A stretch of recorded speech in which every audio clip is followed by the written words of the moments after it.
Hey, Sissy, real quick, can you turn on that light for me, real quick?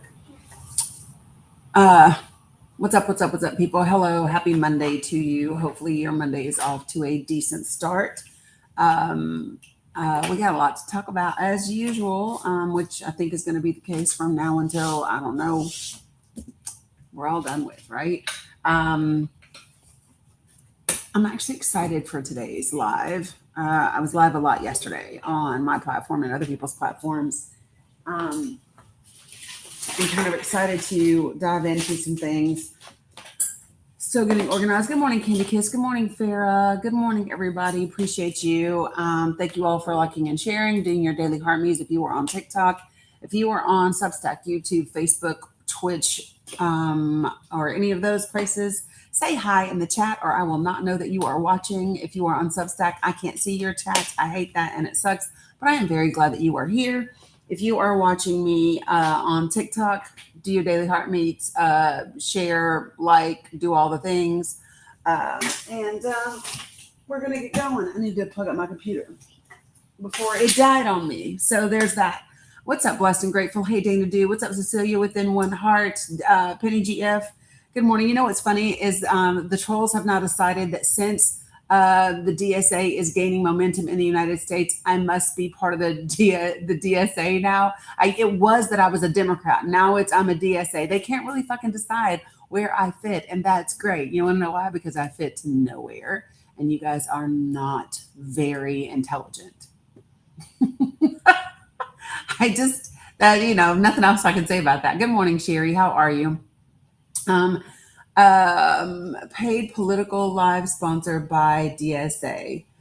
Paid troll by whoever the fuck, and we don't care. How about that? Paid fake account by whoever the fuck, and we don't care. Good morning, Tim. What's up, Burke? How are you? Right, like who cares? Good morning, Bay Bobby. How are you, Auntie Tinker? Amy, good to see you. What's up, B Action? What's up, Rashawn? Good to see everybody. Hey, Yvette.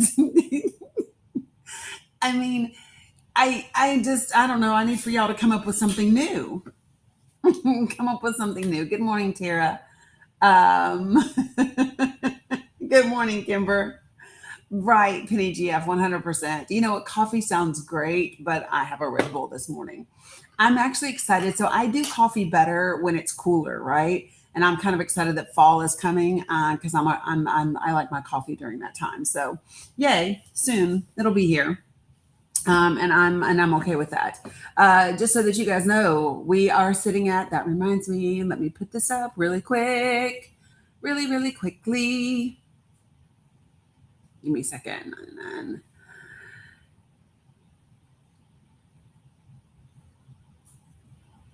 if I could, if I could get this right, that'd be amazing.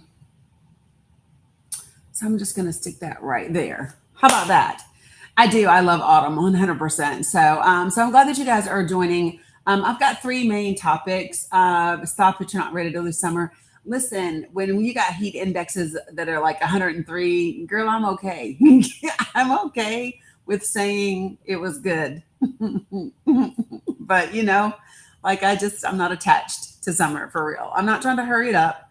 Come to Maryland. Yeah, well, and there are plenty of reasons why to do that, but I'm just saying, yeah, the West is on fire, the South is on fire. Tired of sweating. Yeah, your weather is bipolar. I get it. You wish fall would come to Texas before October. Yeah, you guys don't get it until late, but I'm ready for it to kind of start. Yeah, I don't like extreme cold. I don't like extreme heat. Just give me kind of middle of the road, and life would be great. In other words, if Texas weren't a shithole, if Florida wasn't a conservative shithole, it might be a great place to be. You're in a relationship with your air conditioner. That's funny. All right, so let me just say this. Very quickly, one of the tricks that African said the other night, African Knight said the other night was to everybody hashtag Obama. Apparently, that is supposed to help push you out to the algorithm. What does that say about us? That it's Obama that brings people. It's Obama that brings other boys to the yard. They hate him all the time. I don't know what I'm doing, but yeah. So, couple of things that I want to share with you all. In 1 week, the podcast relaunches. Things that you could do ahead of time to be ready for that is go to any of your favorite podcast platforms, whether that's Spotify, Apple Music, Google Play, whatever it is, and go to The Dani Cook Show and listen to the previous episodes, download them, share them, do all of those things. That is helpful. This is the relaunch of the podcast. I'm only going to be able to do one episode a week because, yeah, I when I first launched it, it was 2 a week and we were crushing it. But I can't, that's not sustainable, especially right now. So 1 episode a week, and that is what we will be. So yeah, so there's that. Next, let me also say to you, these are the things that we're going to talk about today. We may venture into some other areas. I have some things pulled up to talk about today. But Christian nationalism, Christian Zionism, and Israel are the greatest threat to the United States of America, and I really do feel that way, 100%, and we can discuss the reasons why I feel that to be so. Good morning, Cheryl, and we're going to talk about the NDAA Section 219. We have to talk about the West Bank. The West Bank is an absolute horrendous shit show right now. We have to talk about that. I will tell you, what's up, Shimmy Shimmy Cocoa Pot? I will tell you all this. I went looking today at my stats in TikTok, which I don't do often. And the vast majority of my viewership is the US, right? 90% of the people that watch me are in the US, okay? However, anybody want to guess the countries that are in the top, the rest of the remaining top 3? Anybody want to guess? What do you think the other percentages of viewership is? Tara's got it. Israel. How about that? People that view me, Israel, Canada, and the US are my top 3. I found that to be really like interesting. Yeah, top 3. And then there was this grouping that just said others, and the others accounted for like 5%. But okay, bro. I don't know if you all saw so I was live last night on TikTok. And if you're not on TikTok, maybe you didn't know that, but I was live last night. The US, Canada, and Israel. Those are the top 3. And so I was live last night with the same topic up. And I had a couple of people from Israel that joined my panel last night. And the one gentleman, I think the way that he spoke, what's up, Let's Play? He literally was, it sounded almost like a threat because he was like, you speaking to the IDF. I don't care. And then he was really horrible and said some horrendous things. I don't know that they track Palestine like that, Bobby, because I don't know if they recognize it as statehood or whatever, right? So anyway, it was just really wild to see. Yeah, he got really mad because I told him I would not allow him to illegally occupy my live because he kept talking over me and he wouldn't listen. And I was like, dude, you don't get to occupy my live. No, it does not belong to you. You must behave. You got to follow the guidelines. And he didn't like that. He was not a fan. He was mad at me. Good morning, Denise. So yeah, it was a lot, but we're live today. I do want to talk about these. And then the second point that I want to talk about is racism is still the greatest point of intersectionality that's used to cause division. And last night, good morning, Taz, somebody said to me, well, what do you mean by point of intersectionality? And this is what I mean. I believe the issue or the main chasm that exists between people, the greatest divide, if you will, is class, right? That's the greatest divide, is classism. However, the points of intersectionality, okay, racism, sexism, ableism, homophobia, transphobia, those other points of intersectionality, they also exist. And the one that is used, I believe, still to the greatest degree to cause division is race. And we're going to talk about that a little bit today in light of the Nolan Wells case, in light of Carmelo, in light of that. And I specifically want to talk about some comments that were made by the governor of South Carolina over the years, consistently between 2018 and 2026. I want to talk about that a little bit because there's a lot of people that want to pretend or act as if you don't understand what a racist dog whistle sounds like, if you don't understand what the Southern strategy is. And I really want to dig into that because I think thou dost protest too much. I don't think that you exist in this world as an adult, as someone that is over the age of 35, that is engaged in politics, that listens to the rhetoric, that doesn't understand how racial dog whistles are used in politics. Good morning, Witch. So I just don't buy it, right? We are going to have a conversation about that. And then third, this voting for progressives is the only way to secure the stability of the country. And I believe that 100%. I do not believe that if you vote third party, if you vote for conservatives, if you vote for the GOP, that we are going to shore up the stability of the country. And I don't believe that we're going to, I believe that we will actually continue to decline in our global standing and the way that the rest of the world sees us. And I think that working class people will continue to be hurt and to be devastated by the things that the GOP is doing. So those are the things, right? Wolverine, feel free to request and don't pink wash the Middle East. We're not doing that. If you want to talk to me about LGBTQIA community, then come on up to here and do it. But what you're not going to do is try to pink wash what's happening in Gaza or the war with Iran or any of those types of things. We don't fall for that foolishness here. If you want to talk to me about how the LGBTQIA community is treated, then I want you to start right here in the United States of America. And I want you to start with Christianity, and I want you to start with conversion therapy. I want you to start with conversion therapy and conversion camps in this country. I want you to start with the laws that seek to target those individuals and obtain their health records.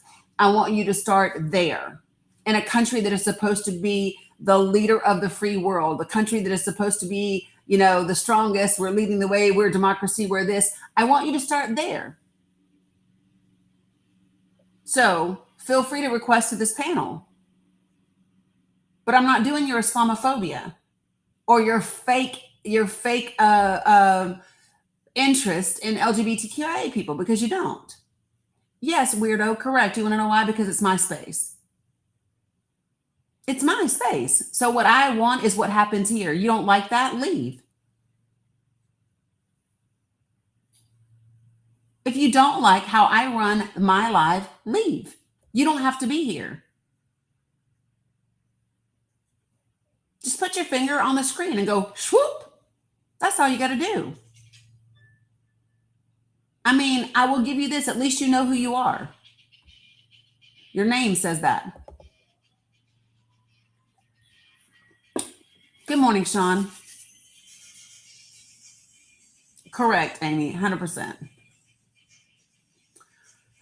So if you are new to my space, let me go over a couple of things and what I request in here. These are the guidelines for participating in my live. Okay.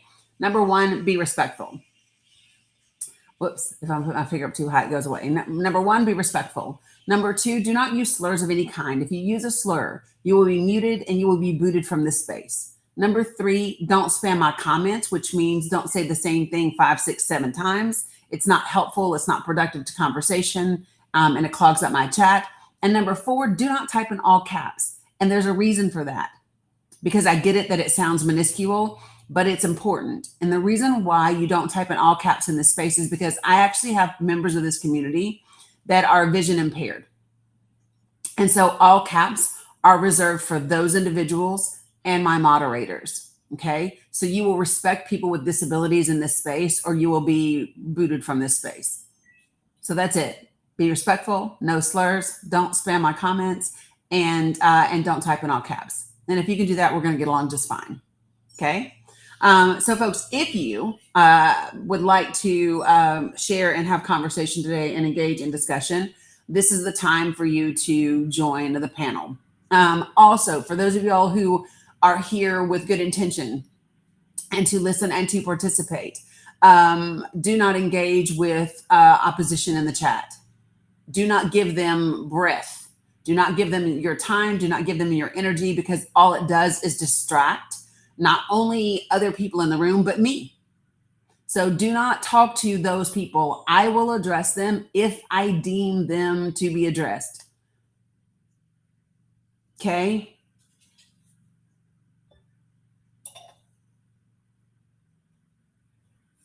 So appreciate it. All right. So okay. So is there anybody that is new to me that has any questions about the things that I just went over? If you're unclear about how to participate in this space, what's up, Michelle? Good to see you.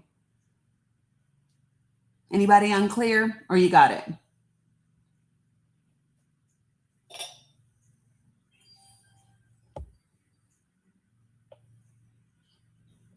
Yeah, well, I tell you what, sports card, come on up here and let's discuss it, since you're not clear. I can't request you up. Your settings are private. So why don't you go ahead and hit the box right there that says invite, and then you can make it right on up here and we can discuss it. Indigo, did you mean to request up to the panel? Oh, girl, no. I got you. No worries. Have a good one. So sports card, come up to the panel, please, so I can help you with your clarity.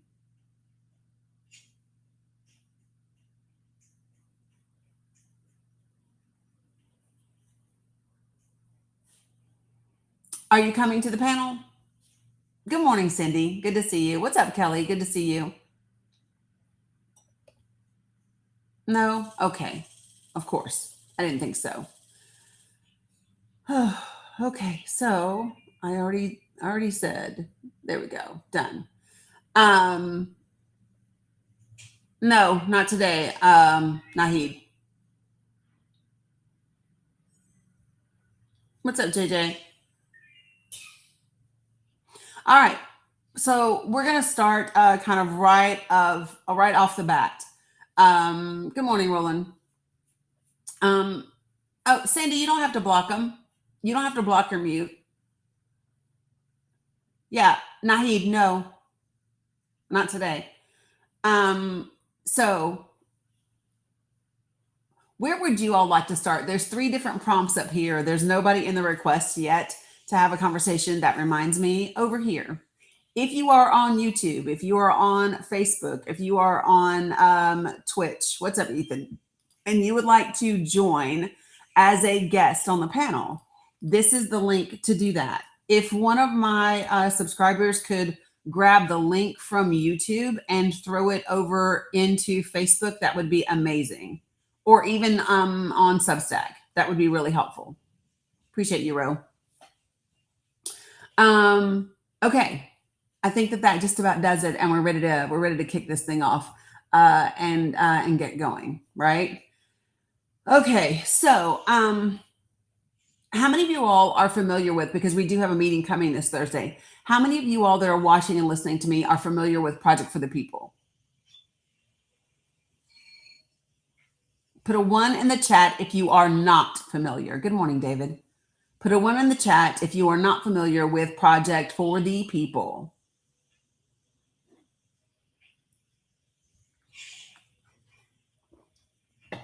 Memory Wi-Fi, you're not. Chili, you're not. Nina Cosmic. Okay, great. Good morning, Tech Lady. Cheryl, you're not. Okay. All right. So here's the thing.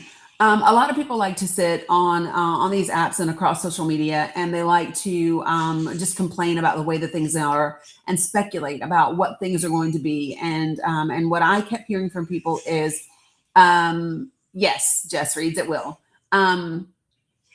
And what can we do about, the way that the United States is being governed, and how do we move forward, right?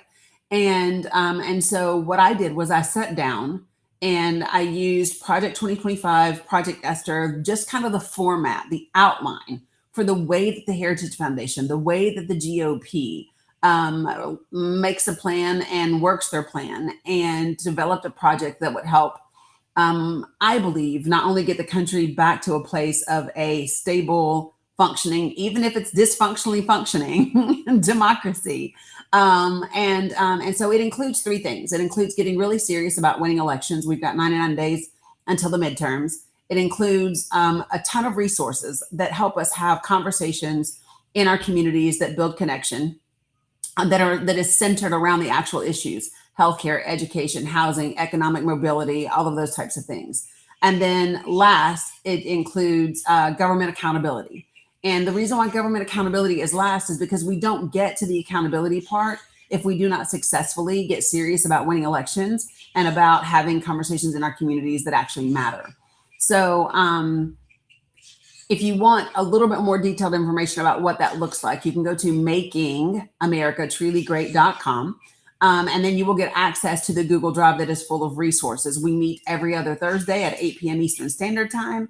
And we role play, and we talk about the ideas and what are people doing to have these conversations. Some people are knocking doors in their neighborhood and talking to their neighbors about Medicaid and about SNAP and about WIC cuts. Other people are having events, right? Like Democracy and Donuts or Caftans and Cocktails. And they are sharing information around Project for the People, information that's relevant to people. There's information in the Google Drive on data centers and the poverty levels of your state that you live in, and potential legislations that would be beneficial to us. This lady is IDF. You're funny, Frank.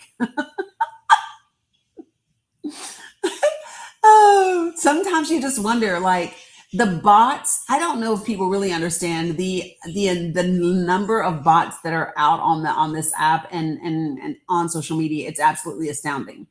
So anyway, that's what Project for the People is.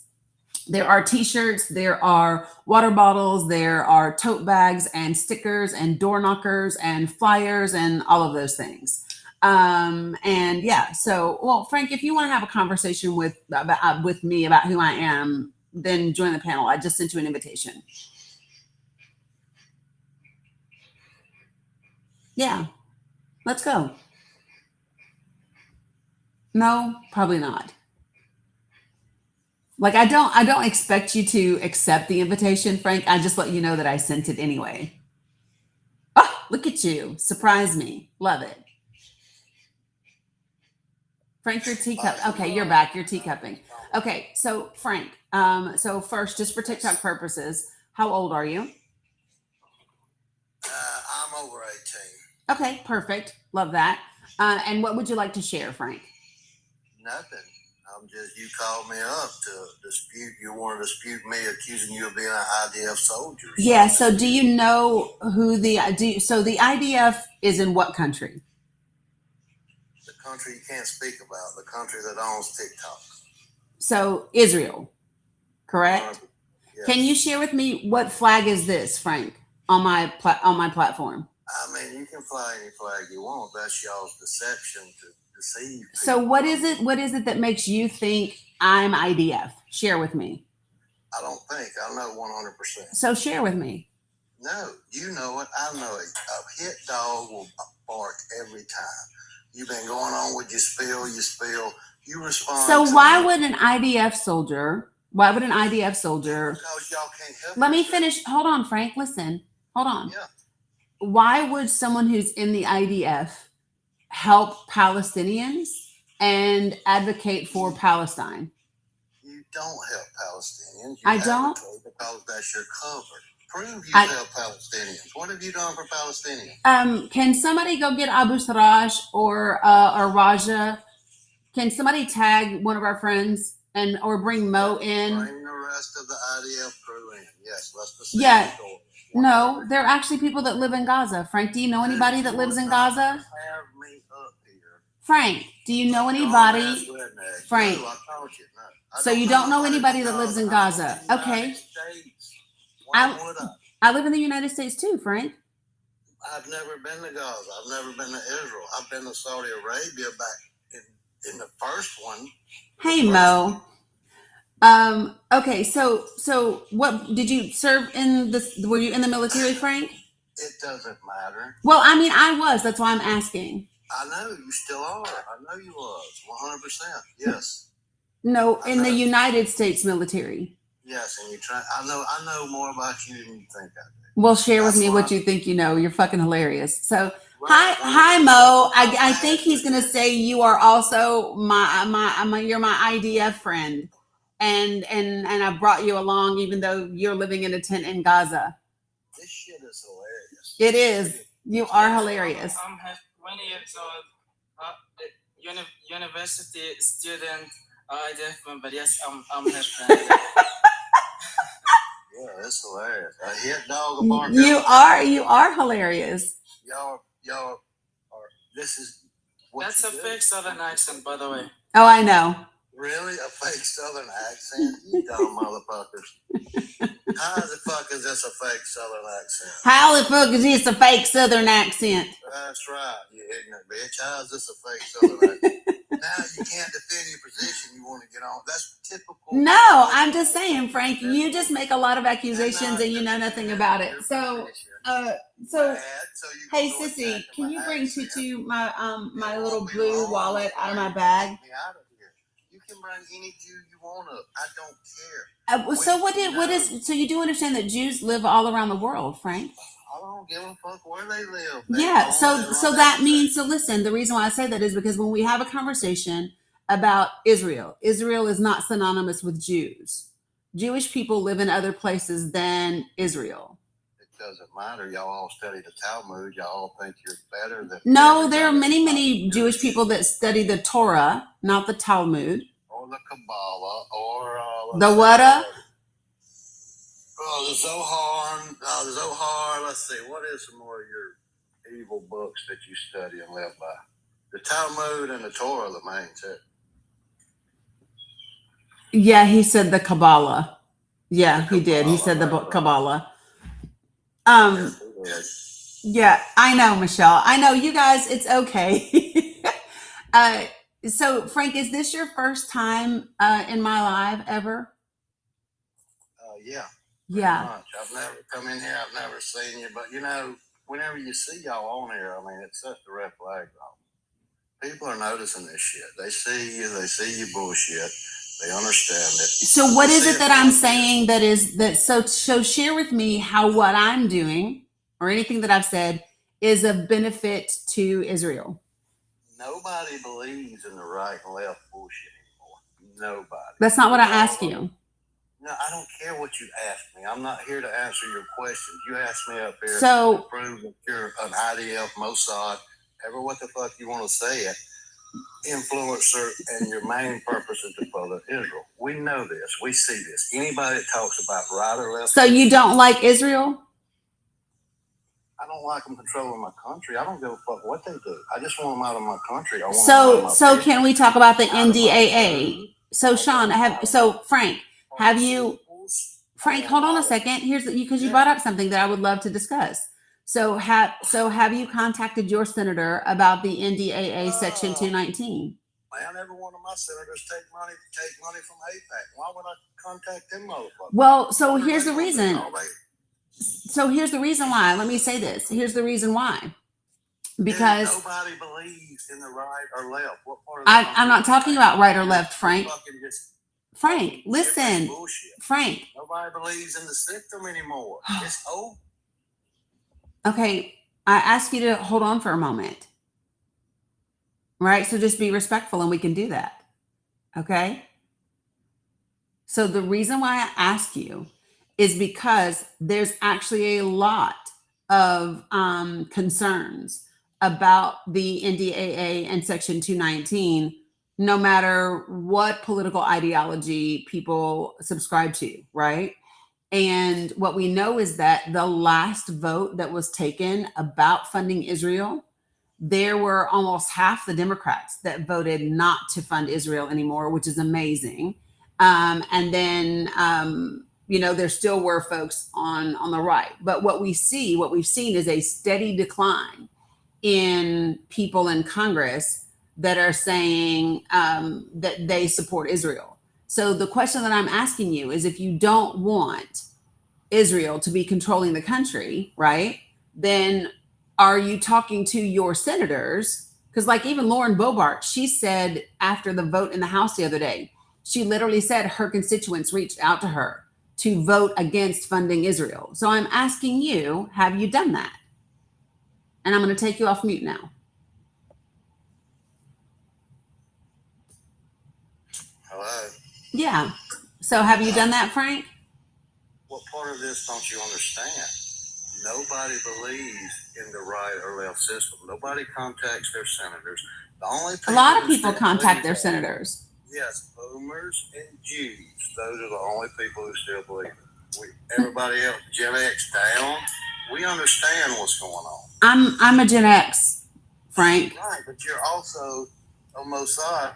You may not be like certified Mossad, but definitely taking the $7,000. I swear to God, this is the first. I have never been called Israel or Mossad before. This is amazing. That's right. Nobody's ever. I literally just had the IDF on here last night, cussing me out. Mo, I think you missed that, Mo, when I was live last night. There's an IDF guy. His name is Zaffron 1994. Frank, I'm talking to Mo for a second. Hold on a second, Frank. I'm talking to Mo. So his name is Zaffron 1994, and he was on here last night. And when he first joined my panel, hey, Ananal, he was saying, he gave me like his history. He said he's former, oh, you know him? Okay, so you know me, Mo. I don't know him. So he gets on here with me last night, and he does all of his like rhetoric about Israel being less than, what did he say? He said Israel is 0.13% of the population, and they have these Nobel Peace Prizes and how amazing they are and how they send resources to help you. Like he's just going on this thing. And so when he was done, I just stated a few things, and he got mad and he kept trying to talk over me. And I said, listen, I let you talk, be respectful, don't interrupt me, da da da da. He kept interrupting me, and I said, listen, I know this might not be what you're used to, but you do not get to illegally occupy my life. You don't get to come occupy my life and take over. He was so mad. He was like, you narcissistic melanated bitch. I mean, he was so angry because I told him he couldn't occupy my life. And so then he ended up getting booted. Yeah, but I had two of them last night. I don't remember the name. Do you guys remember the name of the other IDF guy that was on my live last night? Yeah, Mo. Anybody else remember? Alaikum salam, Mina. Bear Jew. That was his name. Good, Tara. Look at you remembering. I forgot that quick. Do you know him too, Mo? Do you know Bear Jew? Yeah. Anyway, he was horrible. He was super pissed. But anyway, so Frank, you can believe whatever you want to believe. I don't care. I think it's wild that that you've never been in my life before, and the conclusion that you drew from me saying Israel is the greatest threat to the country, and me flying a Palestinian flag, and me actually having friends that are in Gaza and in the West Bank. Here's what I would offer you, Frank, is if you go to my link tree, you can see a ton of information about Israel and Palestine. You will see a ton of information about the history of how Israel was created and the role that they played and the number of folks. You can even, if you were to go back a little bit, you'll see me interviewing doctors, American doctors that were in Gaza working in the hospitals and treating the children that were being killed by Israel. So all of those things are available. I don't really care what your opinion of me is. I just thought it was really interesting. I wanted to see how you drew that conclusion. But now that I know it's nothing but conspiracy theories, it's all good. Is there anything else, Frank, before we part ways? Frank? Yes, sleep. Frank? Yes. Okay. Is there anything else before we part ways? Yeah, sure. One other thing before we go. Sure. When someone accuses me of something I hadn't done, I don't try this hard to explain that I didn't do it. So good luck with your propaganda. I hope everything works out for you. And God bless you. Have a great day. You too. And folks, that is how Donald Trump became the president of the United States. That's how it happened right there. Just to be clear, that is how Donald Trump became the president of the United States. Because holy fuck. Not Michelle on Facebook saying, Father God, in the name of Jesus, we're going to keep Frank lifted up in prayer.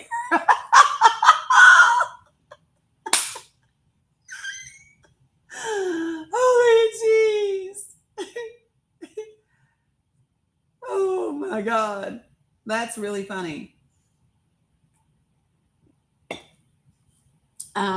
You know, what's really crazy is that, you know what I find interesting about people in the United States of America that all of a sudden don't like Israel because they have finally figured out that Israel is running much of the country, right? Is that you don't give a fuck that Israel is actually killing innocent people in Gaza or illegally occupying the West Bank and allowing settlers and the IDF to terrorize innocent people in the IDF. You only care because you have figured out that Israel is heavily, heavily influencing our government. You don't actually give a fuck about human beings anywhere else. It just matters to you because you think it's finally going to touch you, which says a lot about who you are as an individual. If the only time that you give a shit about Israel is because it's not America first anymore and it's Israel first, it says a lot. It's really crazy. So, yeah, the level of selfishness is wild. So, Mo, appreciate you. It was good to see you, friend. You look well, though. Check you out. Good to see you as well, Dani. Yalla, have a great day, everyone. Hey, did you get the rest of your university information? Did you get the rest of your notification from university? Still at the first acceptance, waiting for the Zoom meeting. Okay. Appointment, inshallah. But I will come soon. Thank you Inshallah. for having me. Much love to you. Yeah, much love to you, Mo. Bye-bye. Much love to you too. So you know what's astounding? So for those of y'all who don't know Mo, so I met Mo about a year ago. And in that time frame, I've watched him actually graduate high school with a score of 90.3%, which is astounding, right? So Mo graduated with a 90.3% from high school.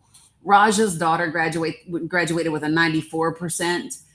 So he's now applied to university. He's gotten his first acceptance letter, but he's still waiting on a Zoom meeting, which I think is amazing. I think for people in Palestine to still be doing their best in any way possible to get an education and to live is incredible in the midst of everything that they face. So I think that that's astounding.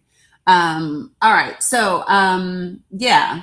So by the way, many of our folks like Mo and others that are in Palestine and the West Bank, I have links in my link tree that directly support them. So folks, here's what I'm going to do is I'm going to go ahead and open up the panel. The link is in the chat. If you are on YouTube, Facebook, Twitch or whatever, and you would like to join the panel and have a discussion, please feel free to do so. If you're on TikTok, there's a big box right there that says invite. For me, it says request for you. Hit the little box that says request. And this is the way that you know. If you look down at the bottom of your TikTok screen and you've got two little people there, if they are blue and pink, that means you have not requested up. If they are grayed out, that means you have requested up. Okay. Good morning, Marilyn. So that's the way that you can tell if you've requested up or if you haven't. When you come up, put yourself on mute until I get to you. I will get to you. And make sure that you just follow the guidelines. So be respectful, no slurs, don't spam my comments, and don't type in all caps. All right, folks, here we go.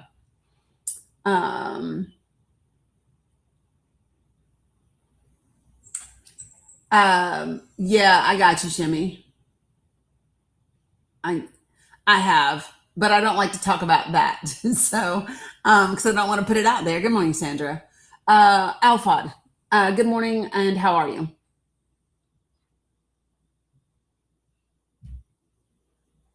Alfad? Good morning.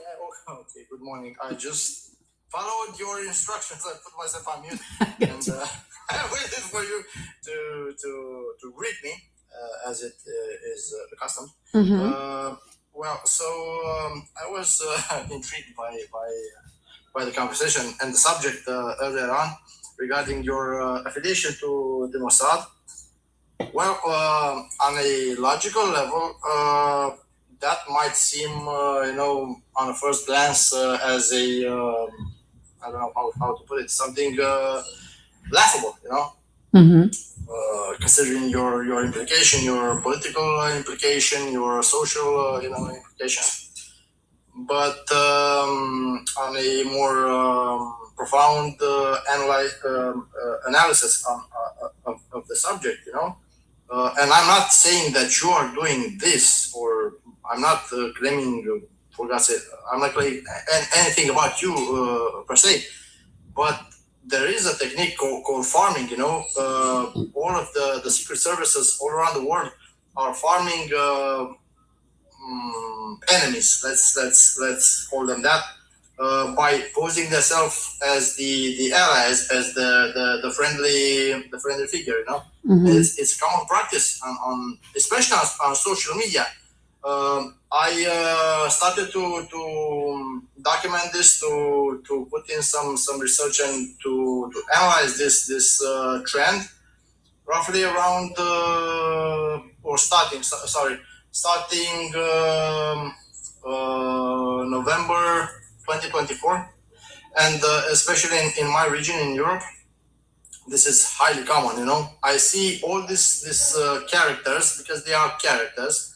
They're not, usual people. They pose themselves as usual people, as you and me, but they're just characters who shift, shift their propaganda, their message, their persona, as the job requires, as the commandment requires out of them. But like I said, I'm not saying this about you. It's just my take on the matter, on the subject, on a more, let's say, technical level. I don't think that it's a more technical level. I think it's a more conspiracy theory level. Because to be quite frank, hold on, and here's what I'm saying. To be quite frank, if these people are farming the way that you say that they are, and they are pretending to be regular people, my question to you would be, what type of training do you have to be able to discern those that are posing as regular people versus the people that are actually regular people? And how do you discern the difference? How do you know who's pretending to be a regular person versus who is a regular person, especially if it's being done by intelligence agencies all around the world? It's actually very simple. For once, for starters, you have to have yourself some kind of training, which I do, because I worked in the field. And secondly, how should I put it? The secret is in the detail, in the details, not in the in the small things. Sorry, my English is not my English is not my first language, and I haven't practiced it for a while. But it's not the big picture, It's just a small thing, like let's say you see that person that portrays themselves as something common, a common person, someone who doesn't invest, in their profile, in raising up their profile, and all of a sudden you see them creating a page like 2 weeks ago, and all of a sudden they have 100K followers, Mm-hmm. or if you check those followers, you would realize that at least half of them are fake accounts. Mm-hmm. and so on and so forth. I cannot, because it's a long discussion regarding the identification or separation between, like you said, a normal regular person, a genuine person, and someone who's farming. Mhm. It's not math. It's not something you like I say. How should I put it? Something that you would get a 100% certified answer, but you can identify or have a presumption, an educated guess regarding their true nature. Hmm. Gotcha. Well, here's the thing. What I find is that if someone like Frank wanted to be taken serious about what he thought or didn't think about me, you literally can find out who I am in 10 seconds with a Google search, especially if you go to my other socials. Like probably Facebook would be the one that if you go there, you'll literally see the most about me. That's the thing. Before you expose your aces, your weapons, whatever you want to call it, before you expose your accusations, first of all, you must do your research. Right. It's like common sense, For me, it's something of common sense. You do your research first, and if your suspicions are strong enough, then you come forth and how should I put it? And what's the word? You confront the person. No. Mm-hmm. That's my take on the matter. Right. Yeah. So I mean, well, and that's why I asked Frank if he was new to my life and if what he did or didn't know about me, which is just what I found interesting. I don't know that I've ever been accused of being IDF or Mossad before, but there's always a first time for everything. But just really interesting for me. Dani, sorry, but you have someone in the comments. I think she or he is a fan, and I think they misunderstood me because they're accusing, like, I don't know if they were here before or after. I don't know what's their take on the matter.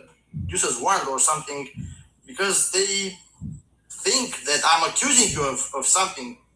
I do not. So I think what he is saying, Deuces Wild, is that he is saying that while it may seem weird that Frank would make those accusations, he's saying that there is a technique called farming where people do those types of things, and that it does exist. And he said, but he's not saying that about me. He's just saying that does exist.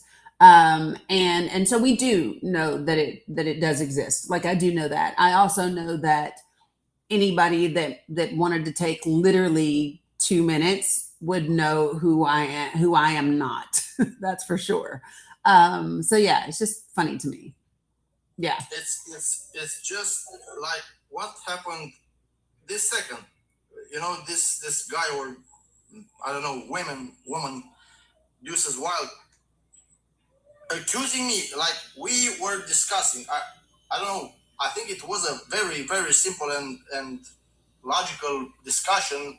Wasn't something complicated, and I stated my view on the matter clearly, absolutely crystal clear. I said it right from the start that I'm not accusing you. I'm just speaking on a theoretic level. Yeah, I think it came because the part about you weren't saying that this was me. I think that's the part that was missed. That's all. Yeah. So like I said, this is what people do. In both sides, they tend to take whatever pleases them or whatever triggers them. They don't invest the time and effort to properly gather the information. We just like to fight each other. I don't know. Yeah. So no, I think that what some people, I don't think that it's people I think there are some people that just like to fight, but I also think that the political environment that we are in, especially in the United States of America, is one that has been going on for over a decade. with intentional misinformation, with intentional disinformation, and with a lot of rhetoric that's just not helpful. And for people, so the people that my community is a little different. So the 70,000 followers on TikTok that I have, that those people have grown and been cultivated over 2 years, right? Those are people that know me. They know my grandkids. They know like what I do. We're a very, very close knit community. My Discord, I have two sides to my Discord. One is just for, followers, and then the other is for subscribers. And we're a very close knit community. We meet off of this app. We do book clubs together and all these different things. And so when people hear that sort of stuff, a lot of times it's just in their nature to want to be protective or to shut down rhetoric because they do know who I am. And so that's where that comes from. And I don't think it is a sides issue. I think that it is something that has been cultivated in terms of the arguing and the bickering on social media. Hey, Pin 1010, what's up, Irvette? I think that is something that... Flock instinct or something? Huh? I think it's flock instinct or... No, I wouldn't say it's flock instinct. I would say, so let me ask you, if somebody were to come up to your, a sibling or a member of your family, or to your best friend, right? Oh, it's flock instinct. It's flock instinct. You automatically get triggered because it's someone in your close circle of relationships, and you automatically disregard the logic and the arguments, and you come forth and protect what's yours. Yeah. And then I think that the other side of it is that there are places on the internet where people are jumping to, appreciate you, Cindy, where people are jumping to conclusions and people are arguing because that is something. So number one, the algorithm rewards that behavior. So like I see it in here all the time. So I like to have respectful conversations that are rooted in fact. I appreciate that.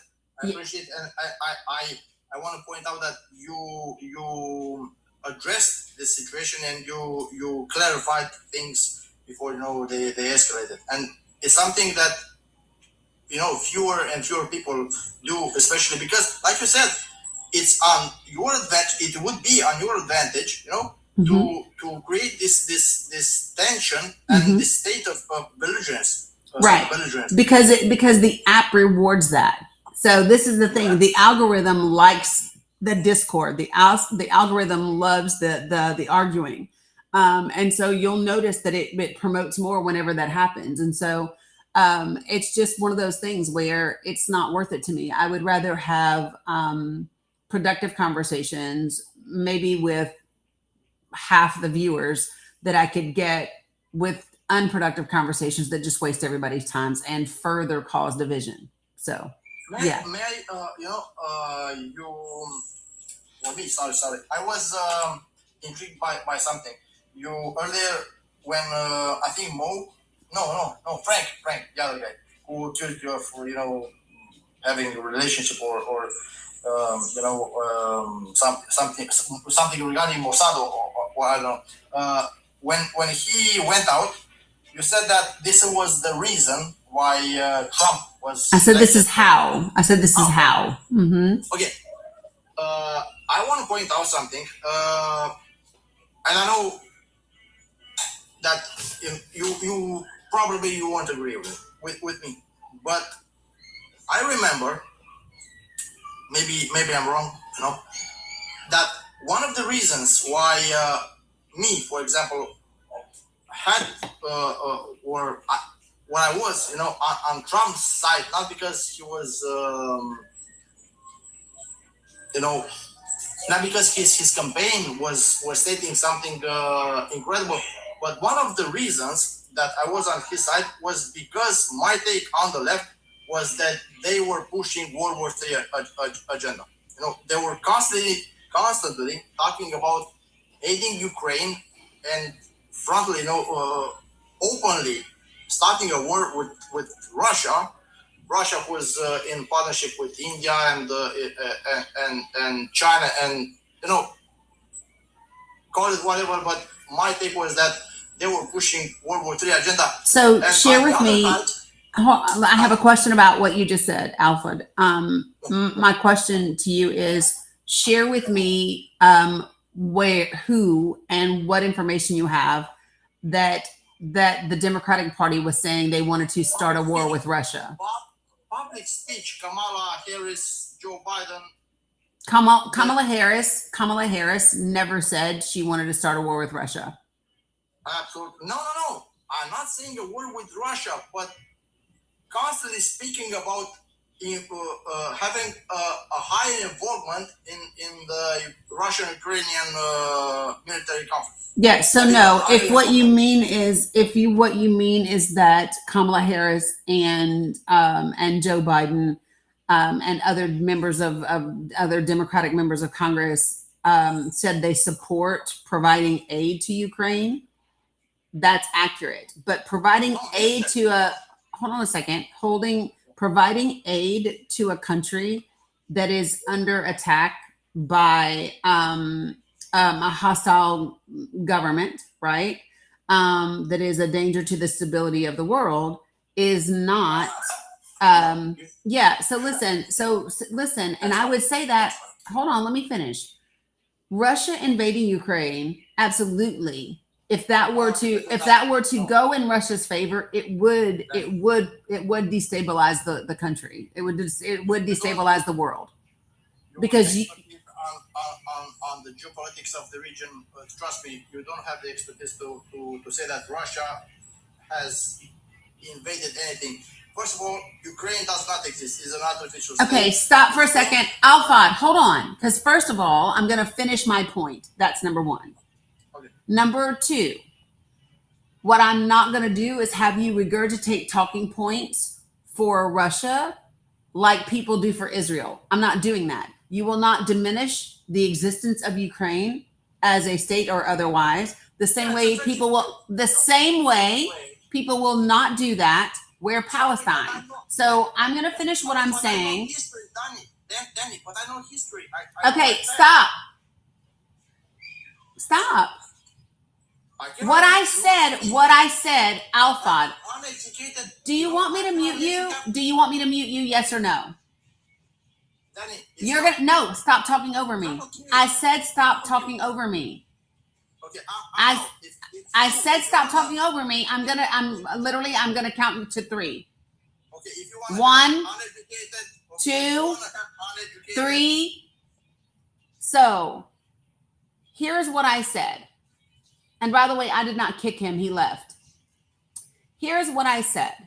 I said that if Russia were to conquer Ukraine, that would destabilize the world. And the reason I said that is very simple. Okay. What is on the other side of Ukraine?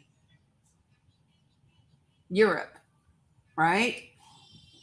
We know that that would absolutely Poland, exactly. That would be a destabilizing factor for the EU for the world. So when I say that, it doesn't take a rocket scientist or a historian to be able to say, you know what, that is a very real threat. Right. He wants Poland. Okay. So that's that. And so this is what's interesting to me. The argument that he started to make about trying to diminish the existence and the validity of Ukraine is the same argument that Israelis like to make about Palestine, which is wild. Wow. So, Alfad, here's what I will say to you. The level of immaturity that you have is astounding. Your inability to simply shut the fuck up until I finish my sentence is wild. It's crazy.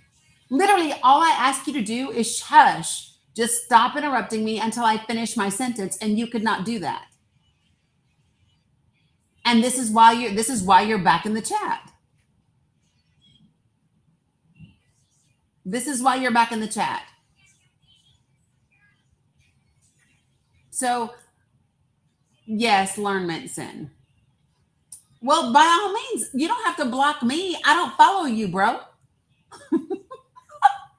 Like, if you can't control your own impulse not to come in my live, that's not a me problem. That's a you problem. See, you only have to block people that won't leave you alone. I don't come to your page. Like, the fact that you can't keep yourself from coming to my live, so you have to block it, is a problem. Like, that's your lack of impulse control. It has nothing to do with me. You have Dani derangement syndrome. Nothing I can do about that.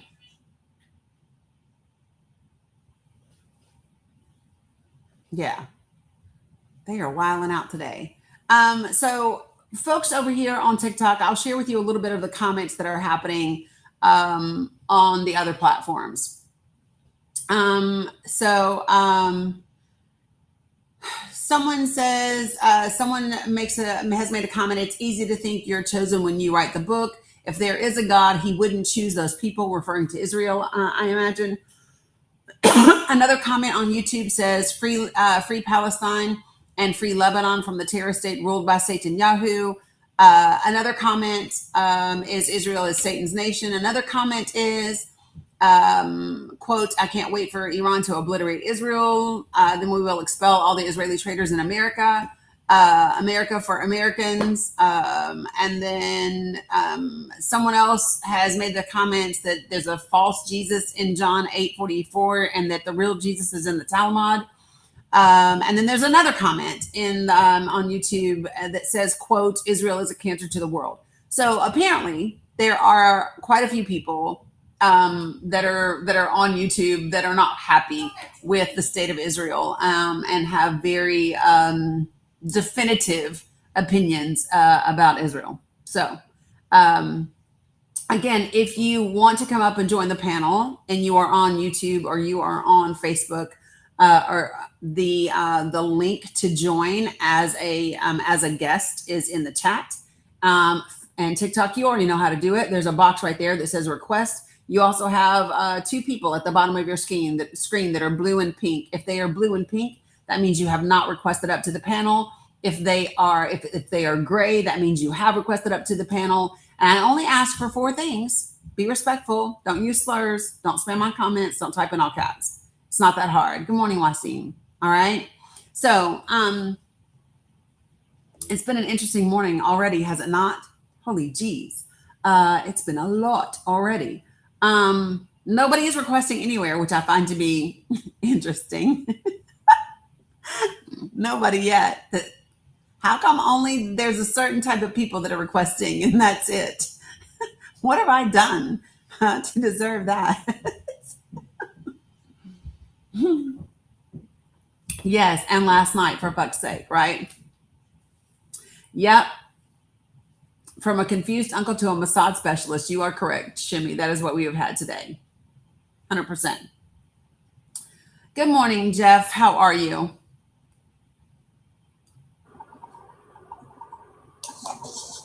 Hey, Jeff. How are you? Morning, Dani. Morning. How are you? Sorry, I'm in my car driving, so I want to make sure that I'm able to be heard. Yes. So listen, TikTok, if TikTok knows you're driving, it's not showing up on my car speaker. Okay. Yeah. If TikTok hears you driving, they'll give me a violation. So I'm going to drop you down, but come back when you're not driving. Okay. Good morning, laundry guy. Yeah, Shimmy, I don't know. I've had it both ways, and so I just am being careful. What's up, Frozo? All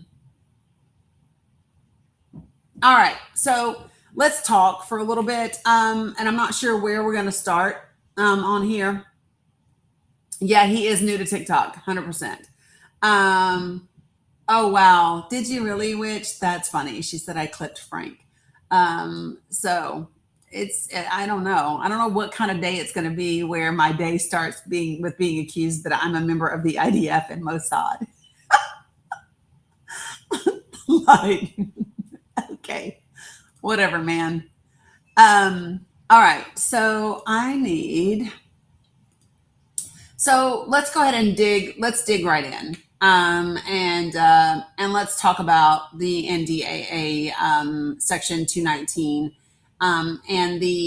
We don't really know when it's going to be, but there's going to be a Senate vote about this. And they've kind of finagled things around in order to get it into this appropriations bill.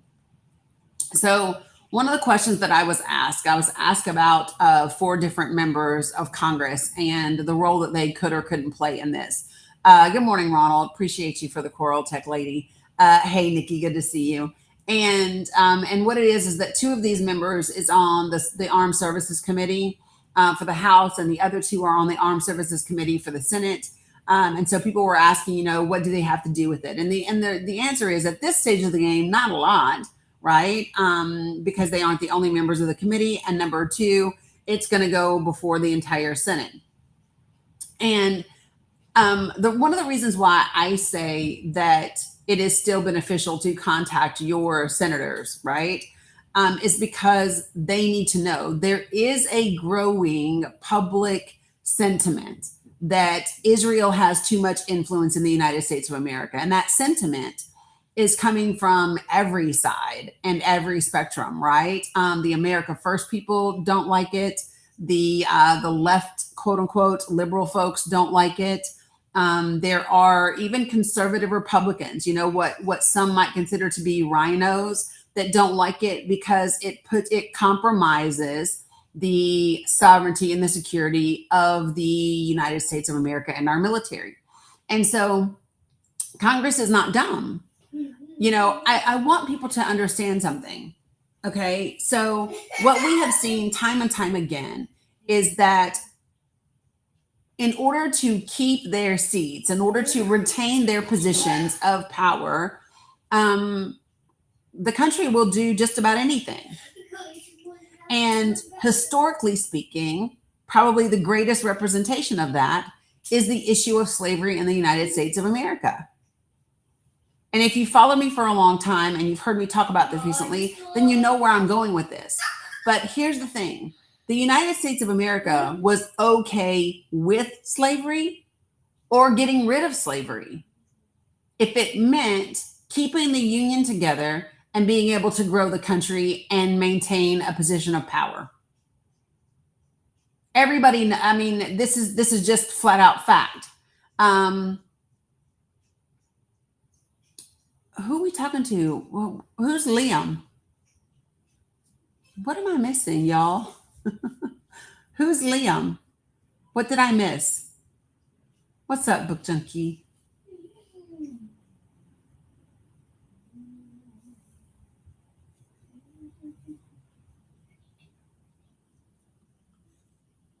Okay, y'all, I'm totally out of the loop. I have no idea what people are talking about right now.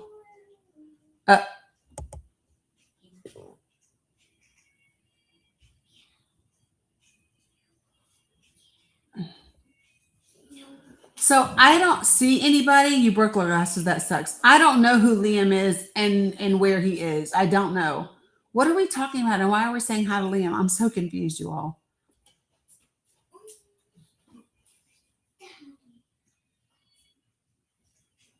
He's an old TikTok troll. I didn't even see them come in the room, and they haven't requested. Okay. Anyway. All right. So listen. So if you have never heard me talk about the events between 1860 in the United States of America and 1868 in the United States of America, please put a 1 in the chat.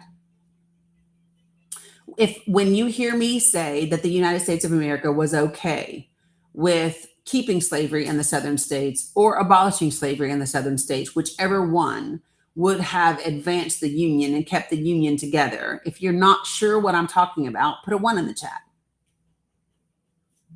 Okay, gotcha. All right, so follow me. So what we know is by 1860, we had already had some of the southern states, the Confederate states, they had already seceded from the Union. They'd already left the Union and said, listen, we've got a problem. Okay, and the problem is we agreed in the new Constitution that if our slaves in the South escaped and they came to your states where they would be free under your law, that you would return them to us because they are our property. Okay, that was the agreement.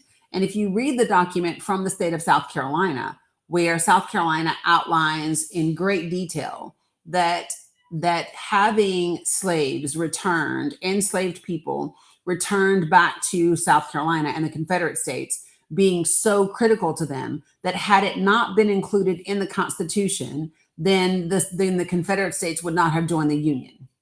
How many of you all don't know that that's what the South Carolina secession document says?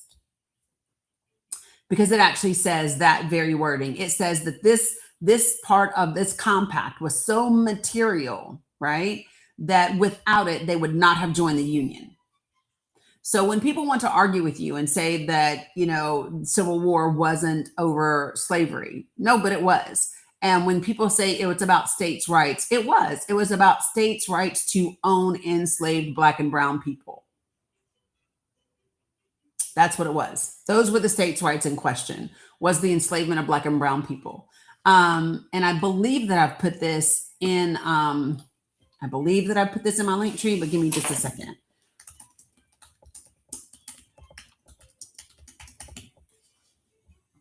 There we go.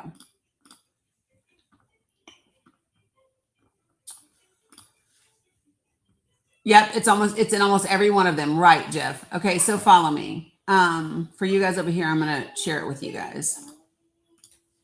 So I'm sharing the document over here on YouTube and Facebook and Substack and Twitch so that you can see it. But in this document, when you get down here, it's called the Confederate States of America, the Declaration of the Immediate Causes which induce and justify the secession of South Carolina from the federal union, right? And so they're outlining their cause. And what they do in the beginning of this document is they make a comparison to this document for them, outlining their cause to leave the Union and the United States of America's Declaration of Independence to leave Great Britain. And they are aligning them and saying, listen, South Carolina has the right to do this the same way we have the right to leave Great Britain, the empire, okay? And so when you go down to I want to get to the part.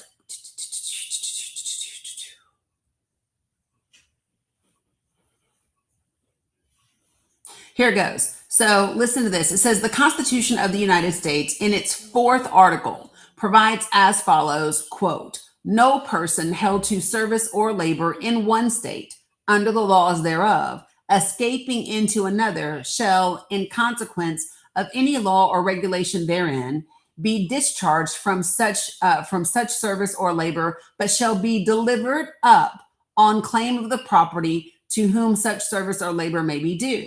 And then it says this sentence, this stipulation was so material to the compact that without it, that compact would not have been made. The greater number of the contracting parties held slaves, and they had previously evinced their estimate of the value of such a stipulation by making it a condition in the ordinance of the government of the territory ceded by Virginia, which now composes the states north of Ohio, right? I got you, Jeff. And then it says the same article of the Constitution stipulates also for rendition by the several states of fugitives from justice from the other states. And it goes on to say, listen, folks, the northern states, not only have you stopped giving us our folks back, but you have gone on to make laws that say that they are free. You've gone on to make laws that go against the very thing that we agreed. And so he says, listen, this is a problem for us. So when they tell you that that's the deal with South Carolina or in the southern states of the Confederacy, this is the truth. It was states' rights, but it was states' rights to own enslaved people and to know that if those enslaved people escaped to another place, they would be returned. Okay, so here's what happened after that. There was a representative in Ohio by the name of McCorwin. The Corwin Agreement, not McCorwin, Corwin. Corwin. So, Corwin Amendment. The Corwin Amendment, which was House Joint Resolution 80, it was proposed, and I'm just going to pull it up on the screen over here so that you all can see it. So listen, here was the problem that they had. The problem that they had was that if the Confederate States, because they had already begun seceding from the Union, it weakened the position of the overall country in the geopolitical space, right? All of a sudden, the United States of America wasn't going to be as strong and powerful in its position because it was losing members of the Union. And so Corwin is a representative from Ohio, and he was tasked with putting together an amendment that would appease the southern states. Okay. And here's what it says. I know. Thank you, Shemi. I appreciate you. Shukran. So here's what it said. It said, in a nutshell, listen, if you are in the southern states, the Confederacy states can keep your enslaved people, and the federal government will never interfere and take them from you. It just said that any future states that joined the Union could not have them. And so basically, whether you're Lincoln or anybody else, they didn't really care. It wasn't that all of a sudden they realized the value of Black and brown lives and wanted Black and brown people to be free. That's not what happened. That is not what happened. All they wanted was to ensure the success of the Union. And so what that meant was, if we need to have the Confederate States keep their enslaved people, then fine. So this is one of the reasons why I keep saying to Black Americans, stop looking for the federal government to all of a sudden fall in love with you and see your value and want the best for you. You're going to have to demand it like we always have. Okay? So,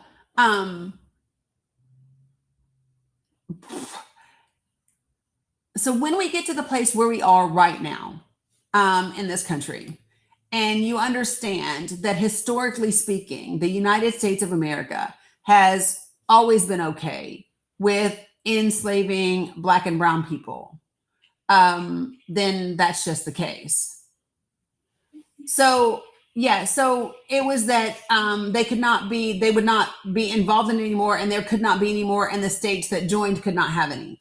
But the thing is, this actually passed, just so everybody knows, this actually passed the House and the Senate, and it was ratified by 4 states, but it didn't get ratified by enough states before Civil War broke out in Charleston, South Carolina. Okay. Because Civil War broke out in Charleston, South Carolina, it never got fully ratified, and it was never added to the Constitution. So the 13th Amendment that we have today regarding slavery is like the backup version. And the backup version was still designed to allow legally enslaved persons kingdom. When was brown people enslaved? So when I talk about enslaved Black and brown people, right? I'm observing the fact that that Black people come in various shades, right? That's what I'm referring to. So it's not as if the transatlantic slave trade into the United States of America only had dark-skinned slaves. That's not the case, right? There were people of various shades of melanin, right? Various shades of pigmentation that were enslaved, right? So that's what I'm referring to. When I say brown people, I'm not referring to Hispanic people. I'm not referring to Asian people. I'm referring to Black and brown African Americans. That's what I'm referring to.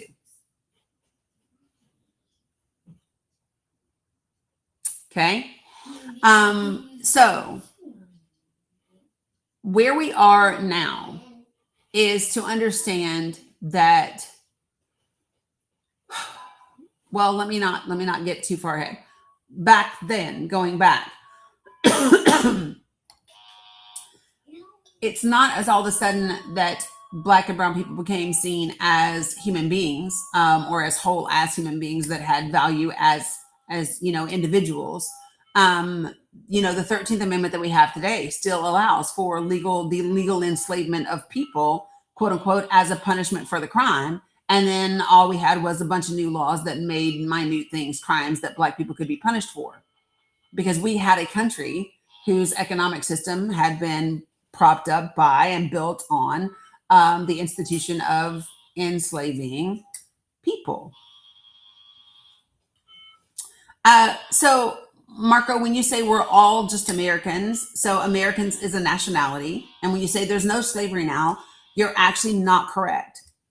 And so what I would encourage you to do is, number one, become familiar with the 13th Amendment, because the 13th Amendment absolutely says slavery is legal, and our for-profit prison system actually has slavery in it. We have people that are forced to work. There are 5 states in the United States of America where prisons can force their prisoners to work, whether they want to or not, and they do not get paid. That is slavery. The 13th Amendment did not abolish slavery. No, it didn't. No, it didn't. And when you read it, it tells you that it didn't. So,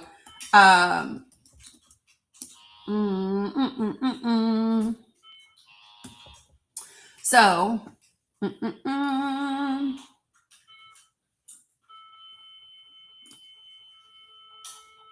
all right. So I'm going to share my screen over here, you guys. Good morning, Rosalind. So, as you can see, I am, the website that I am on is on the constitution.congress.gov/constitution/amendment-13. And here's what it says. 13th Amendment, Section 1. Neither slavery nor involuntary servitude, except as punishment for crime whereof the party shall have been duly convicted, shall exist. So when you say neither slavery nor involuntary servitude, and then you put that little dependent clause in there that says except, that means it can be. It can. And it says it shall exist with this exception. This is not difficult to understand. It's basic English. And we have a for-profit prison system that absolutely involves slavery.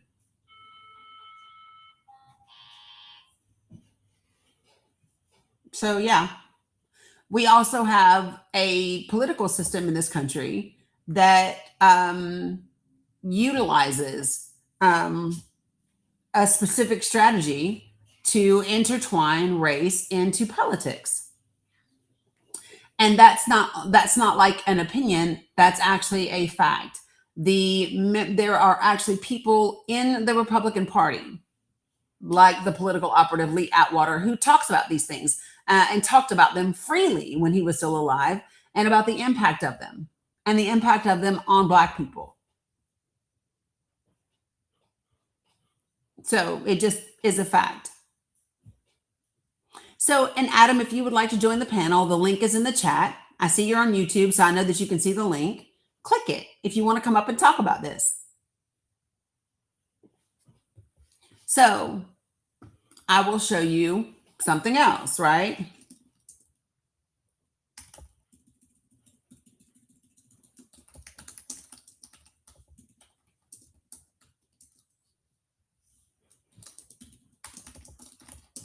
Thanks, Michael.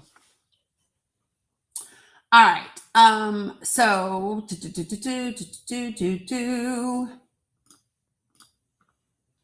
me 1 second. There we go. So this is something that I've pulled up before, but there's lots of places where you can find this information. So a couple of articles. One that I'm going to refer you to is the Economic Policy Institute. The next that I'm going to refer you to is the Human Rights Research Center. And then the third is the Prison Policy Initiative. And so it's really important to kind of know the information. So on the Economic Policy Institute, what I'm reading from is from January 16th of 2025. And I specifically want to get to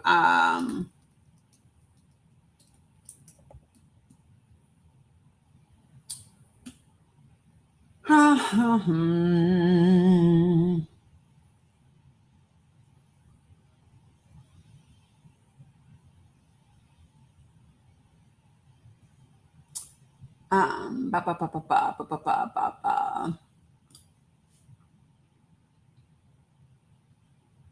Here we go. I love this graph.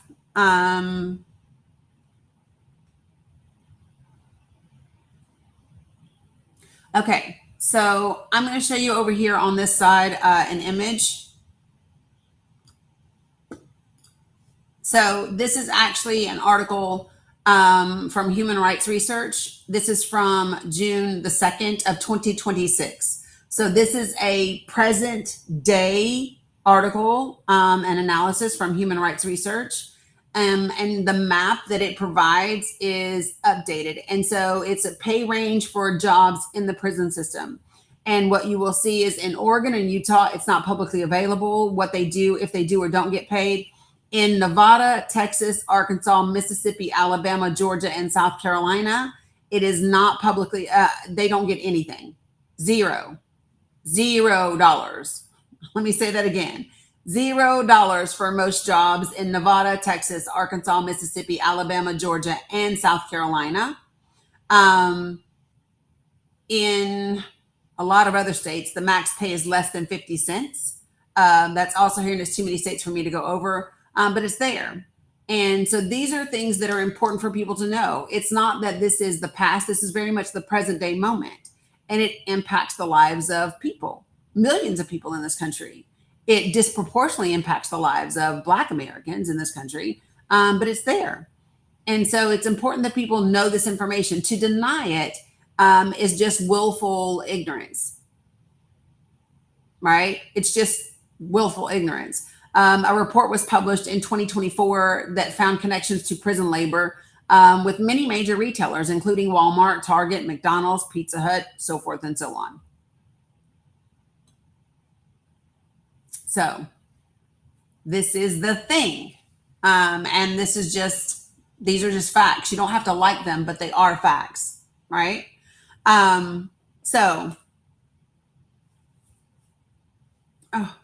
It keeps like doing weird things with the comments over here.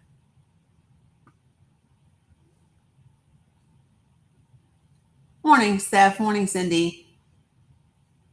All right, perfect. So I'm going to take a look and see. I still don't have folks that are requesting up, which is really, really interesting.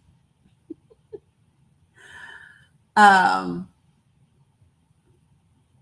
some credit card and bill collection companies use them 100%.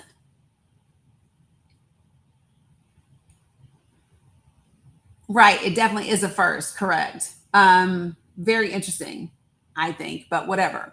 All right, so when I talk about hello, CD. So it is up, Scotty. The box is right there. It says request. You can't see the box? It should be right there. Can you see it?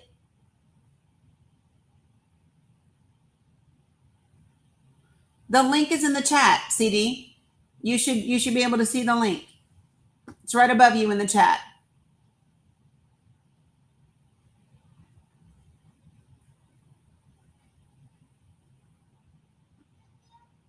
Yeah.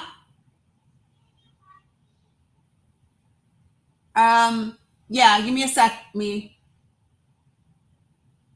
CD, do you see the link?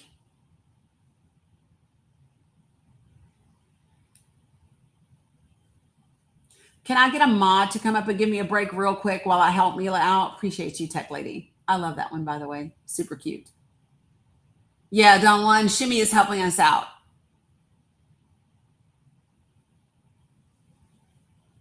Let me see if I can do this again.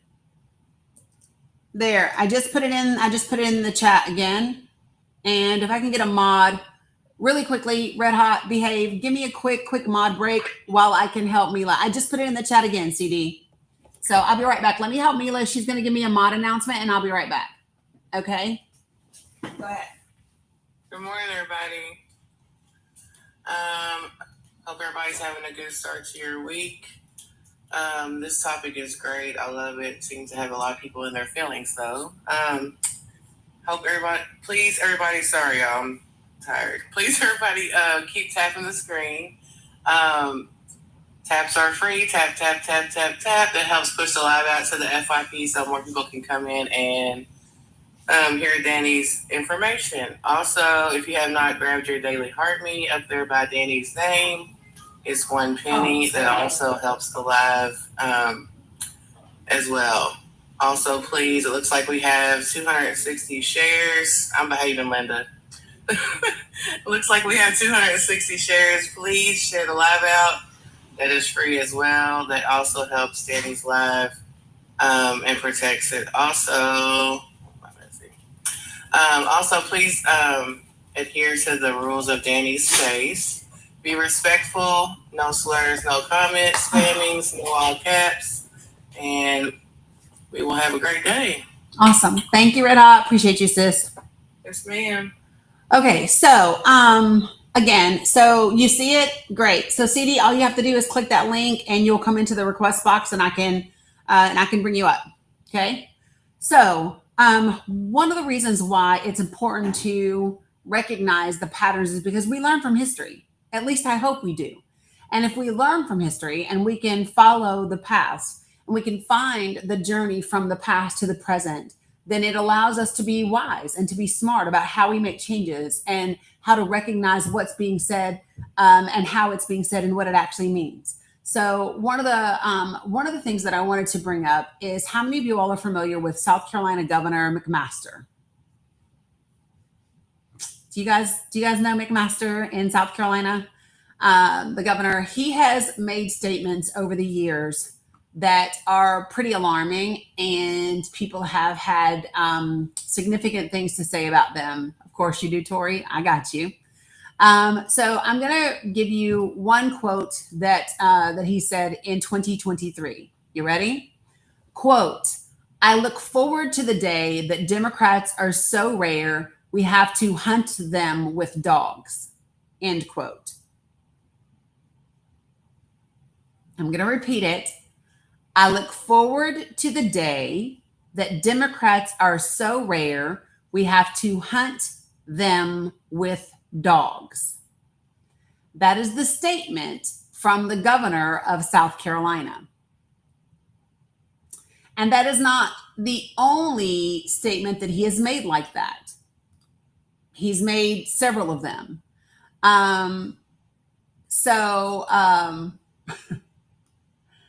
He, in 2018, he made another statement that said Democrats were like dogs because they were nice one-on-one but dangerous in a pack. So the first thing that I would point out, right, is the comparison to of a particular group of people, right, to an animal. Right? That's a problem. I got you, CD. And why and how that shows up as a racist dog whistle. Okay? Yeah, Pentinton. It's wild. And so that's relevant. It's relevant in the way that if someone uses language like that, right? Because it tells you how they feel about the Democratic Party. And you always hear reference to the quote unquote the Democratic plantation. You hear reference to Black people being the base of the Democratic Party. We know that in the South, right, they use dogs to hunt Black people.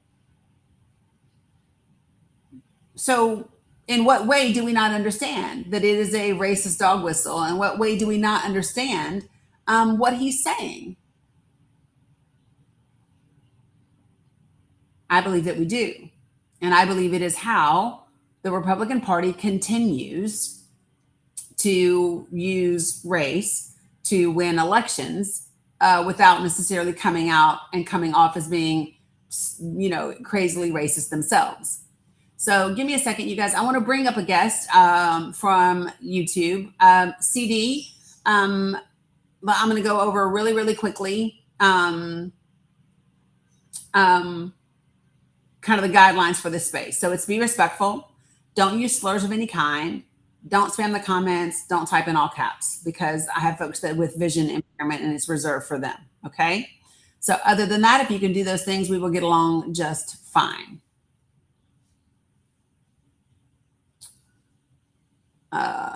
CD, are you there?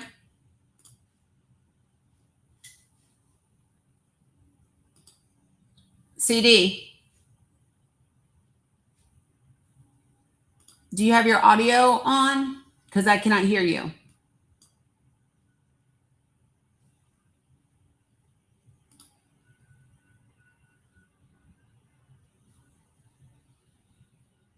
CD.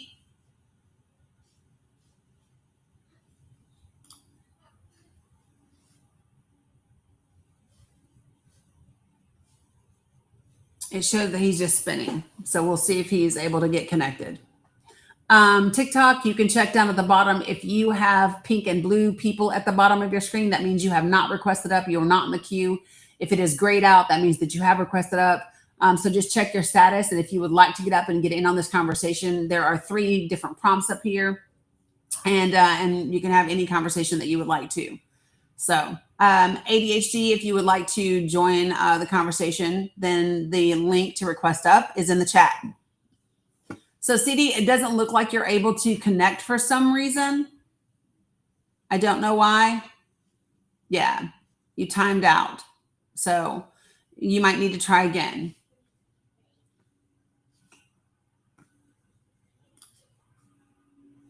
Okay.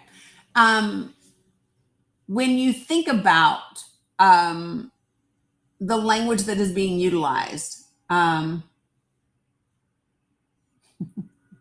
yes, Gio. Now you know how to find it if you mistakenly checked requested up. It's just, I think the only way that we get to a place where we can build something that is different in this country is to acknowledge what still exists. Okay. If you can't acknowledge the remnants of something and the existence of something, then you can't find a solution to it. You cannot change what you do not accept. And denial doesn't work. So I'll give you another prime example of using race in politics, right? Good morning, Z. You have, hold on a second. Oh, I clicked the wrong thing, y'all. Give me 1 second.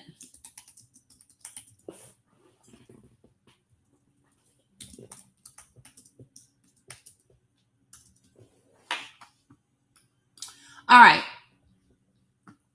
So how many of you all remember George H.W. Bush running for president in 1988? Right? And he was running against Dukakis, and he used Willie Horton, an African-American man who was convicted of murder, who fled while in Massachusetts on a prison furlough. He was on a pass, right? And George Bush specifically used his mugshot in a political campaign.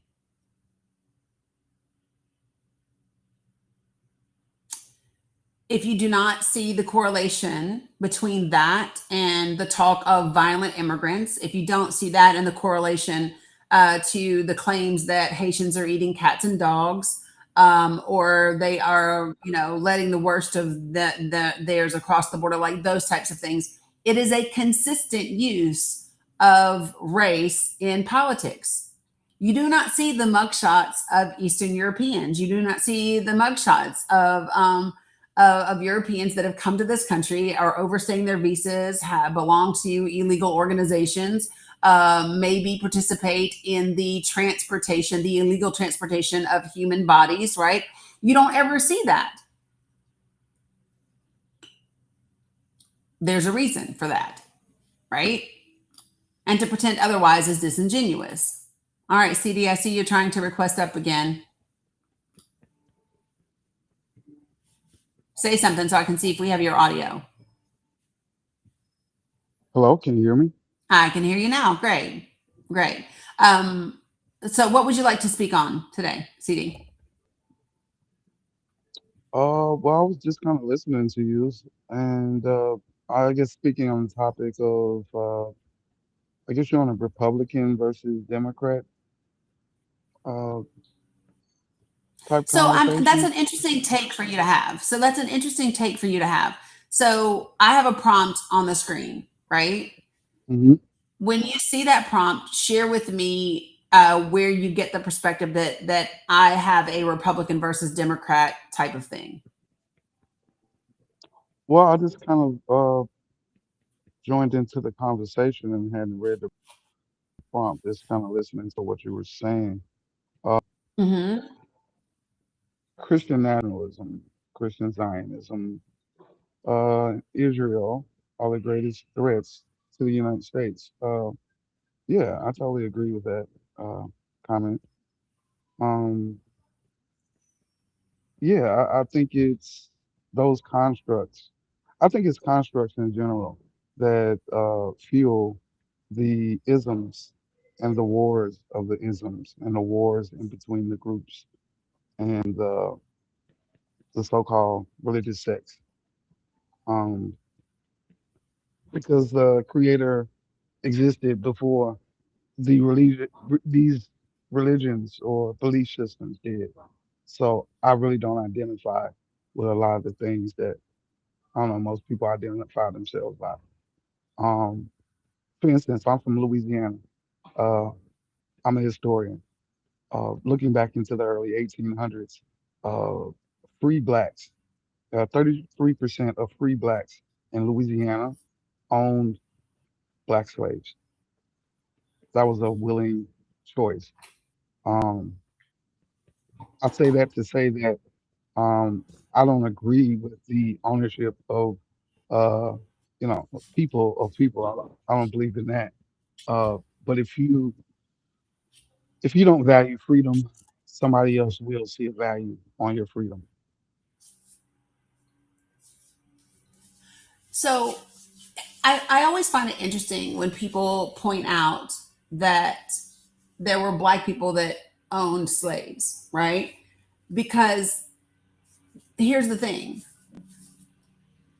how did the enslaved black people arrive in the United States of America?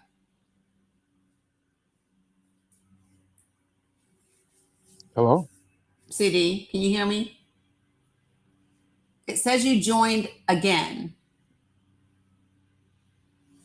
CD, maybe you dropped on this one and I need to add the other one.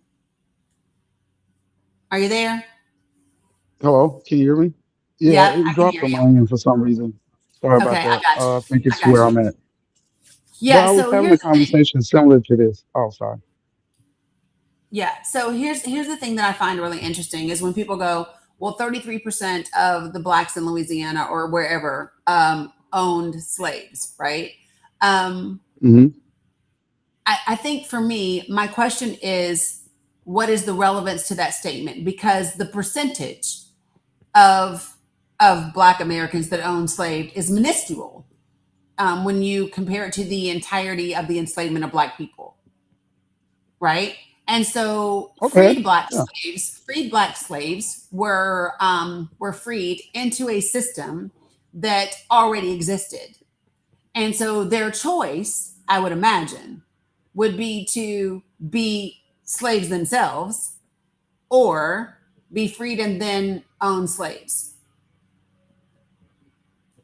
right? So I Well, guess I'll say that. I think the thing. So let me just ask you this: in any group of people, in any situation, do you or do you not always have a segment of a community that does things that are detrimental to the community? Depending on what that community is based on. I mean, there's things that are congruent with growth So in the community. so can you share with me a community? Because since you're a historian, can you share with me a Hmm. community that where there is not a segment of that community that does negative things that would negatively impact or hinder the community? That's not detrimental to them. Can you give me, as a historian, an example of a community or a society that existed where there was not a segment of that community that was negatively impactful to the rest of the community?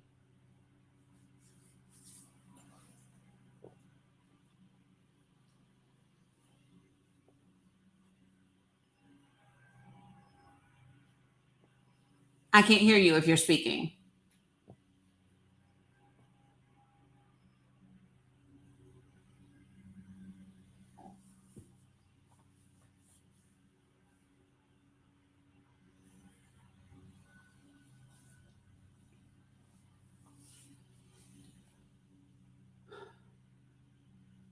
CD, I can't I can't hear you. Yeah. I'm not sure if something's going on with your audio or not. I don't know if maybe you're connected to Bluetooth or whatever.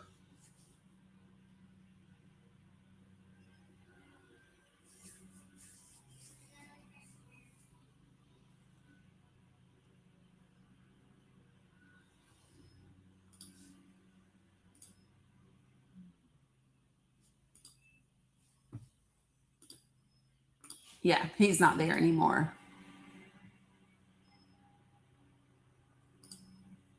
Okay.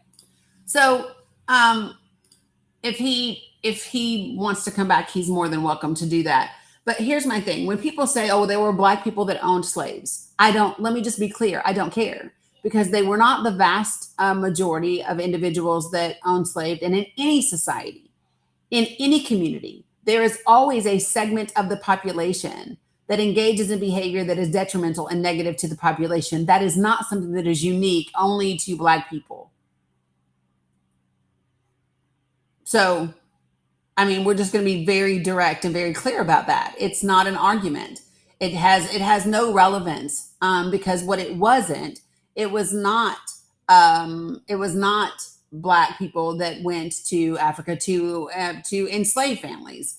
It was not, that was it was the Catholic Church and Europeans that ended up establishing the transatlantic slave trade. Period. Which is why Pope Leo has apologized. So that's just it. So it's not really relevant. And I always find it interesting when people feel the need to bring that up. So actually, Raining Ranch, you would be wrong. It wasn't just black people kidnapping them and selling them to whitey. That's also not accurate. It tells you that you are not well versed in history. And yes, sometimes free people purchase their family members. Yes, that's correct as well.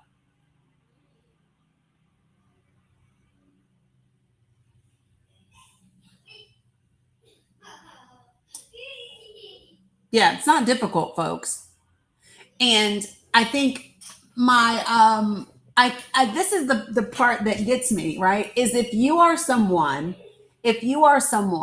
that feels the need to bring up something that is minuscule, that isn't part of the grand scheme of thing, and the orchestration of slavery, chattel slavery at that, in the United States of America, if you feel it somewhere somehow necessary to bring up this small piece of it, right? Then I would ask you, what does that say about you? Why do you feel the need to do that? What is it in you that is resistant to accepting the ownership for the history of the United States of America and the present day moment of this country? Like, if you are resistant to acknowledge that the United States of America is currently right now committing war crimes, why is that? Why do you have difficulty accepting that your country right now is financing and supporting and arming a country that is committing war crimes? And it violates not just the Geneva Convention, it violates the 1996 War Crimes Act.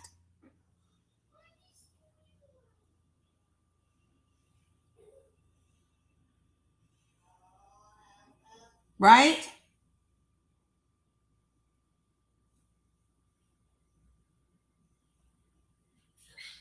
That's our law, passed by our Congress. So if you have difficulty, welcome facts people, appreciate you guys for joining. So if you have difficulty owning the actions of the United States of America in real time, in real life right now, you got to ask yourself why. And these are really tough, intense conversations that we need to have fervently, not just for the next 99 days, but for time thereafter. What's up, Facts People? Welcome. Appreciate you guys for dropping in. So just to recap, there are, hella, Raja. There are 3 topics that I have posted right now. Okay. One is Christian nationalism, Christian Zionism, and Israel are the greatest threats to the United States of America. The second is racism is still the greatest point of intersectionality used to cause division. The third is voting for progressives is the only way to secure the stability of the country. And the country that I'm referring to is the United States of America. Those are the 3 prompts. If you have something that you would like to say about that, if you would like to participate in the discussion, you can do that by simply requesting to join the live. If you are on YouTube, if you are on Twitch, if you are on Facebook, the link to join is in the comments.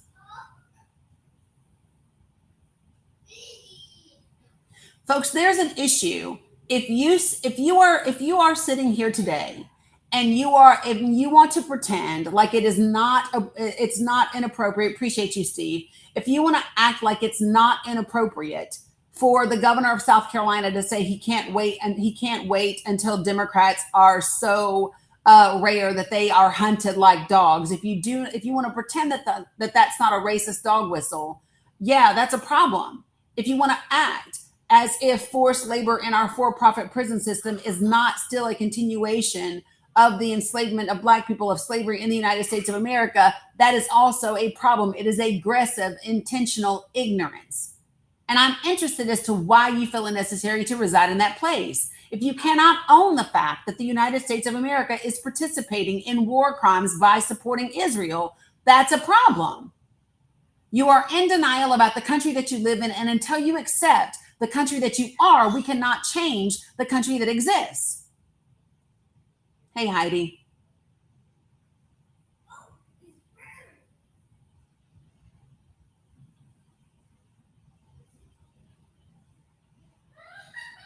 And for me, just to be real frank, I can love the country and not love the government that is running the country.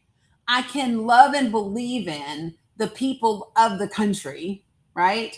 And the hope of the country, and still hold the country accountable for the horrendous atrocities that it commits at home and around the world. To me, that is actually a demonstration of being a patriot, not a nationalist.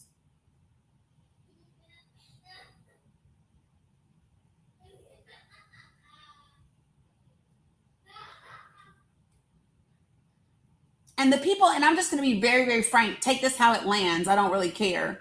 The people that have the hardest time accepting that, appreciate you, Be Action. The people that I encounter that have the hardest time accepting that bend themselves over backwards to try to pretend as if the things that I just said aren't true, are typically, the vast majority of the time, white men.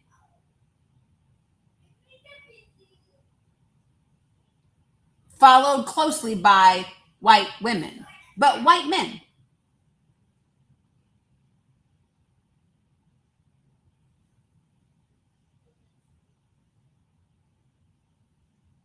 But then you don't want to talk about the privilege that exists that might give you that mindset. You don't want to talk about why you might feel that way. So, problem child, I'm inviting you to come to the panel to discuss it. If you want to discuss Israel with me, and let me just be clear, when you say Israel and then you say Muslims, you are confusing 2 different things. Israel is a country. It's a state. Muslims are people who practice a particular religion. So they are not opposites. So the fact that you, in your verbiage, you don't even you're not able to kind of articulate them properly is probably indicative of why you feel the way you feel. And if you want to talk about war crimes for centuries, you would need to start with the United States of America, right? Since the beginning of the establishment of this country, we've committed crimes against humanity.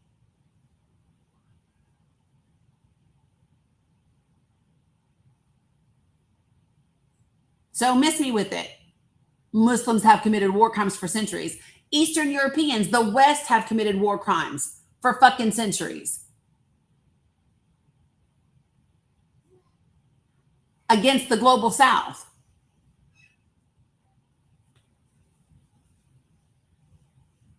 And like I said, if you want to talk to me for real, then get on the panel. There's a link in the chat. Click it, join.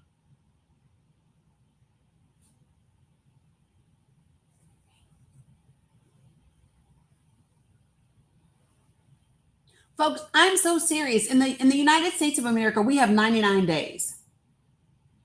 What are you basing your vote on?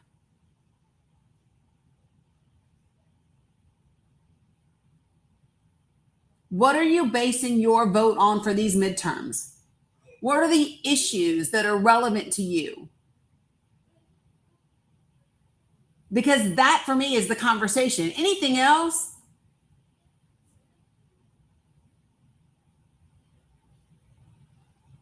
Jeffrey, when you say who told me what? So Teriel, can I offer you a different perspective? So I want to offer a different perspective, you all. Harm reduction is not the thing. You're not voting. If you are voting for progressives, if you are voting for Democrats that are in office, even the imperfect Democratic candidates, you're not voting for harm reduction. You're not. You are voting to secure the stability of this country. You are voting for the closest possible option to the country you want to get.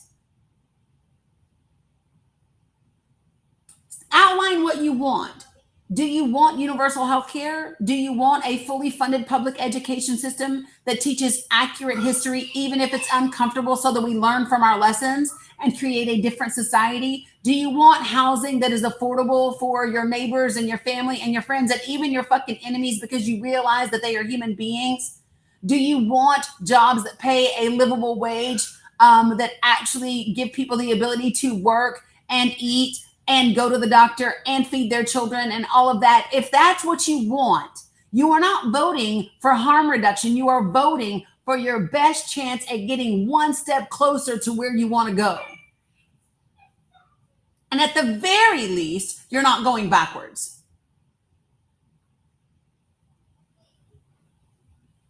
So I am offering to shift your perspective. You are not voting for harm reduction.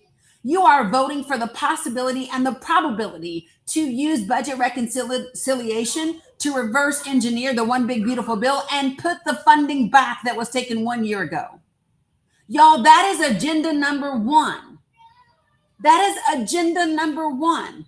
You secure a Democratic majority in the House and in the Senate. Even the Dems you can't fucking stand, because there are plenty of them for me. But when you secure that, you have a majority in which you can force and demand accountability, and for them to use budget reconciliation to reverse engineer the one big beautiful bill and put the funding back into SNAP and back into Medicaid, and to take that $75 million from ICE and put it back, to take the things that were removed from the Department of Education and put them back, to take the things from HUD requirements and put them back.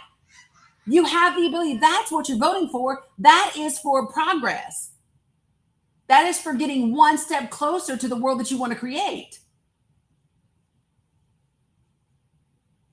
Guys, don't talk to D Cove. If D Cove wants to talk to me about Christian values and the country, then D Cove knows how to hit the box that says request.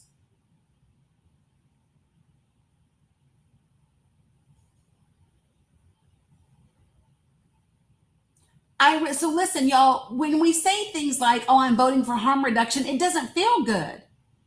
But if we say I am voting for the best options to create the country that I desire that exists right now, that feels fucking amazing. And you vote for the best option for what you want to create right now, while you continue to find and develop other options that you can vote for the next time. And this is how we build.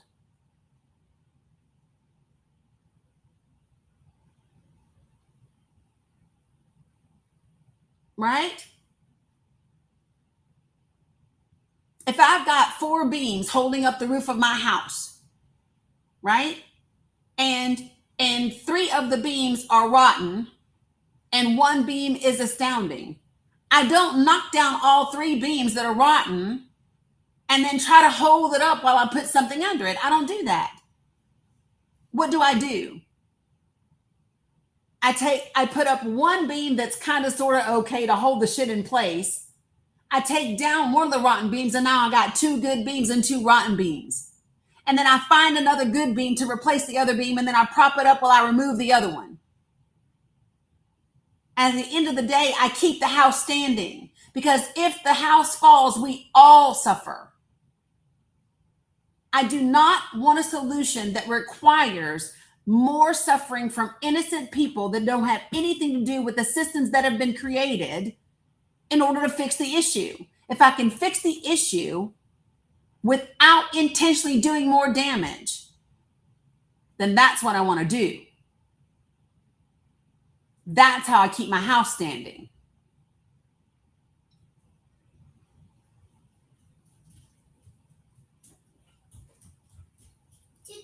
Yeah, girl. Yeah.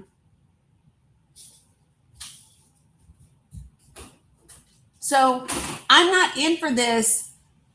Listen, I believe in a very, very specific mindset because I believe that it puts us in a position to actually win and to get things accomplished.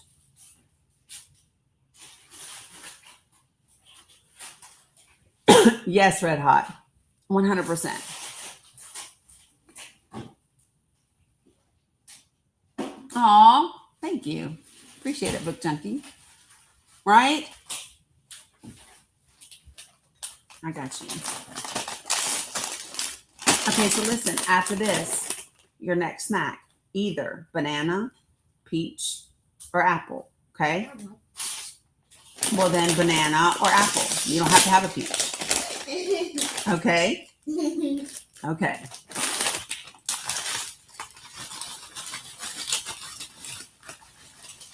There. Here, put these back, make sure it stays cold, okay? Oh, Bella loves the peaches. Bella is the peach girl. We have to peel them and cut them up. Bella will eat 3 or 4. I have to stop them so that they don't make her sick or change her output, if you will. Like real talk. Okay. I do want to talk about the NDAA and Section 219. How many of you all are concerned about the NDAA and how many of you all know where it comes from? Let me just I'm going to do a little bit of a survey. Okay. How many of you all that are on here have or have not read, how many of you have not read the plan outlined by the Heritage Foundation for our relationship with Israel? If you are not familiar with this report by the Heritage Foundation on Israel, please put a 1 in the chat if you don't know and if you haven't read the report.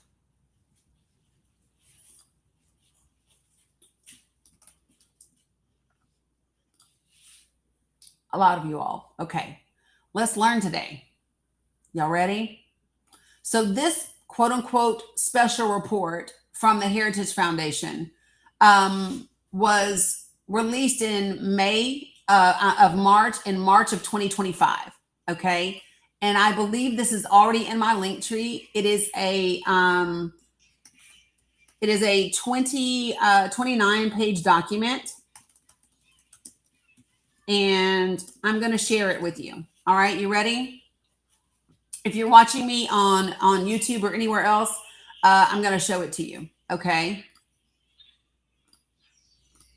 All right. So this is the document. And it's called, it's March 12th, 2025, and it's U.S.-Israel Strategy from Special Relationship to Strategic Partnership 2029 through 2047.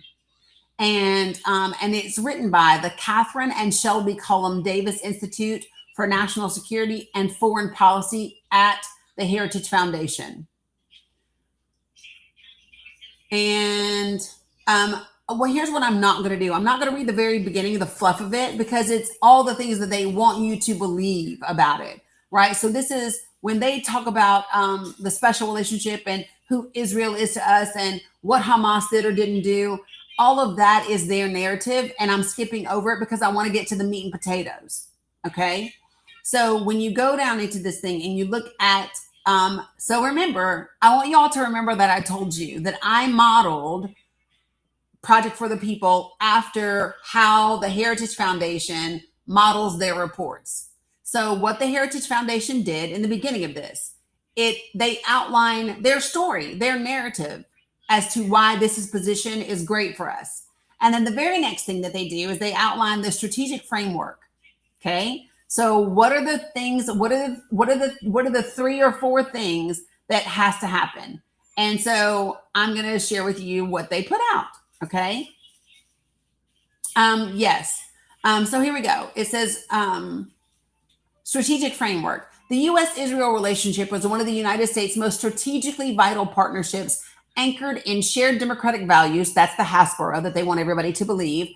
Common regional threats, to whom? No. And decades-long commitment to deepening cooperation across security, economic, diplomatic, and technological domains. So for me, when I hear this, what I hear is propaganda. Because when we talk about regional threats, the threat to the Middle East is and has always been the establishment of Israel, not just because Israel is there. It's because from the beginning, ever since Israel was first established there, they have continuously fired upon their neighbors. They have continuously attacked other borders. They have continuously sought land and resources that do not belong to them. And so that's just the accurate history of the facts. Okay. And then it goes on to say this: the U.S.-Israel partnership, shared values and vision. Israel stands as an outpost for American values. And listen, you might say, oh, that's not true. I say that it is. I say that it is, because America's values have been G-side. American values has been damn near an apartheid state, right? We had Jim Crow here. Those are American values, from people. So you might not like me saying that, but it is what it is. And then when it says, boasting a robust civil society, democratic institutions, free and fair elections, an independent judiciary, which they are not, and a commitment to freedom of speech and press, they are not. That's not true at all. These features have enabled Israel to flourish as an engine of innovation, a hub for technological development, and one of the most dynamic polities in the world. As the Middle East only, this is funny when they say this, as the Middle East only liberal democracy, listen, Israel is an apartheid state by definition, and it has been for decades. So it is not a liberal democracy. It's absolutely horseshit. No, it's not. And here's what they go on to say. Israel shares America's dedication to the rule of law. Nope. Free markets and technological innovation, forming the bedrock of the vital bond between the two nations and serving as the foundation of their strategic relationship. Mutual challenges and Israel's strategic importance. I want to see how much of this I want to read. I don't. So a lot of this is the propaganda, but listen to what they say. This is the bullet point. Israel as a security producer. The United States has sought to enshrine Israel's status as a quote unquote security producer through a policy of ensuring Israel's military advantage over potential adversaries. Now, I want to pause at that comma. And I want to read that part again. The United States has sought to enshrine Israel's status as a security producer through a policy of ensuring Israel's military advantage over potential adversaries. So let me ask a question to all of the folks that support Israel, and for all of the folks that believe in America first, and for all of the folks that are screaming about how we need to force other countries to secure themselves. We need to stop paying so much into NATO. We don't need to be the defenders and ensuring the defense of other countries. Tell me, what is the difference between those countries and Israel? I will wait. What is the difference? Good morning, Molotov Juice Box. What is the difference between Israel and other countries? Why is it okay for us to shore up the defense of Israel, but not other countries? Why, for all of you all who are saying that we need to stop putting so much into NATO, Europe needs to defend itself, and so needs to defend itself. Why doesn't Israel have to figure out a way to defend itself without our dollars?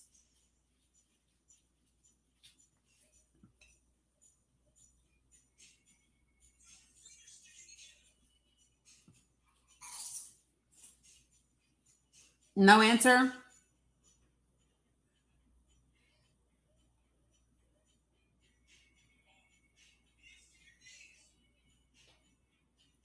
Yeah, so this is the thing, right? There is no defense. There is no defense. You can't sit up here and scream that that the UK needs to do its own defense, and so does Denmark, and so does Poland, and so does this, and so does that, and so does this, and so does that. You can't, I'm just being very clear about that and not apply that same logic to Israel. Why is the United States of America freely, gladly responsible for the financing of Israel's defense?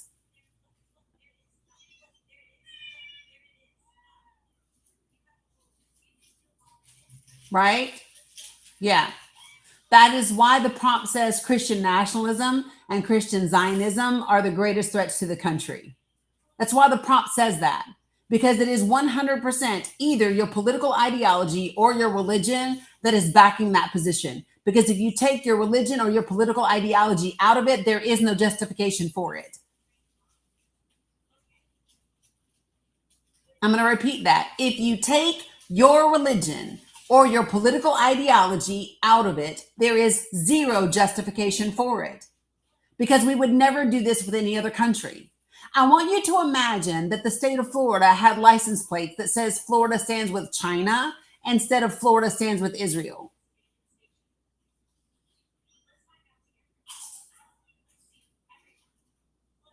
How about we do this? Let's try another license plate. Let's just say that instead Florida had a license plate that says Florida stands with Nigeria instead of Florida stands with Israel. Can we have that license plate? Florida stands with Sudan. Florida stands with Congo. Florida stands with Russia. No, that doesn't work. Then tell me, why does it work for a state in the United States of America to have a license plate that promotes a foreign country that we quote unquote stand with them?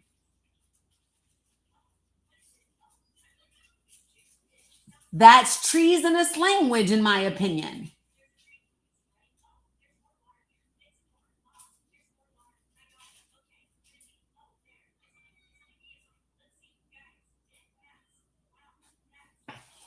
So Ethan says, when he brings this up, some people reply that that it is shame over the lack of support before the H cost by the U.S. government.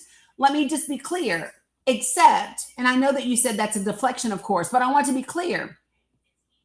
If we, the United States of America, is going to be ashamed of our lack of support before the annihilation of a group of people, then can we do that for the people of Congo? Can we do that for the 13 to 15 million Congolese people that King Leopold slaughtered for fucking rubber?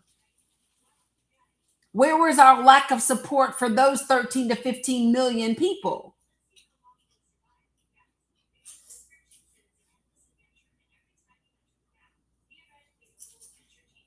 Thanks, Coach.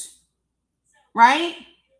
If we're going to have shame over our lack of support of endangered people before they were annihilated or had atrocities committed against them, then let's just apply it across the board. I mean, literally, if we are now doing things, if we are financing countries and peoples because of our shame, then by all means, we should be doing some shit right now for the transatlantic slave individuals, right? Reparations should be a foregone fucking conclusion then. If we are going to do things based on shame, then Black Americans in this country should have like a whole lot of shit in their bank account today. And can we talk about Native Americans? If the United States of America is now financing institutions and people and movements based on shame for the sins that it committed in the past, then I mean, right now, we should have every Native American reservation should have clean, fully clean, accessible drinking water. We should have fully funded public school systems. We should have transportation. We should have a whole team of people that are set up to investigate the missing and murdered Indigenous women in this country. Like, if we are doing things based on our shame as a country, we got a lot of groundwork to cover up. But since we're not doing it because of our shame, then we need to have a real talk about why we are doing it. And it's because of either your Christianity or your Zionism, or both. And what's crazy to me is you will staunchly defend the state of Israel while it absolutely annihilates innocent children, and you will gloat about how amazing they are while our children go to bed hungry, go to school hungry, don't have access to medication, while our elderly die in inadequate facilities, nursing homes where they are abused and they have bed sores. There's no respect for our elders here, but we will respect the fuck out of another country that does not respect us. They laughed in the face of our congressman.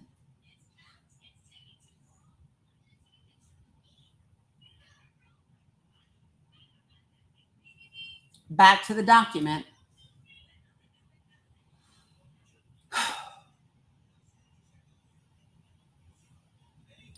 And this document claims that we provide Israel with cutting edge technology. Do you know what that means, actually?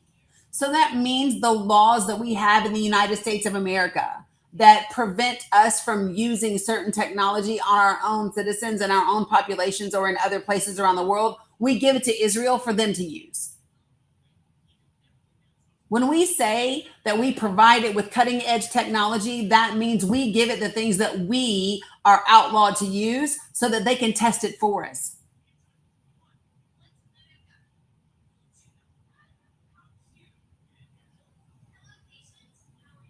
They talk about Israel as an economic engine. It says Israel's anytime you hear them refer to something as an economic engine, that should be just like a red flag alert from every fiber of your bones. It says Israel's economic dynamism has the potential to spur broader development of the Middle East via initiatives such as the Abraham Accords and the I2U2, the grouping of India, Israel, and the UAE. That's another one. If y'all don't know, that's another one that's an issue. And the United States formed in 2021 to deepen private sector technological cooperation. In other words, the advancement of flock cameras and spying systems and Palantir and all of that. That is the advancement of private sector and a surveillance state. That's what that is. And then it goes on to say, this is from the Heritage Foundation, page 5. integrating Israel more deeply into the economies and political dynamics of the broader Middle East will lay the basis for a true zone of prosperity that allows other U.S. partners in the region to benefit from Israel's success. Meanwhile, Israel's potential should be also harnessed to make it a vital link, facilitating the more efficient movement of goods and services among African, Asian, and European markets. Really? And then here's the bullet point that I want everyone to get. I want everyone to understand this last bullet point. And I read, quote, Israel as an equal partner. What? This is in bold print. Israel as an equal partner. The logical progress of the decades-long special relationship between Washington and Jerusalem would be into one of true and equal partnership. To prevent political disagreements from devolving into political blackmail. Well, why would we be able to politically blackmail each other? The partnership needs to move to more equitable footing, where security support is insulated from the vagaries of shifting national and global politics, and where America makes commitments to Israeli security that are truly ironclad. So in other words, right. Now, I just want to be clear. What is the oldest partnership that exists for the United States of America from one country to another? What is the oldest partnership that exists? What is the oldest relationship? I won't say partnership, but what is the oldest allyship? England. Well, true, righteous giggles. It was actually France, if I'm being honest. It was actually France, because France is who helped us get away from England. Right. No, it's actually France. If we're being honest, we say it's the English, but it's literally the French. And then we turned around and bailed on their asses when they needed us. Like real talk. We were like, nah, we're good. No thanks. But everyone should be concerned about the government saying equal partnership with and this is my thing, you all. What does it say about us that the position that we desire for equal partnership is with a country that is known everywhere else in the world by every human rights agency that exists, that this is an institution, this is a country, this is a state, this is a military that commit war crimes and crimes against humanity. And why is that the country that we seek to have a strategic partnership with? And what does that say about us? Because it has to say something.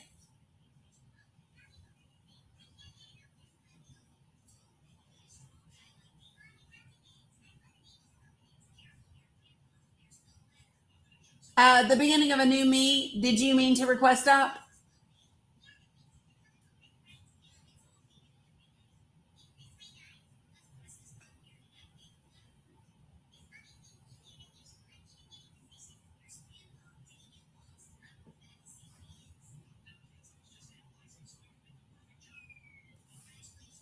You know, the way that I look at this is you can be, what's up, Max Voigt? You can be one or two types of Americans. And I'm not saying you can't be anything else, right? But you can be one of two major groupings in the United States of America.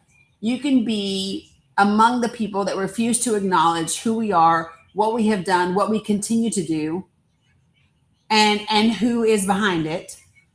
Or you can acknowledge and get real with even the things that are very difficult, right?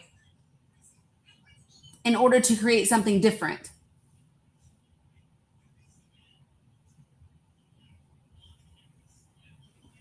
And I choose the latter.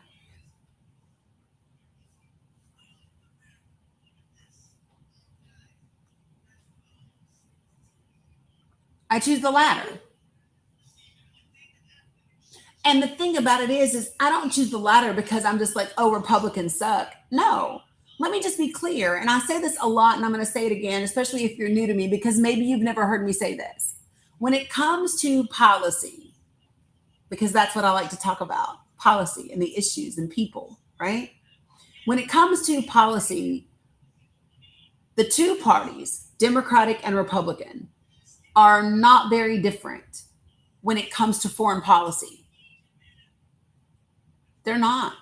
The Democratic Party is just as compromised by AIPAC as the Republican Party is, or at least they were. That influence has shifted greatly. And the reason that we know it has shifted, not enough, but the reason that we know that it has shifted is because of the vote that was taken last week. Almost half of the Democrats in Congress voted against continuing to fund Israel. That is an important, significant gain in the position of the Democrats within Congress. Okay? It's a huge deal. So it's not enough, right? But it is a big deal. That tide is turning. Okay? So that's number one. When it comes to domestic policy, I need to be clear, there is no fucking comparison between the Democratic Party and the Republican Party. Does not mean that I love everything about the Democratic Party. Does not mean that I think the Democratic Party is amazing. It means that they are leaps and bounds ahead of the Republican Party when it comes to domestic policy that impacts the lives of working class Americans. There's zero comparison. If you are not making $150,000 a year or more, it is in your best interest entirely to vote for progressives. Period. And if you're not in the top 1%, it is in your best interest to also vote for progressives. Because the direction that some people desire to take this country into this very fascist, very elitist idea of a country, listen, if you're not in that 1%, you will not matter. Even the 150 ain't going to be enough.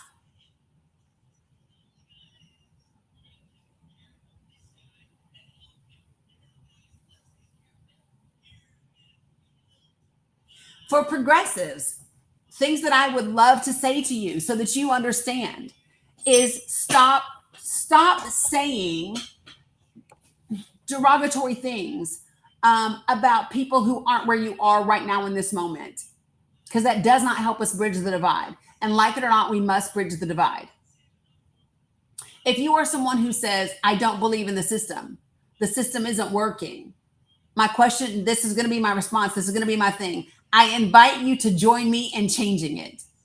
If you don't believe in the system as it exists right now today, then I invite you to join me to change it and to develop and design a system that does work for the majority of people, for working class people, because working class people are the fucking majority. So if your bone of contention is I don't believe in the system is broken, or the system is rigged, then you have a choice, beloved. You can either use that as an excuse to sit on your ass and whine and cry or fucking act like you're not part of this society, or you can get off your ass and join folks that are about designing a system that actually works. That's what sits before you. And we are not where we have ever been. There are remnants of where we are today that mimic the period between 1860 and 1868. There are things of today that have remnants of that feeling of that time period. We had a racist, fascist president in that time. We have one now. And I'm not arguing with you about whether or not you think Donald Trump's a racist. Nope, especially if you white. I'm damn sure not arguing with a single white person as to whether or not he's racist, because your opinion doesn't matter. Just like I would never argue with an LGBTQIA person as to whether or not someone is homophobic or transphobic. I'm not, because I'm not a part of that community. Real talk.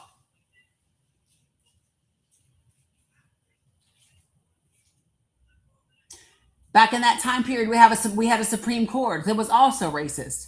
We had a Supreme Court that was compromised. We had a Supreme Court that was endangering the rights and the ability to liberate Black and brown people in this country.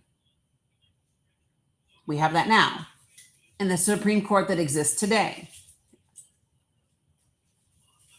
And so it is incumbent upon us to look at the past, to see what was done in the past that shaped the future of this country. And it also shaped one of the most productive economic growth, wealth generating periods for minorities in this country in history. If the Reconstruction period had been allowed to continue, life would look very different for Black Americans. I pulled this up the other day, and it's worth pulling up and going over again. So give me 1 second.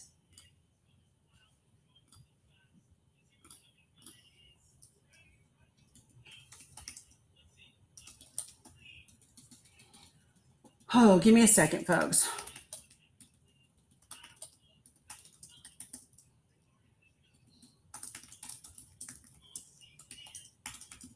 All right, so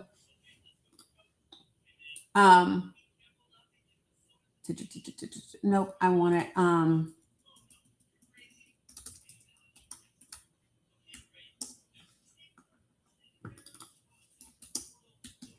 right, so I'm going to share this with you all because it's really, really incredible.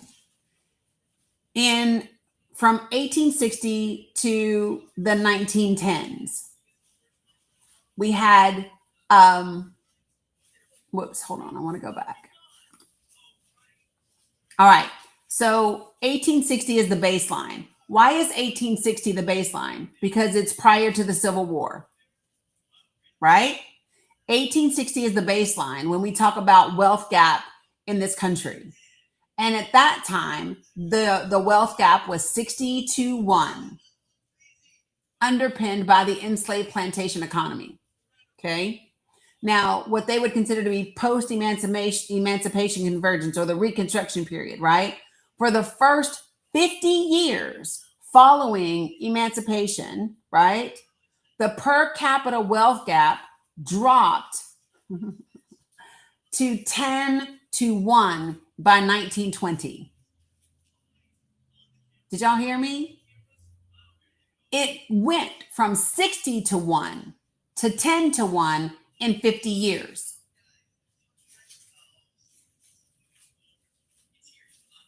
That's incredible. That's what the Reconstruction Acts did for Black people in the United States of America. It dwindled that wealth gap from 60 to 1 to 10 to 1 over 50 years. So what is that? That is a reduction by 10 points every decade, right? That gets us to 1920. What's up, Dolphin? That gets us to 1920. But then what happens after that?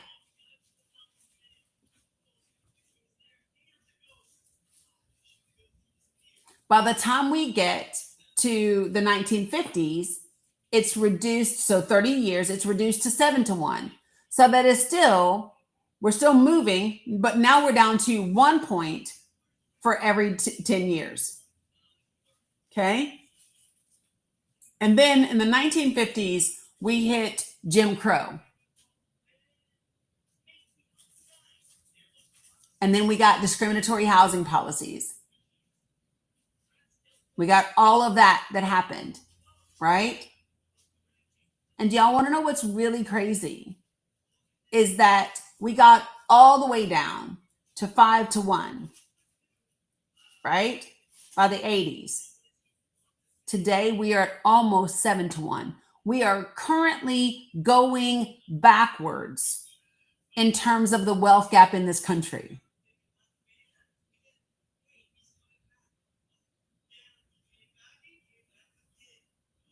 This is why my second point says racism is still the greatest point of intersectionality used to cause division and the greatest issue in this country. And it shows up in class. Classism is a symptom of racism.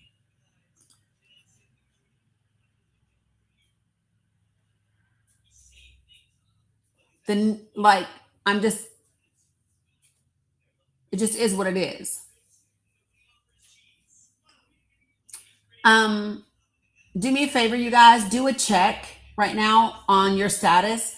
Look down at the bottom of your TikTok app. If the two people at the bottom are grayed out, that means that you have requested to come up to the panel. Make sure that you intended to do that. If it is pink and blue, that means you have not requested. So if you would like to, that's how you know, and you can.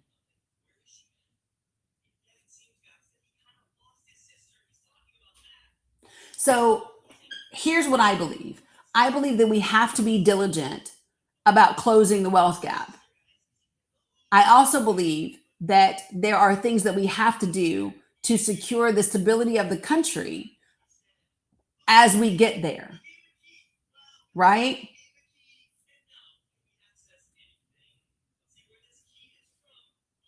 Give me a second. Well, he requested and then he left. So here's the thing that let me just make sure that I've given you what I want to give you so far. I've gone over that. Let me see if there's.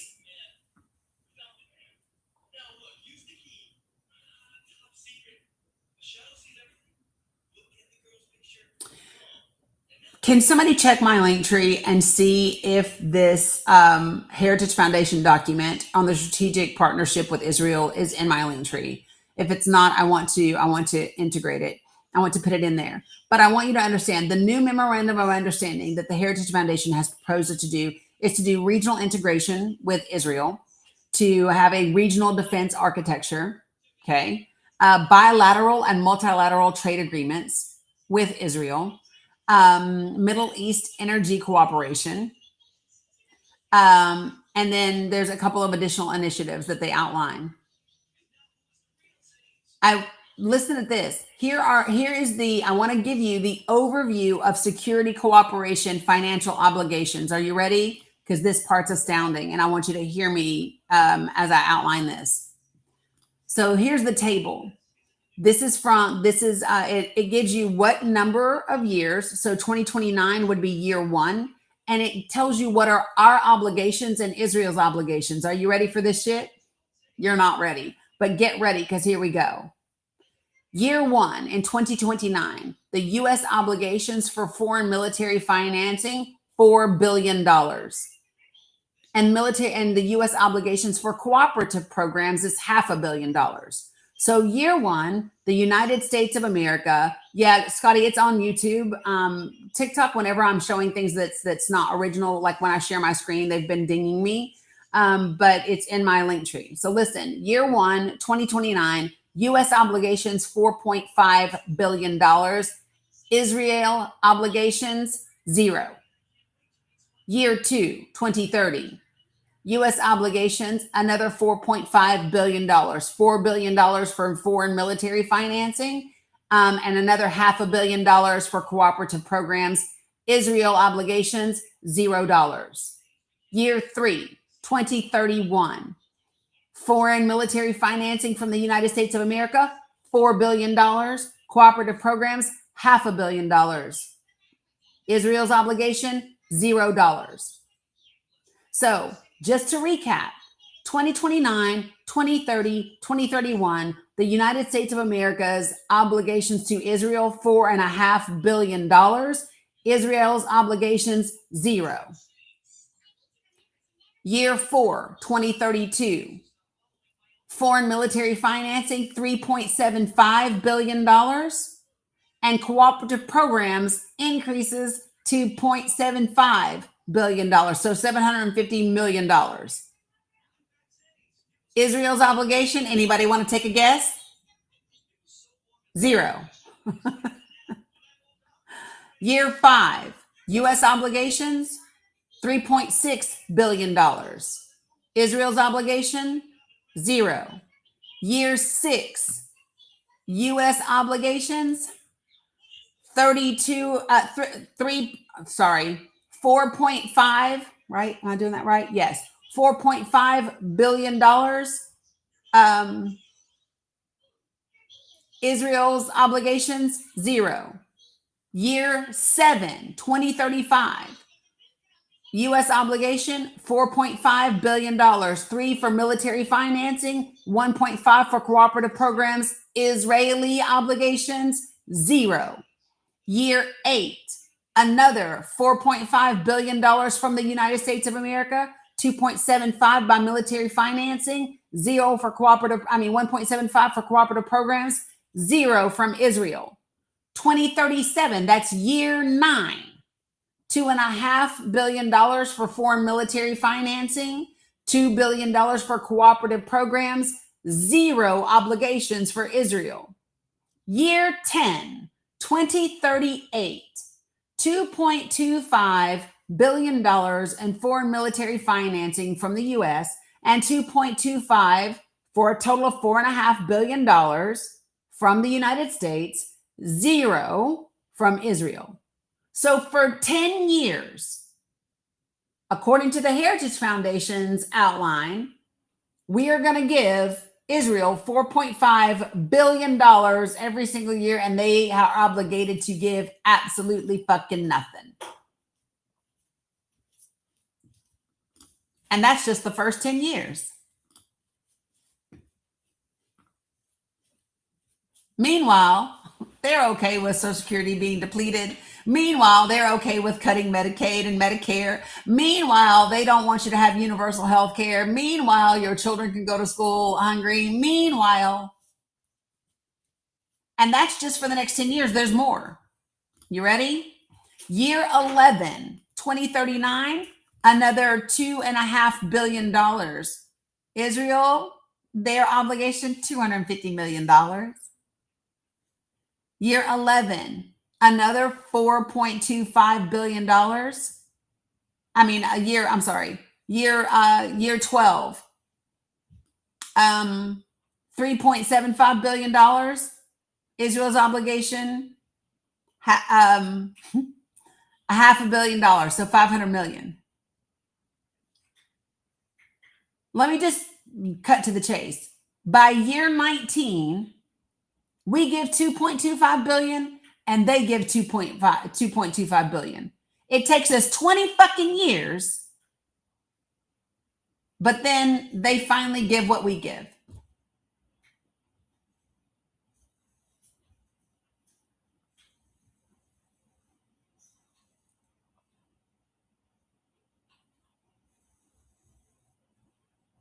How about that?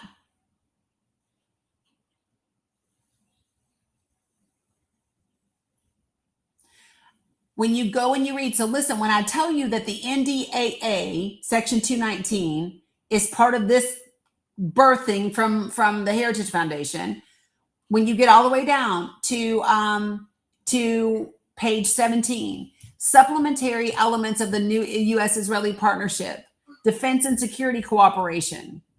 Defense, the United States ensures Israel's security in part through retaining Israel's qualitative military advantage in the Middle East, a strategic imperative guaranteeing that Israel maintains technological, tactical, and operational superiority over any potential adversaries. The U.S. should continue to prioritize advanced defense technology transfers, joint development programs, and sustained security assistance to ensure that Israel maintains its military advantage and to uphold other critical components of the bilateral defense strategy. And it says the U.S. and the Israel should what? Enhance joint technology development, enhance logistical and operational support, expand military training and exercises, facilitate defense procurement, intelligence and counterterrorism. Like, this is the thing. So yes, VJ, the U.S. would be financing the Greater Israel Project. This is not the bill, y'all. This is literally, so what I've given you first, because I have the bill pulled up and we're getting to the bill. This is the special project that was released in March of 2025 by the Heritage Foundation, outlining a 19-year plan to become an equal with Israel. That's what this is.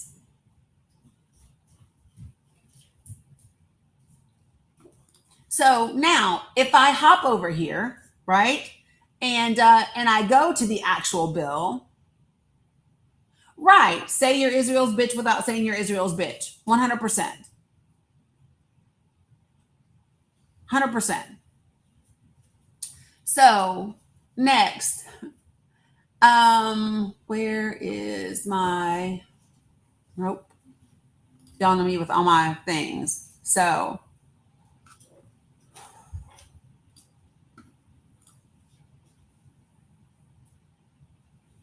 nope, I don't want that. I don't want that.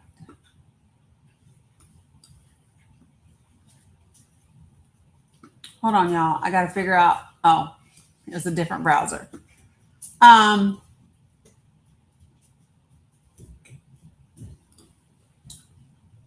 right. So here we go. We're going to go to section 219 of the bill.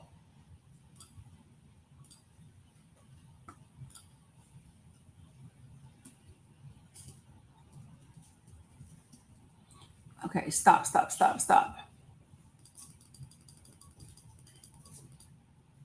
Here we go. All right. I'm going to share it over here.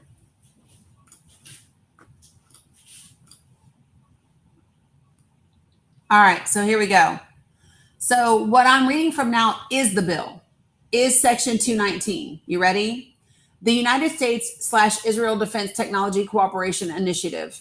A, establishment. The Secretary of Defense shall designate an executive agent. And I just want to be clear. Do you want to know why they're still calling it the Secretary of Defense? Because legally that's the name of the department. It has not been changed. So when Congress talks about allocating funds and appropriating funds for the Department of Defense, it's the fucking Department of Defense because that's the name. Congress hasn't changed the name. That's why it still says that. Okay. The Secretary of Defense shall designate an executive agent as such term is defined in the Department of Defense Directive 5101.01, responsible for synchronizing cooperative efforts between the United States and Israel to expand and accelerate bilateral defense technology research, development, testing, evaluation, integration, and industrial cooperation by number 1, identifying jointly developed or Israeli origin technologies with operational utility for potential integration into United States systems and programs of record. So I want to be clear. Have you seen anything about a challenge to this under the Leahy laws yet? I haven't yet, Jeff. I haven't. But I want to be clear about something, you all. So do you all remember Ehud Barak, the former prime minister of Israel, going with Jeffrey Epstein to another African country to help them establish a surveillance state? Do y'all remember this? Yeah. So that's the thing. This is something that Israel is known for. Israel is known for helping create using surveillance technology and selling it to other countries. So let me see if I can find this really quick for you.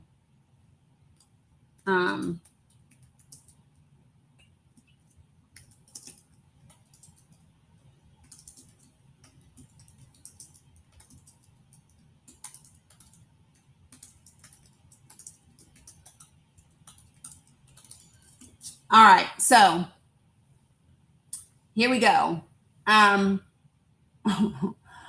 So Ehud Barak proposed a security and surveillance package reportedly valued at around $150 million that featured a mobile and internet surveillance center designated to monitor telecommunications and feed data to local security services. This was in Cote it's the Ivory Coast, and in Nigeria.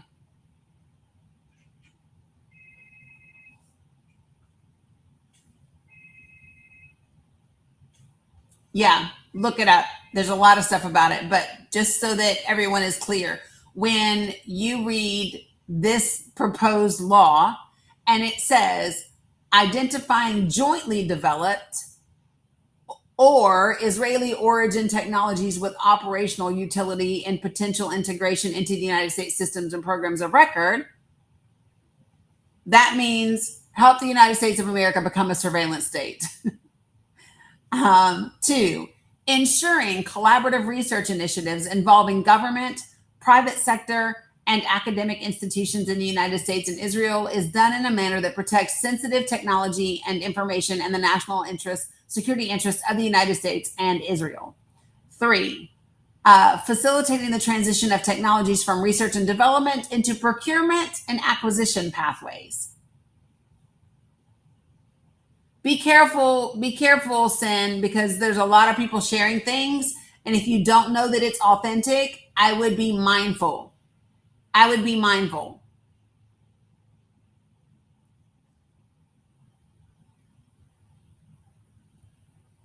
Hey, Jacqueline, did you mean to request up?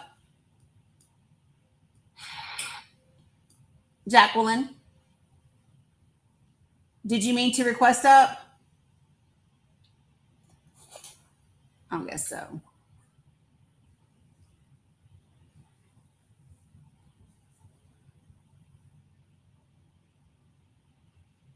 All right. Sorry, folks.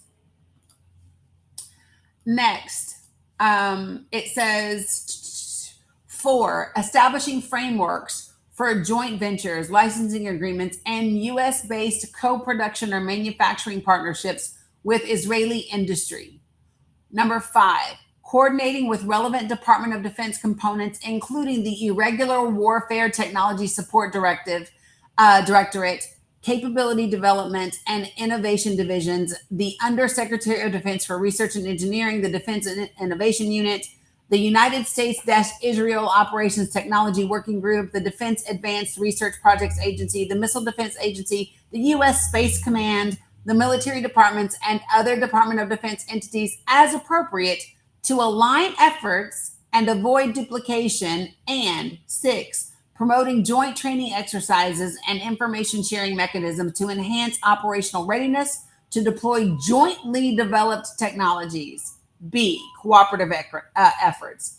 The synchronized cooperative efforts under subsection A may be carried out through the following domains: counter unmanned systems, including aerial, maritime, and ground platforms. That would be your drones, people. Anti-tunneling and subterranean threats, missile and air defense technologies, artificial intelligence, quantum machine learning and autonomous systems, directed energy and advanced sensing, cyber defense, electronic warfare, and digital resilience, biotechnology. This one is a big one for me, y'all. When I read biotechnology, biomanufacturing, and medical defense, and I know that Israel has used white phosphorus in Lebanon and in Gaza, that's a fucking problem for me.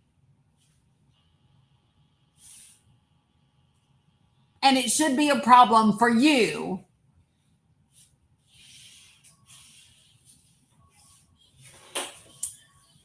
Network integration, data fusion, and contested logistics, defense industrial base cooperation, manufacturing and co-production, other emerging technologies as jointly agreed upon by the U.S. and Israel. C, activities in coordination with other federal departments and agencies. Listen to this. Yes, white phosphorus. It's a chemical weapon. It's a chemical weapon. Yep. So let me just show you all.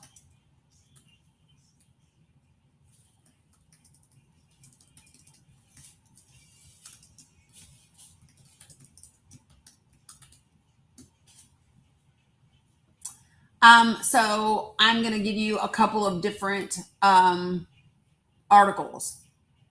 So, and I'm going to give you a couple of different sources because I think it's important to do that. And I'm going to do 4 right off the bat. So the first one that I'm giving you is from the Human Rights Watch. The second one is from the Institute for Middle East Understanding. The third is from Amnesty International. And the fourth is from The Guardian. Okay. So I'm saying those again so that you understand that I'm pulling from 4 different, phosphorus can melt metal. So, and there's actually one weapon used by Israel that literally evaporated almost 3,000 Palestinians. But I'll talk about that one in just a second. Let's talk about this one first.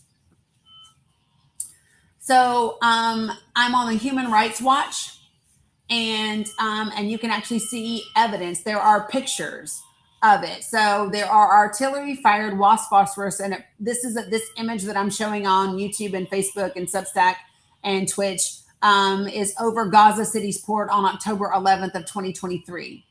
Israel's use of white phosphorus in military operations in Gaza and Lebanon put civilians at risk of serious and long-term injuries, Human Rights Watch said today in releasing a question and answer document on white phosphorus.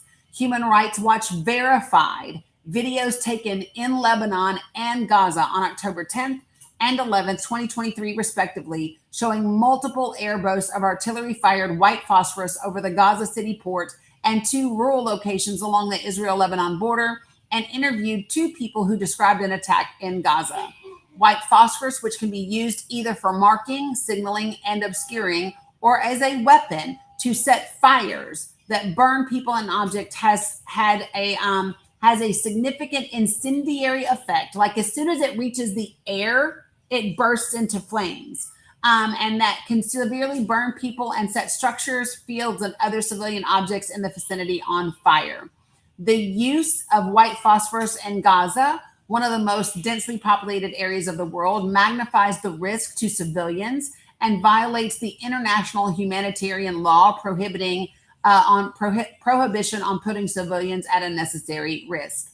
Quote, any time that white phosphorus is used in crowded civilian areas, it poses a high risk of excruciating burns and lifelong suffering, said Lama Faki, Middle East and North Africa director at Human Rights Watch. Quote, white phosphorus is unlawfully indiscriminate when air bursts in populated urban areas where it can burn down houses and cause egregious harm to civilians, end quote. On October 11th, Human Rights Watch interviewed by phone 2 people from the Al-Mina area in Gaza City who described observing strikes consistent with the use of white phosphorus. One was in the street at the time, while the other was in a nearby office building. Both described ongoing strikes before seeing explosions in the sky, followed by what they described as white lines going earthward. They estimated that the attack took place sometime between 11:30 a.m. and 1 p.m. Both said that the smell was stifling. The person who was in his office said that the smell was so strong that he went toward the window to see what was happening and then filmed the strike. Human Rights Watch reviewed the video and verified that it was taken in Gaza City's port and identified that the munitions used in the strike were airburst 155 millimeter white phosphorus artillery projectiles. Other videos posted to social media and verified by Human Rights Watch show the same location. Dense white smoke and a garlic smell are characteristics of white phosphorus. Human Rights Watch also reviewed 2 videos from October 10th from 2 locations near the Israeli-Lebanon border. Each shows the 155 millimeter white phosphorus artillery projectiles being used, apparently as smoke screens, marking, or signaling. White phosphorus ignites when exposed to atmospheric oxygen and continues to burn until it is deprived of oxygen or exhausted. Its chemical reaction can create intense heat of about 1,500 degrees Fahrenheit. I'm going to repeat that. Its chemical reaction can create intense heat of about 1,500 degrees Fahrenheit, light and smoke.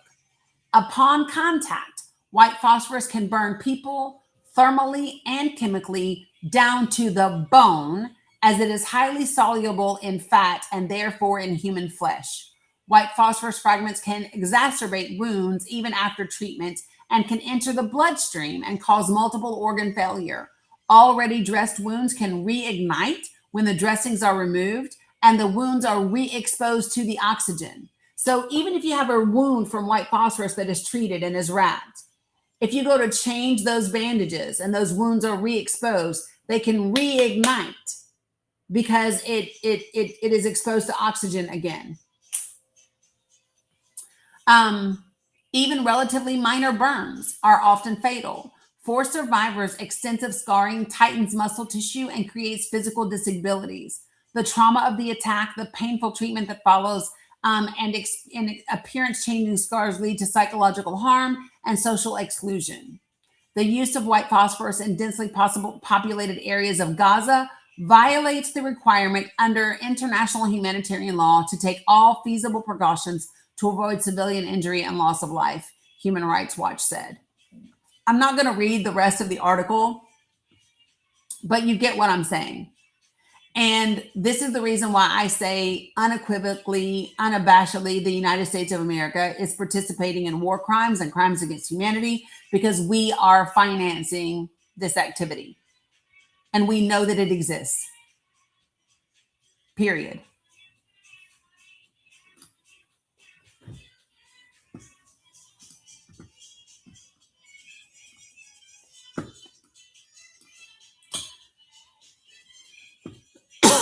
I say this often and I will say it again. Talking about Israel is not talking about Jewish people. Talking about Israel is talking about Israel. Talking about Israel is not anti-Semitic because it's not talking about Semitic people. Palestinians are Semitic people.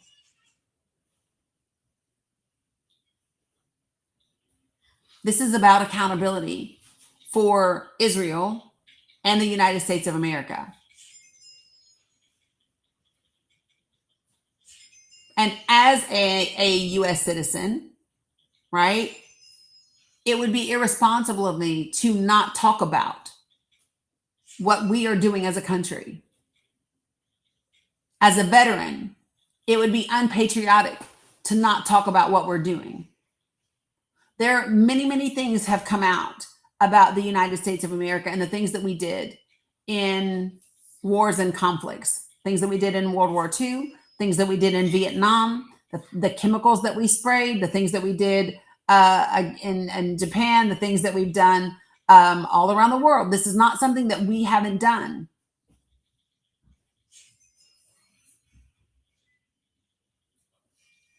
It's just historically accurate. And if it's uncomfortable, good. Be uncomfortable. And be uncomfortable to choose to create something different.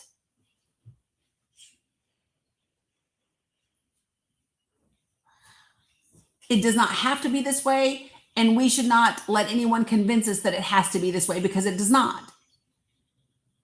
It is not a requirement that this is how we operate in the world.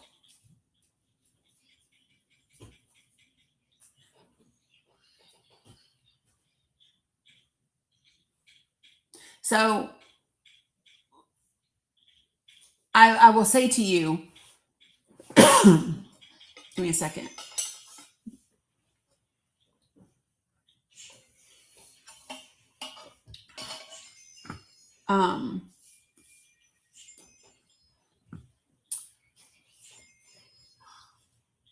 These 99 days is our opportunity as U.S. citizens to band together and set our sights and our focus on creating something different.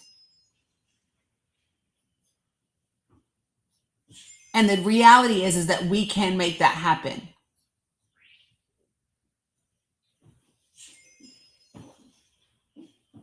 Let me ask you this question.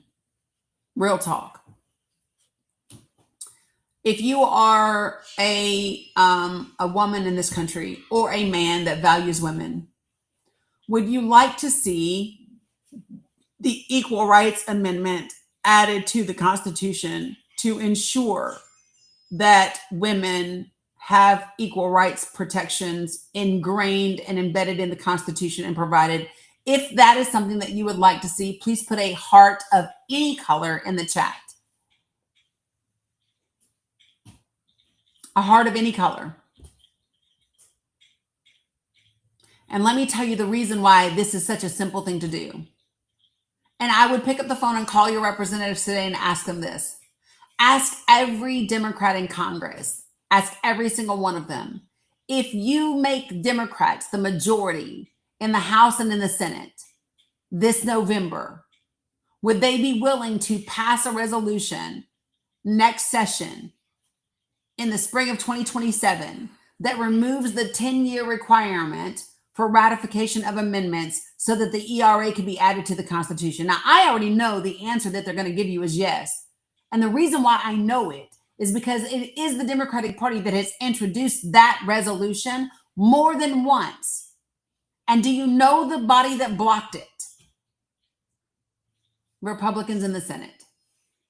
That is not me saying Republicans are bad, Democrats are good. That's me stating a fucking fact. The fact is, Democrats introduced a resolution to eliminate the single barrier to ensuring that women have equal rights added to the Constitution.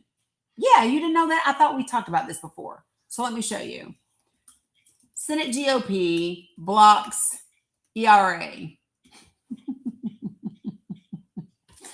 On April 27th, 2023, Senate Republicans blocked a resolution to remove the 1982 ratification deadline for the Equal Rights Amendment. The procedural vote was 51 to 47, falling short of the 60 votes needed to move forward. That's a fact. If Republicans don't like me saying it, then fucking change it and vote different. But the fact is, it was Senate Republicans that voted against making sure that women had equal rights in the Constitution. And that was in 2023.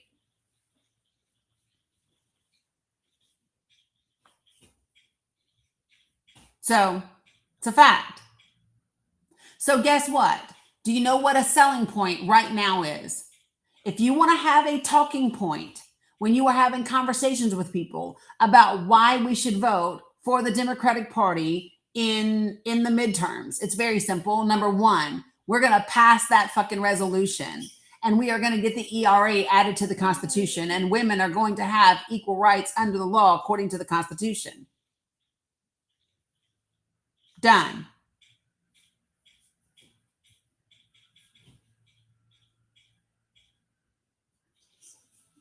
Okay? That's number one. Number two, would you like to see the funds that were taken away from our social programs that feed our children, our elderly, and our disabled? Would you like to see those funds put back so those people can actually eat?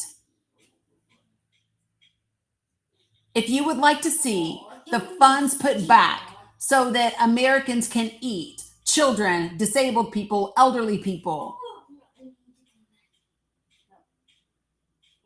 give me a heart of any kind up in this chat. Because guess what? That can be done.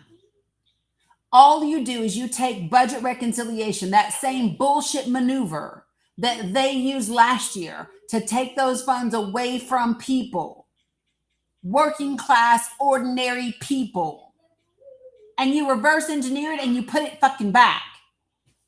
You want to see that $75 million taken from ICE and put back? Then you vote Democrat in the midterms. Not because you love them, but because you want to provide medical care access for people in this country. You want people that don't qualify for Medicaid to be able to afford to purchase it from the marketplace? Then you vote so that we can redesign tax subsidies, premiums, and put them back into the ACA. And you do it with budget reconciliation. That's what we did.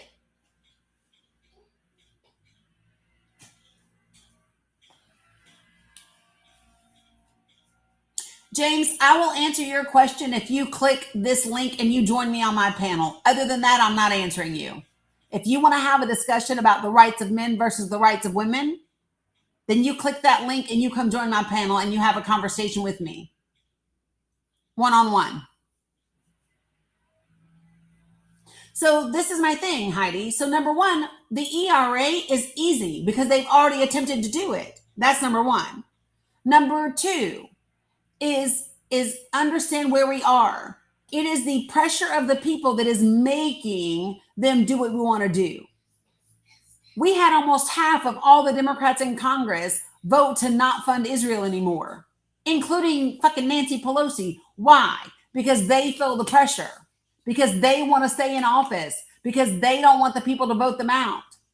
That's how powerful your vote is. That's how powerful your position is.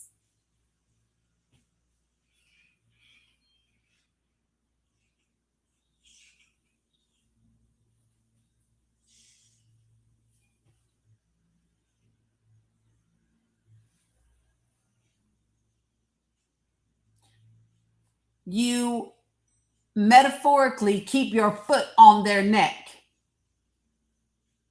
Not literally, but you metaphorically keep your foot on their neck. And you continue to have conversations with the people in your community and demonstrate that more of us want the same things than we don't.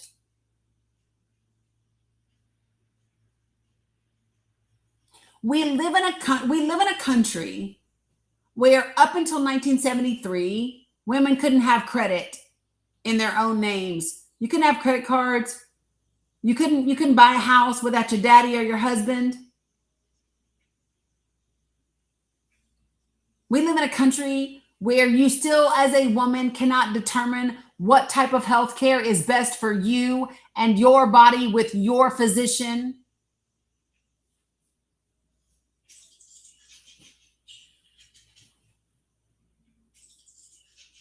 I have been in a doctor's office and been asked how old I am, how many kids do I have, and whether or not my husband wants me to have my tubes tied, as if it's any of his fucking business.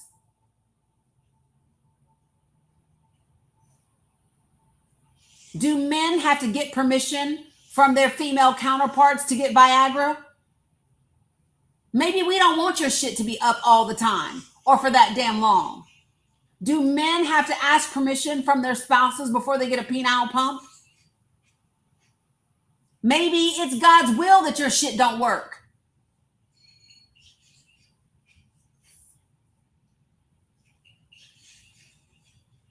Maybe your shit acting like a wet noodle is God's will. Don't interfere with what God intended.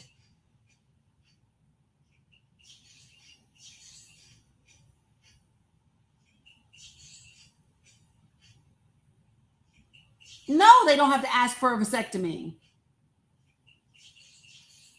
So when you talk to me about men's rights and women's rights, I'm just giving you a few examples of how it shows up in real life.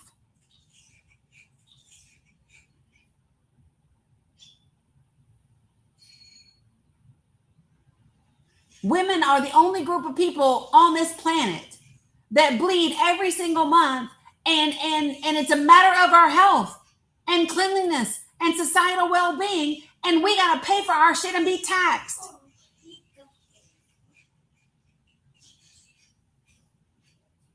Why? I promise you, if the end of your member bled every month, men would want some free shit to wrap around the end of it. And you damn sure wouldn't go to work. If men's balls leaked blood every month, you would be in bed.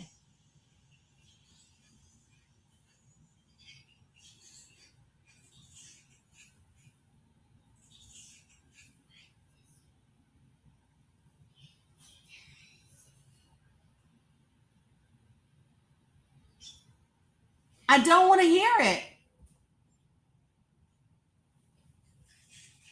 I bet you money that was your provider, Don Juan, because it's not a statewide thing.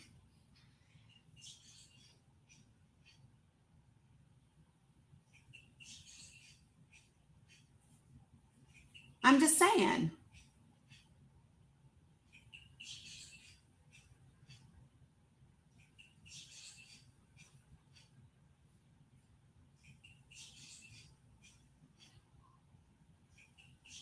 This is when it's so wild to me when people want to say, well, what rights do women not have that men have? I'm so over it.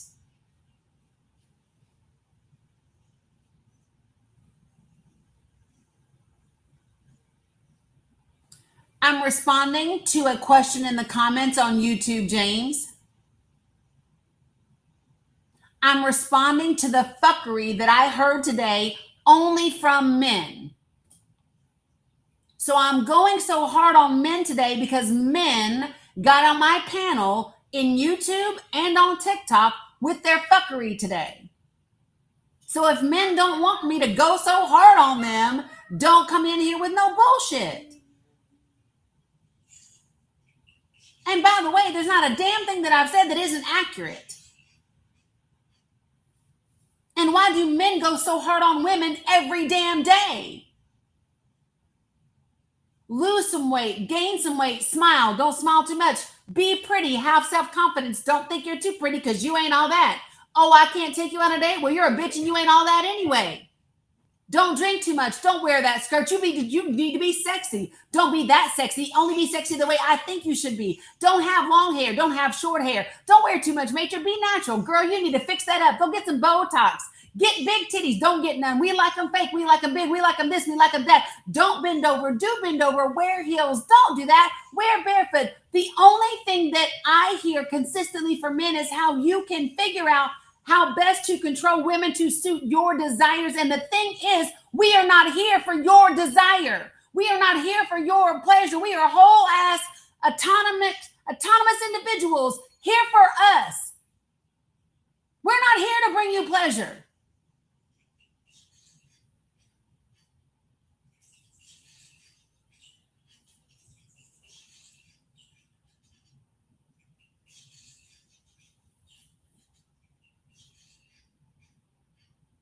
And if you notice, for those of y'all that are talking about, well, the Bible says, okay, let's talk about the Bible, because here's what the Bible says. The Bible said it ain't good for man to be alone. It didn't say shit about women. It didn't say women shouldn't be alone. It said men. It said God said it was not good for man to be alone. So he made man to help me. He didn't say that man was helping me. That is why married men live longer and single women live longer. If you really want to tell the truth, and that is statistics, not my opinion.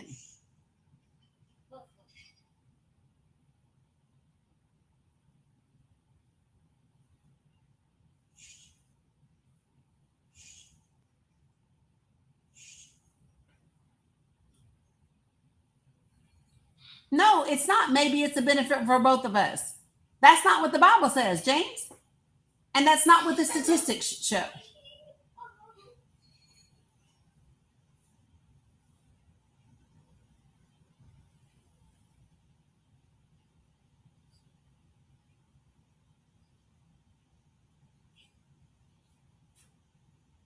So, and that doesn't mean that I don't love and appreciate men. I do. We just don't belong to you.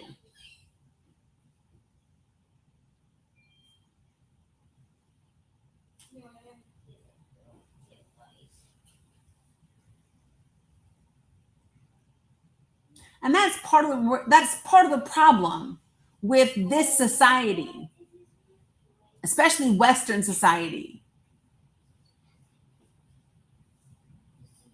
That's why they keep trying to convince women to give up their damn right to vote.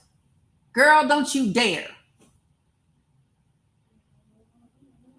Listen, if you have a man in your life that is telling you that you need to go with a household vote, blink twice because you are in trouble.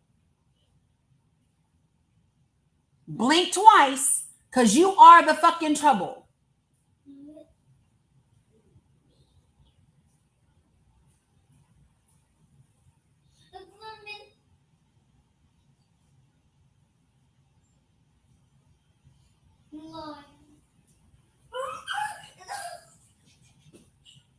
Right, girl, you in danger.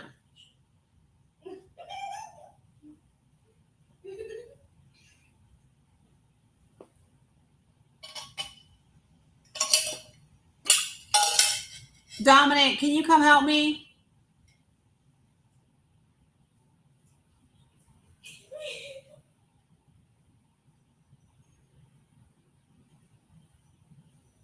So, James, you apparently don't know the reasons why women have hysterectomies. Go find out all the reasons why women have hysterectomies and then rejoin the conversation.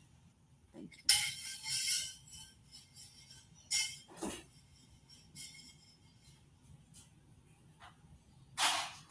Y'all are wild.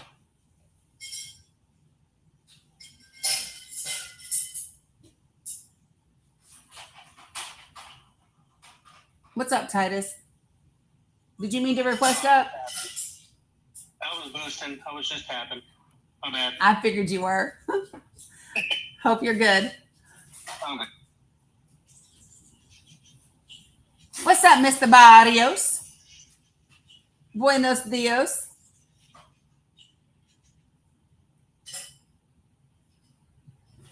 What's up, James? Hello. Hello. What would you like to say? I just caught you in this rant. I don't know what they said or did, but surely you know that all of us are not chauvinist pigs. Surely I know that it is all of you until it is none of you. Come on. Man, that's See, not you fair. laugh. You laugh because That's you. not fair. No, it is. It is 100% fair, and I'm going to tell you why. Right? So you came in and heard me on a rant, and rather than ask me, "Dang, Dani, what did some man say to make you?" No, you didn't. No, you didn't. No, you didn't. No, you didn't. Let me tell you what you said, and I'm going to give you the difference. Here's the difference. Instead of coming in here and saying, "Damn, somebody must have been really out of pocket for Dani to say what she's saying right now," the question that you asked me was, "Why you go so hard on men?" When nothing that I said wasn't factually accurate. We've never experienced What? that period in a month. You said we were all being bed. What did I say that was hard on men? That we would be in bed if we had to have a menstrual. Because you get in bed if somebody blows too hard on your balls. I know good and damn well.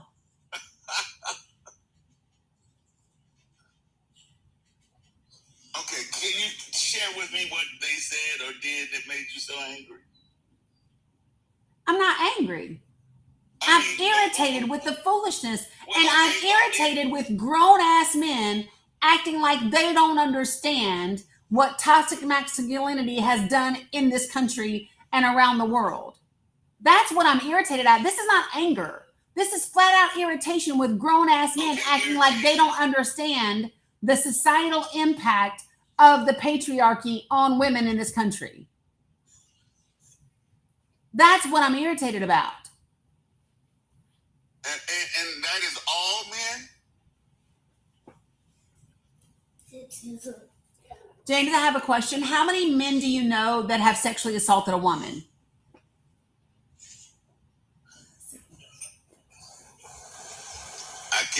I don't know.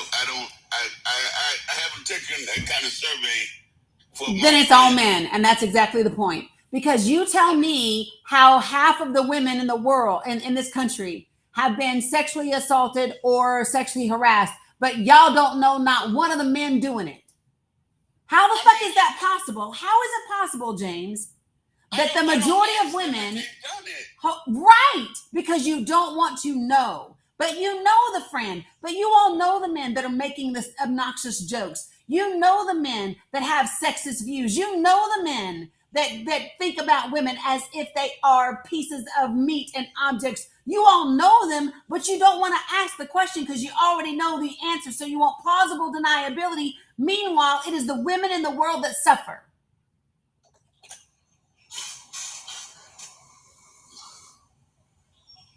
And how would we go about solving that? I just told you. Police your own. How do you want white people to solve racism? What couldn't we say that both men and women ought to do better about racism? No, we're not making women responsible for sexual assault and harassment. No, the fuck we're not. No, we're not going to say we are not going. So that's like telling black people what they should do to fix racism. What should black people do to fix racism, James? Nothing? That's what women should do to fix sexism. Nothing. So men should raise their sons completely by themselves. Men should police other men.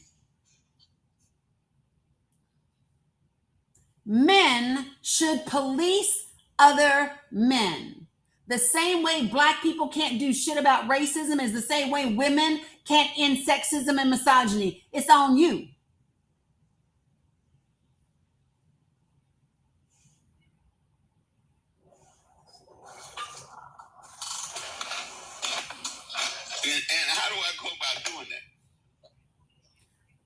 How do you want white people to fix racism, James?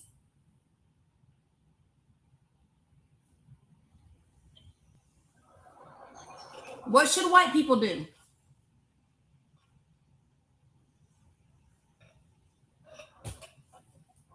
I think we acknowledge that there's a problem with some men. No, answer my question. What should white people do to help end racism? What should white people do? They have to first acknowledge it that it exists And then what? and take steps to eliminate it. In what ways? What are those steps?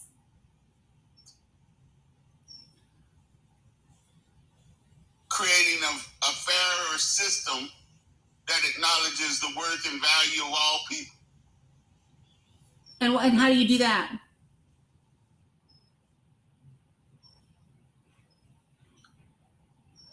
But I think in some ways they put together a way of punishing people who violate that law. So you just think that racist laws and hate speech laws and hate crime laws is enough? So No, I don't think it's enough. So what do you think? So when can you share with me how hate crimes have reduced racism in the United States of America?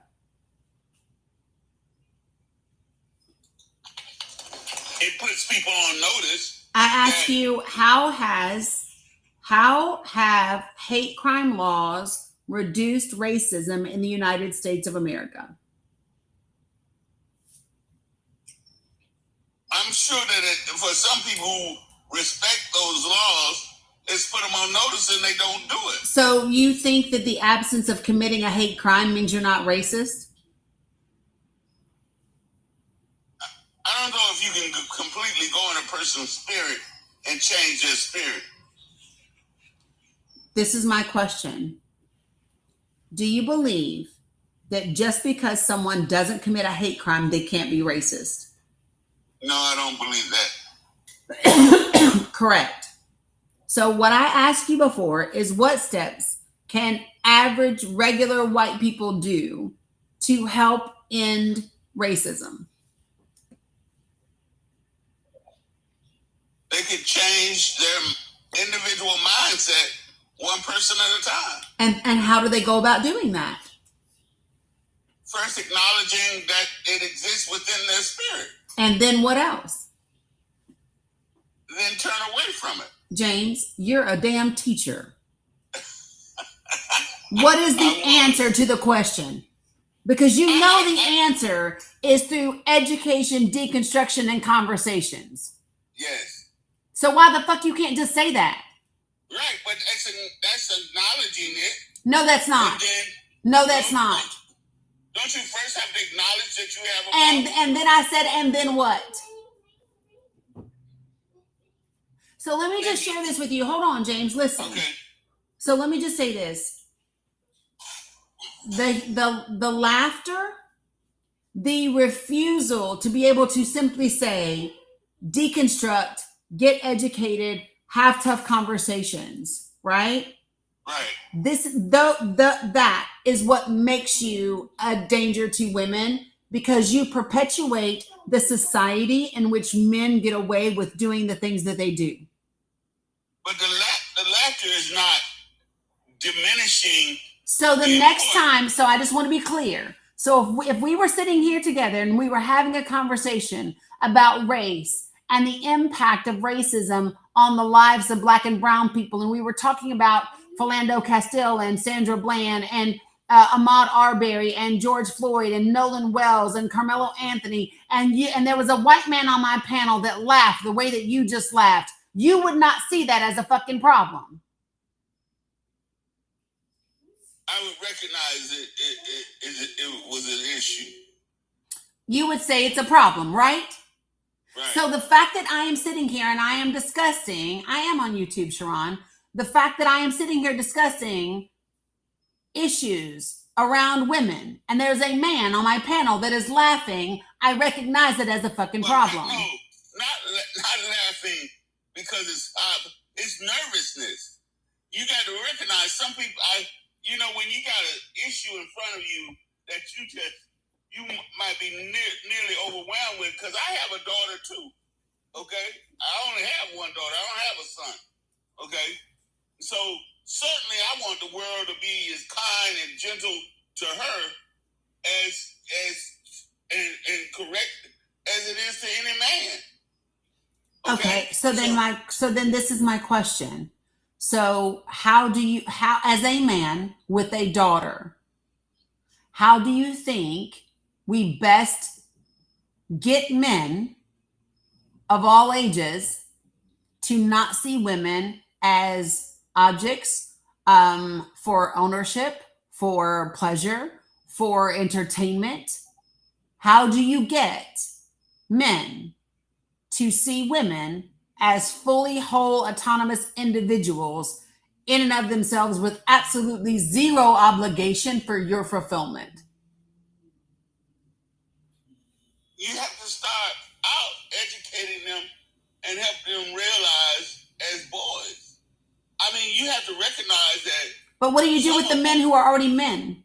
Are you telling me that grown men are too old to change their ways? No, I'm not saying they're too old, but there are some of them who like, I find it ridiculous that you say there are men who want to squash women's ability to vote. I would find that's inconceivable. Hold on one moment. Hold on one moment. Hold on one moment. Say it didn't exist.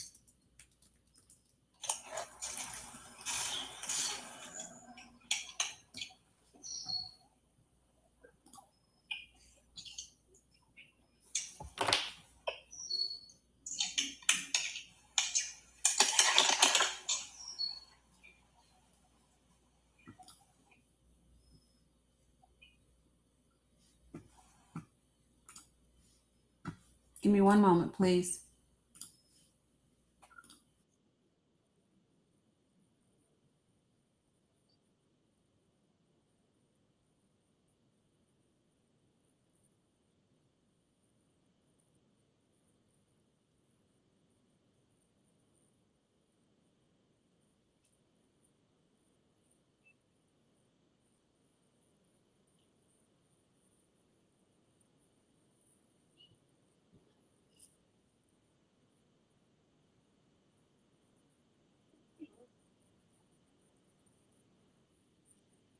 And women are expected to submit to their husbands. Josh and Amy Prince, along with their 4 kids, moved from Washington State to Moscow, Idaho, where Wilson's movement is based. Do you see Amy as your equal? Yes and no, in the sense that we're both saved by grace. We're absolutely on equal footing, but we have very different purposes, God-given. But do you see yourself as the head of the household, as the man? He is the head of our household. Yes, and I do submit to him. So like moving here I was just going to say that. ultimately your decision. Yes. That's a great example. Wilson says in his vision of a Christian society, women as individuals shouldn't be able to vote. His fellow pastors Jared Longshore and Toby Sumter agree. In my ideal society, we would vote as households. And I would ordinarily be the one that would cast the vote, but I would cast the vote having discussed it with my household. But what if your wife doesn't want to vote for the same person as you? Right. Well, then that's a great opportunity for a good discussion. There are some who have gone so far as to say that they want the 19th Amendment repealed. I would support that.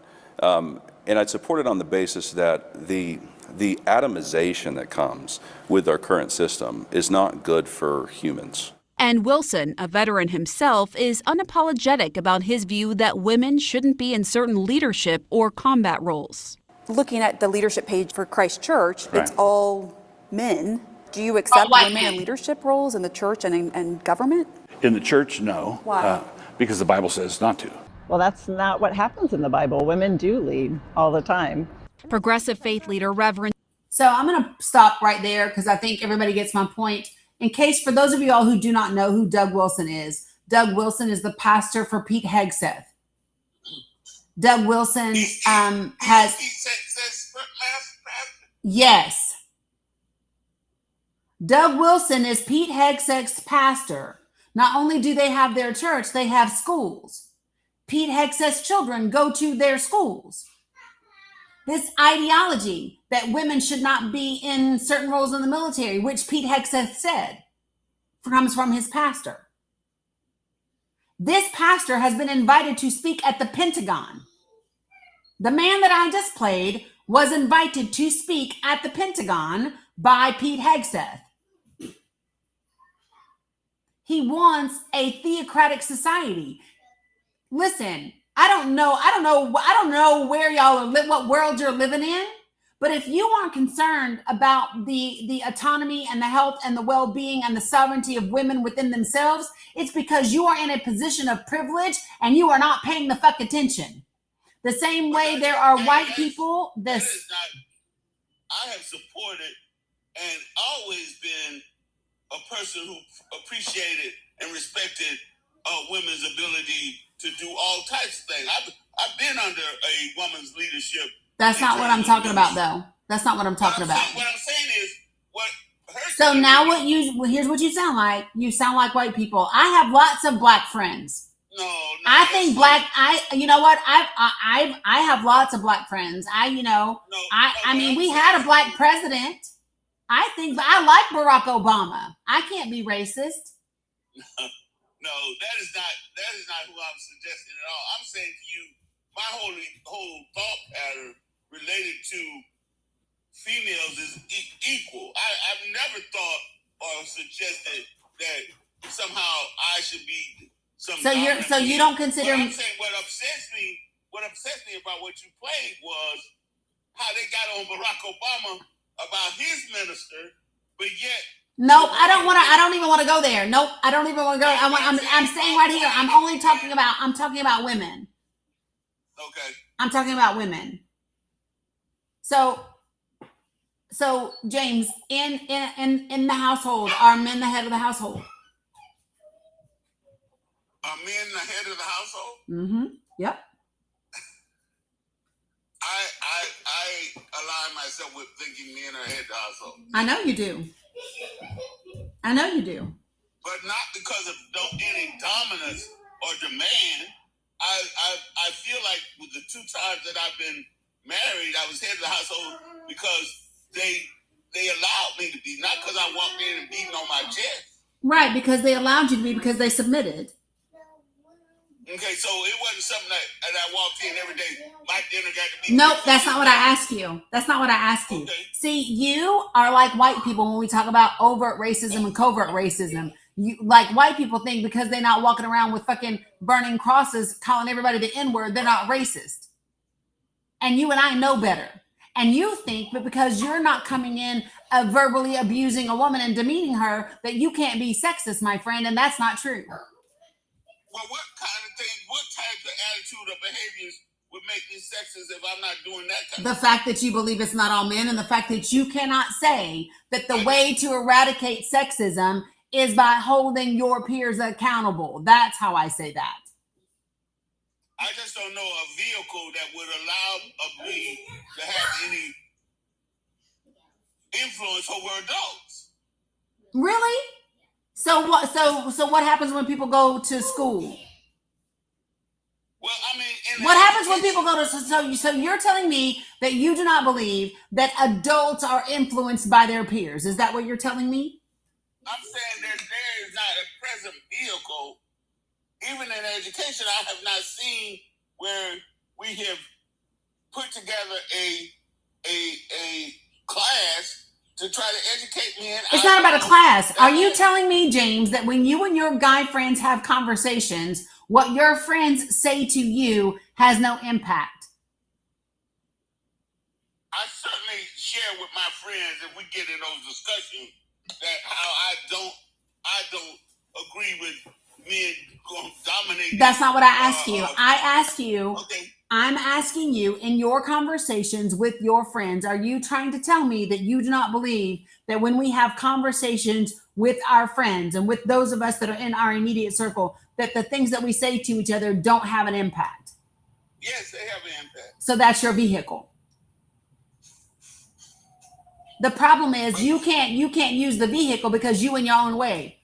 You can't use the vehicle available to you because you don't even know the route to go. You can't even get on the road and drive them nowhere because you don't even know where to go. You can't lead anybody to anti-sexism because you don't know that destination. You have not arrived. You can't tell somebody you can't give anybody a roadmap to a destination you've never reached. You have not reached an anti-sexist mindset and just the same way we tell white people, it's not enough to just not be racist. You have to be anti-racist. You have not arrived at anti-sexism. Therefore, you can't drive the vehicle for nobody else. Yeah, baby. Well, why would you suggest I don't live my life being anti-sexist? Because I listen to you. What you mean? I don't care. Yeah, no, I'm listening to you.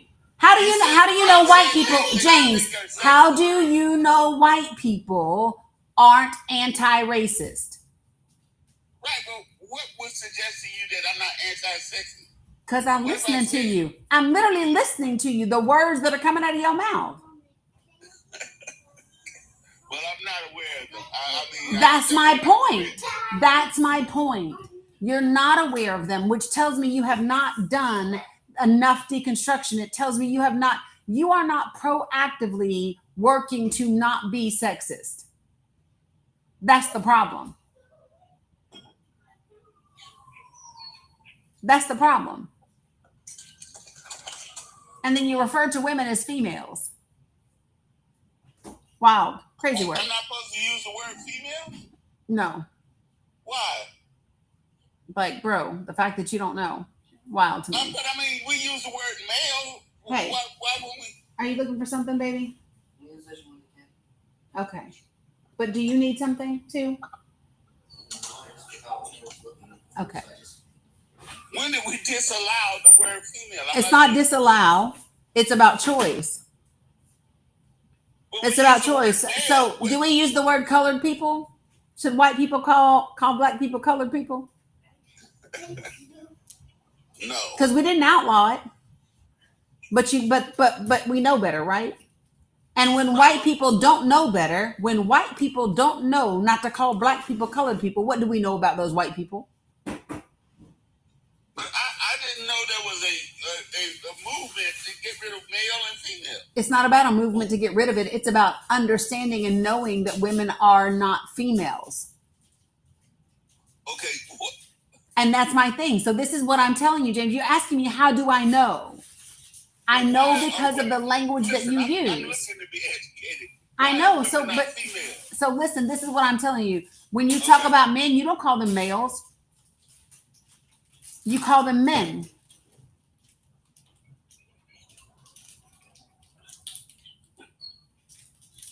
You call them men.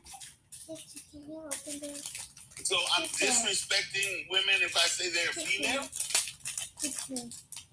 When you refer to women, yes, baby. This looks like a candy breast. It is. I keep giving you an example, and the example that I'm giving it to you for a reason. It's because I know that you understand it.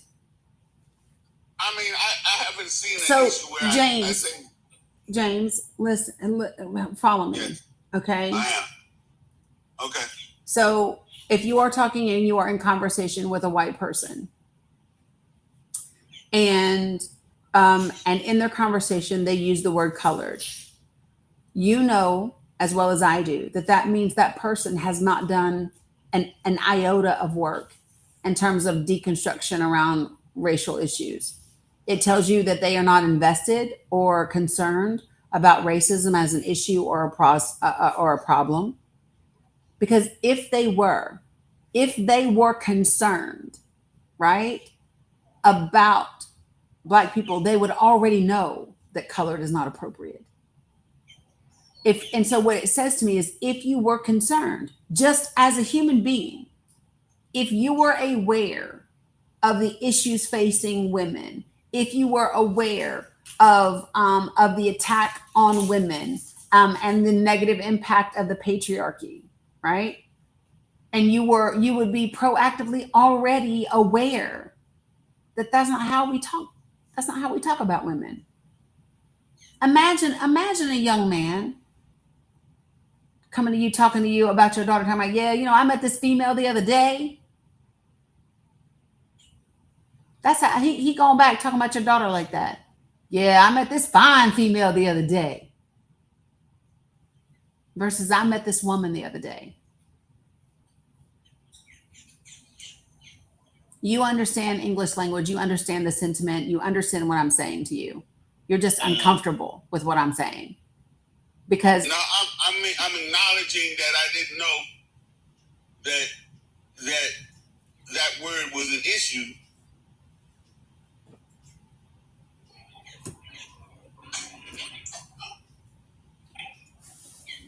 I'm just telling you. Thank you.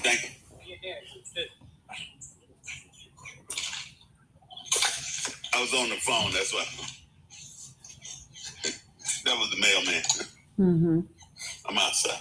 But when I talk to you, there are a lot of things you educate me about, because I have to tell you, my circle, now that I'm retired, is not as broad as it was when I was working.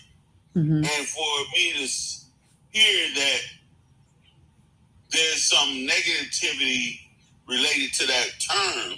But out of all the things that we've talked about, James, that's the least of my concern. Out of all the things that we have talked about, that's literally the least of my concern. Okay. Right? So like real talk. When you said, so it's all men, and then I ask you, tell me how many men you know that have sexually harassed or sexually assaulted a woman. And your answer is none. I didn't say none.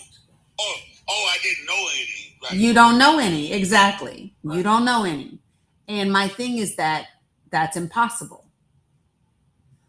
It's impossible, statistically speaking, because number one, there are more women in the world than men, right? Women are the majority. Right. Number two, if we know that, and I'm not talking about reported actual assaults, but when we know that 2/3 to 3/4 of all women and girls have experienced some sort of sexual harassment, sexual assault, sexual trauma, it is impossible that men don't know a single person that's perpetrated it. And what I am saying to you, what I'm offering, is that you don't want to know. It's certainly not something that men go around acknowledging. It is something that you know. You know men, you know the men in your life that you have known throughout your life that view women as objects or for ownership or for entertainment or for use. You do. Yes, you do. And the likelihood, and so this would be my question. So at any point in time when they have made those statements, right? When they've cracked a joke, have you spoken up and said, hey, that's not appropriate. Don't talk about women like that.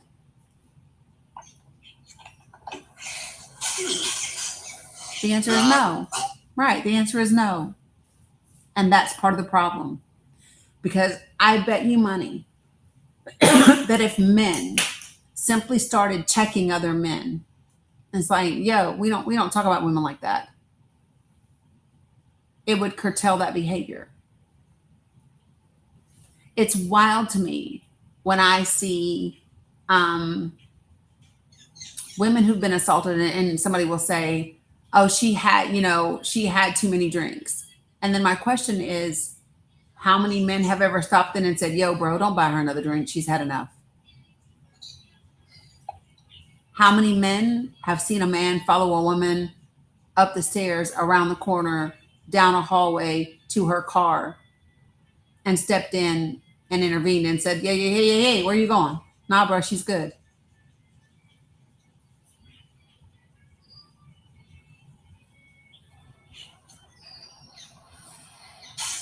And that is the point. When you ask me what do men do about it, this is what men can do about it. That is what men can do about it. Every single one of you knows them. Right. When cover your drinks becomes a meme joke, we have a lot of work to do. Exactly.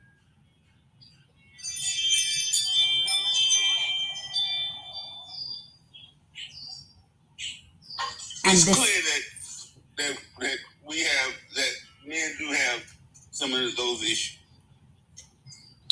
I mean, you don't have to agree with me. I know I'm a woman. You are talking to a woman who has been raped. You are talking to a woman who has been raped. You are talking to a woman who has been sexually abused, both as a child and as an adult. I don't need you to tell me that there are men that have that problem. I don't need you to tell me that. I am aware.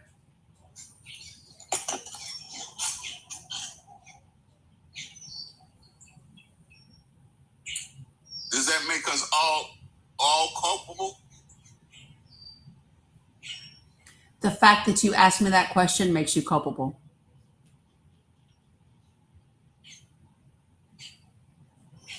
The fact that that's a question that you had to ask me, that's what makes you culpable.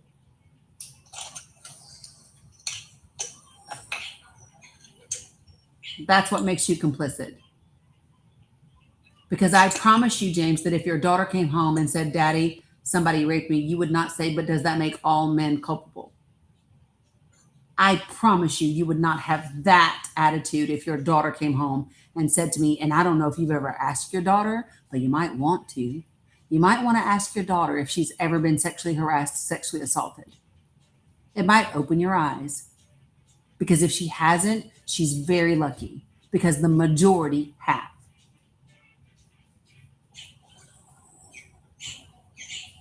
But what, Danny, I'm not sure, why would I want to open that conversation up with her if she doesn't want to open it to me? She probably doesn't want to open it to you because you're not a safe space to have the conversation. She lives with you. You raised her. You raised her. So let me just be clear. Black people don't talk to white people about race when white people aren't safe.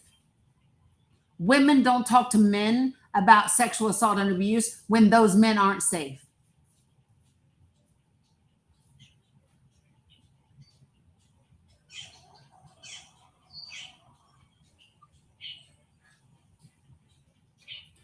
And why would you not want to have a conversation with your daughter and let her know that as a father, if that has happened, you are there for her? What could you learn from your daughter? It's the wildest thing ever to me when I hear people say that.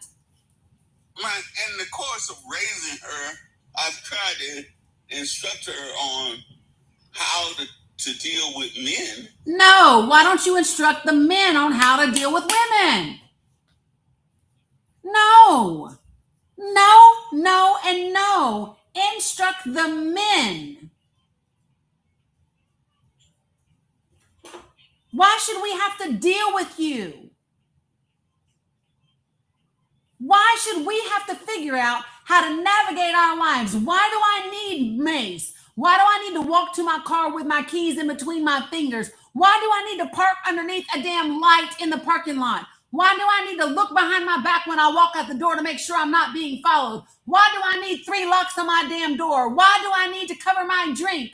Why can I not turn my back? Why can I not let you buy me a drink and bring it to me? Because I don't know what the fuck you put in it by the time it gets to me. Stop telling women how we have to deal with men. Fix the fucking men.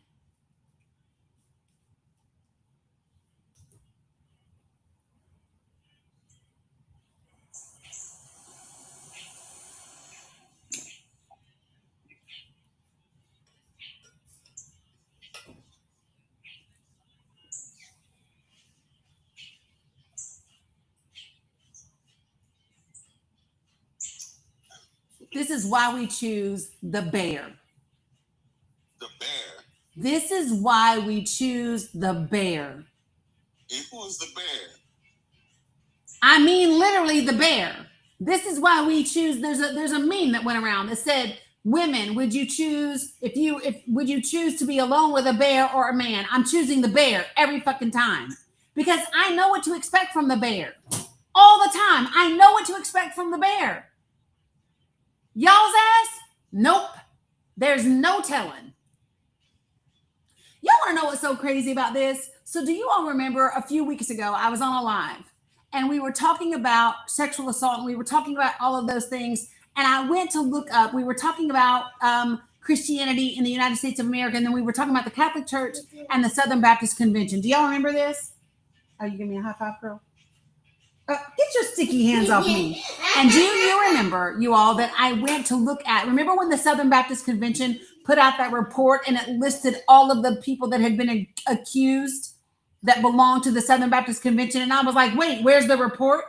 Do y'all remember that? And I was like, where's the report? Where did it go? And I stopped dead in my tracks and I called the Southern Baptist Convention.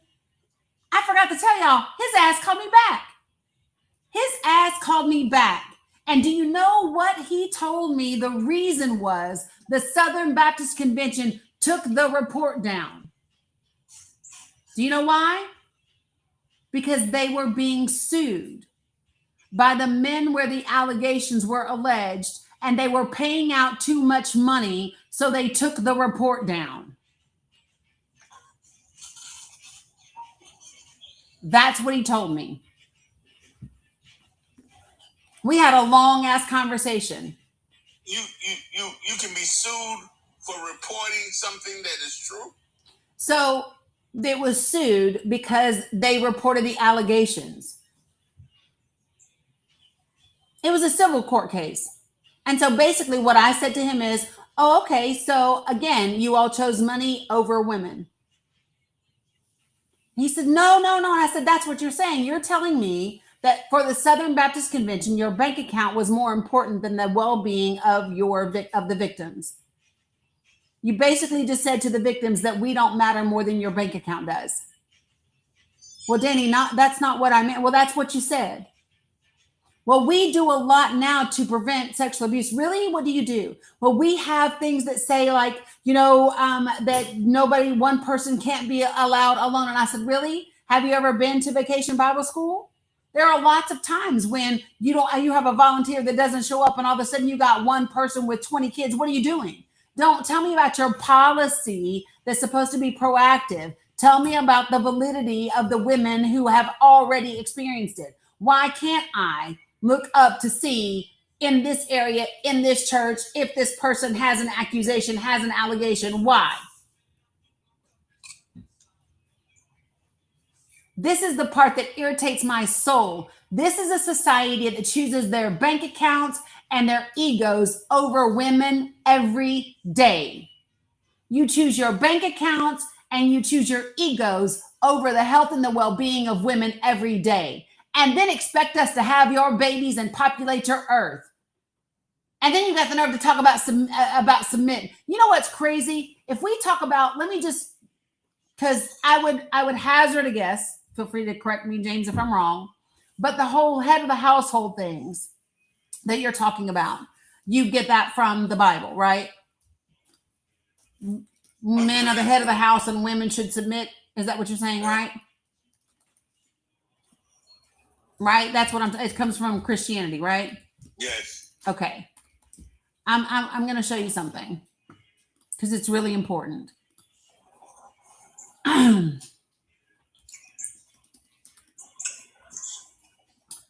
All right. So I love the fact that people go to, and for anybody that's listening, I'm at Ephesians chapter 5. And everybody loves to quote verse 22. Wives, submit yourselves to your own husbands as you do to the Lord. People love that. Back up one verse. Guess what it says?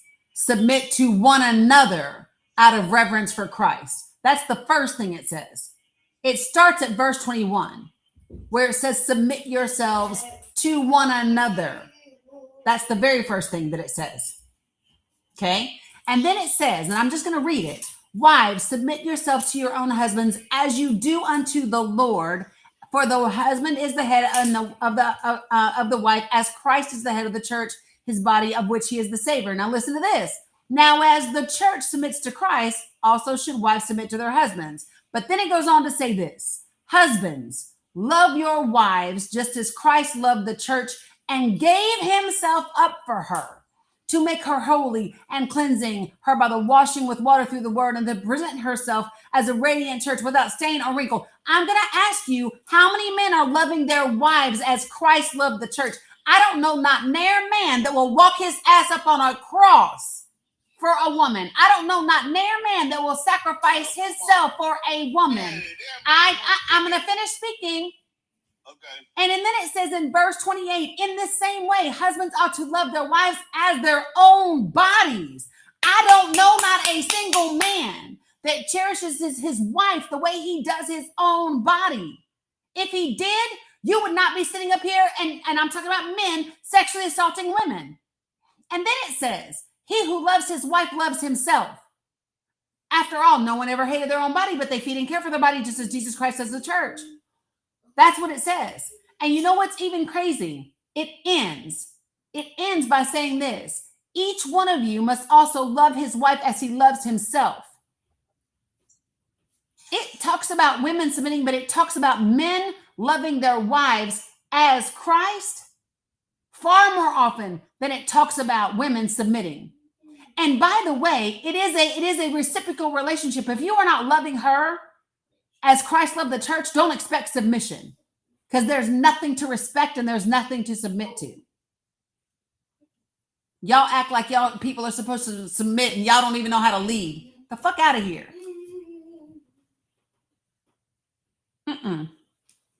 Y'all want to talk about wives submit, and you forget the whole love the wife as Christ loved the church. You forget the whole love the wife as you love yourself. You forget the whole love the wife as you love your body.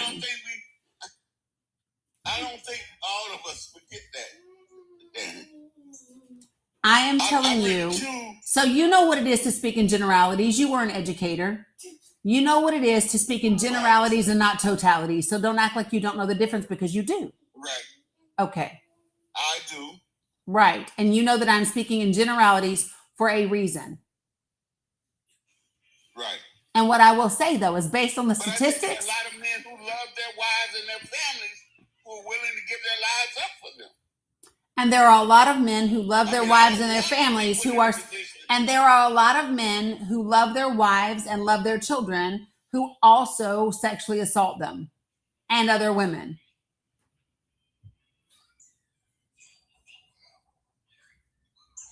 I wouldn't say that wasn't true.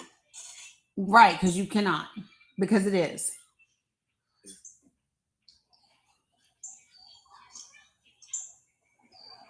A man's ability to love his wife has nothing to do with whether or not he's a predator.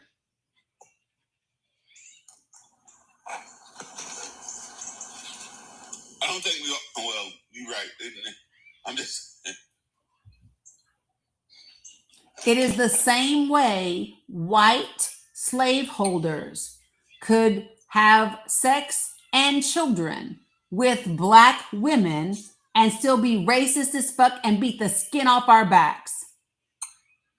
The presence of women in your life does not exclude the presence and the existence of sexism and misogyny.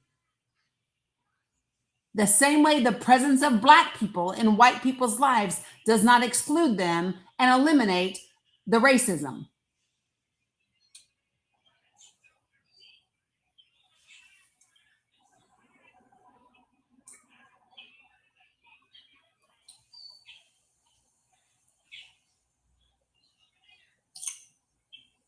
I agree.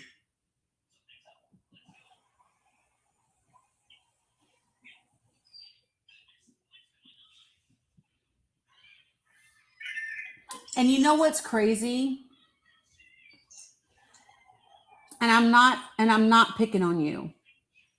I want you to hear me. This is the thing that I think is wild. You said that when you raised your daughter, you taught her how to handle men, which means that phrasing tells me that you know men are an issue that she will have to handle. And in knowing that, it never occurred to you to figure out how you might impact that issue for her. It never occurred to you to dig any deeper to find out what she might encounter. Well, first and foremost, my daughter was born when I was 16. I've only had one child. And she was born when I was 16. So certainly as she became older and we were very close to each other's age, I informed her of what men did or said to get the things they ultimately wanted, and how she needed to protect herself from just falling prey to young men, because I was one of those young men who played sports and thought he was entitled. And I got a baby at an early age. But I didn't see myself as being abusive or a sexist. I was just a young man who was very active or attracted to women. So I just want to point out your language. So you said you felt entitled. Entitled to what, James? Entitled because I was popular. But entitled to what? To having connections. What do you mean by connections? Be specific.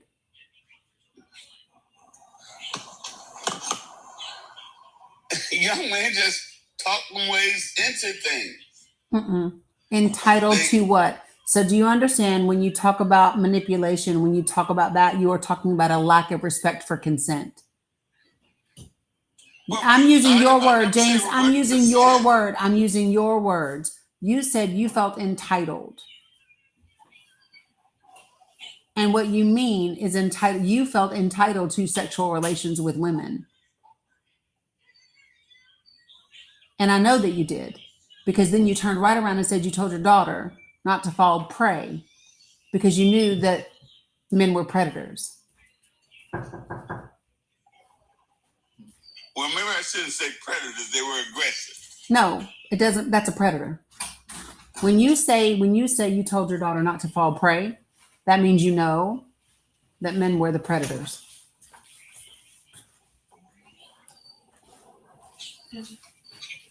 And you know because you yourself felt entitled. And it is that mindset, feeling entitled to sexual relations, is the mindset of a predator. I'm not saying that's who you are today. I am telling you by your own words, that is exactly who you were. That was an adolescent. Did you hear me say, I do not want an excuse? You cannot tell me that at 16 years old, because I know adolescents. I got one sitting in here right now, and I'll promise you my grandson doesn't feel entitled to have relations.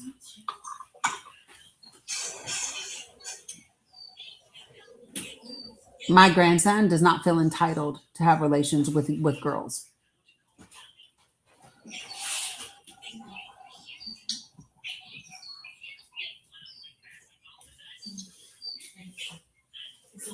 It is, during that time, it is what people become accustomed to thinking because they happen to be popular and they happen to be athletes and people like them. Doesn't make you entitled.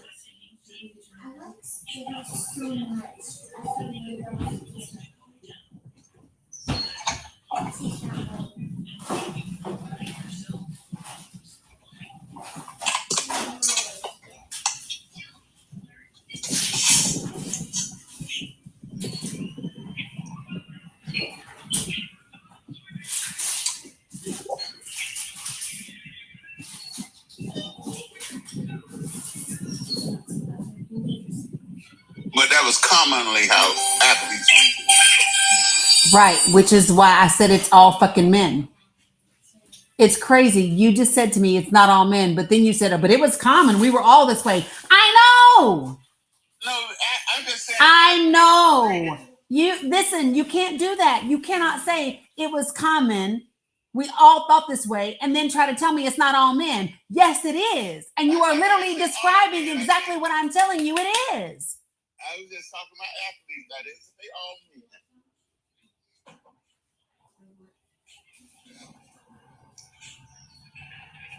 I just want you to watch something, James. I just want you to watch something. If you are a woman in this chat,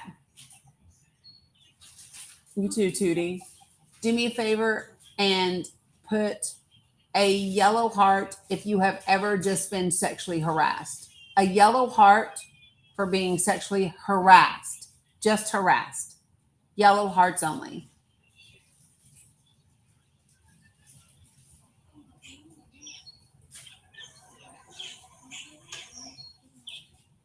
Now I want you to add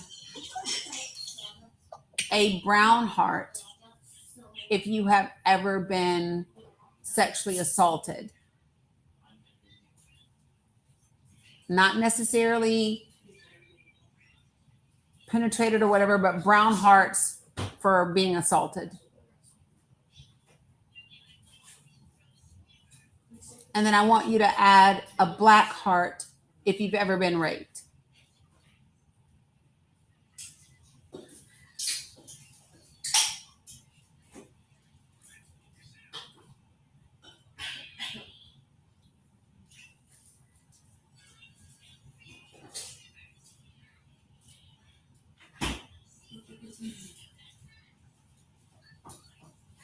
If you could see all the hearts that I'm seeing, because I'm seeing hearts on Facebook, I'm seeing hearts on YouTube, I'm seeing hearts on TikTok.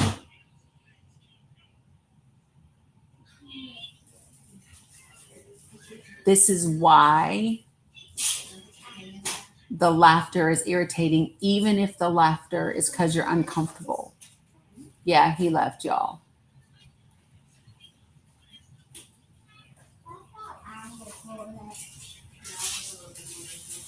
This is why when we talk about the patriarchy and toxic masculinity, this is why we choose the bear.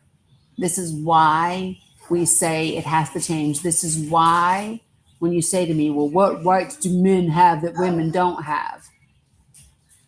If I did the same test with men, it would not be the same.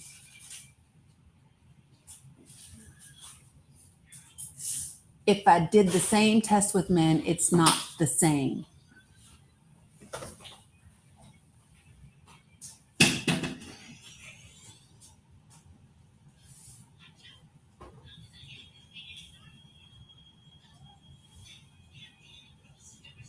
No worries, Carla, you're all good.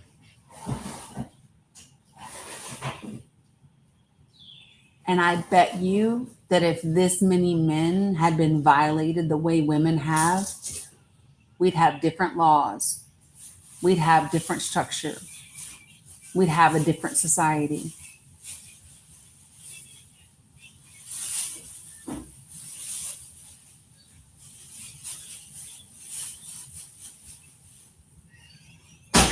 You've never said it out loud, Brandy? Well, thank you for saying it out loud.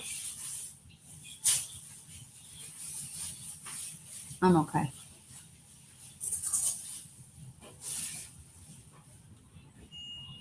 And it is 100% true when they say, well, men are the protectors. Exactly, Heidi. From who? Who are you protecting us from? If all the men disappeared, we would be okay, beloved.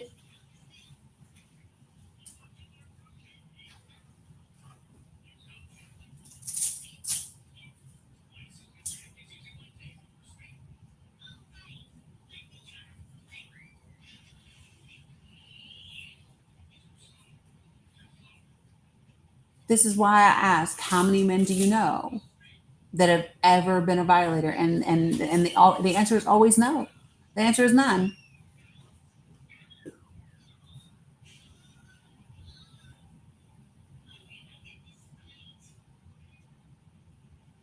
Appreciate that, Jeff.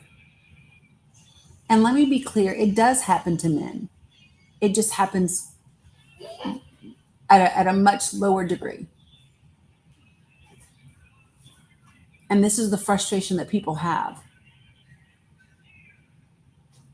It's crazy that we sit in a society that always wants to victimize, to blame the victims. You blame women, you blame children, you blame the elderly, you blame the poor, you blame everybody except the perpetrators, except the predators.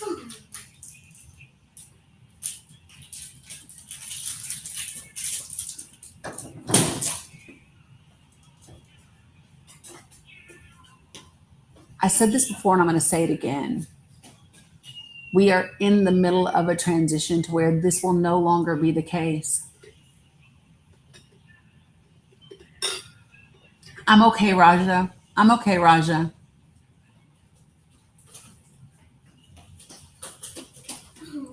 And I know what it is. I'm Gen X. I am Gen X. So I know the society that he's describing. I grew up in it. But that society is not anymore.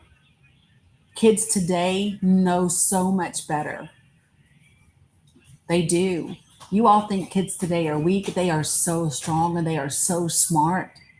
And they respect the differences of all people. You call these kids snowflakes, and y'all couldn't drink out the same fucking water fountain as black people.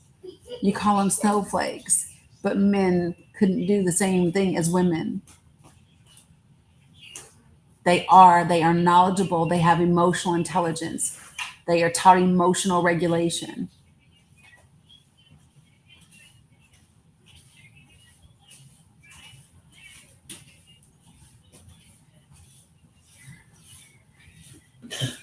You okay, baby? Yeah, we're leaving. Okay. This one going too? Yeah. That one, right? Yeah. Okay. She might want to put on clothes, them pajamas. She got an outfit on her bed though. Yeah, we'll bring some clothes. Okay. I don't know where Dani's put this sweatshirt. At 3, we're supposed to go. You going?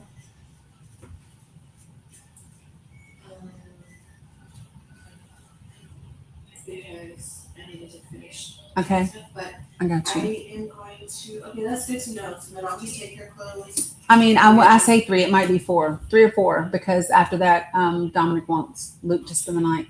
Oh, that would be fun. Right. Bella, can you ask Bella to put your sweatshirt? I don't see it.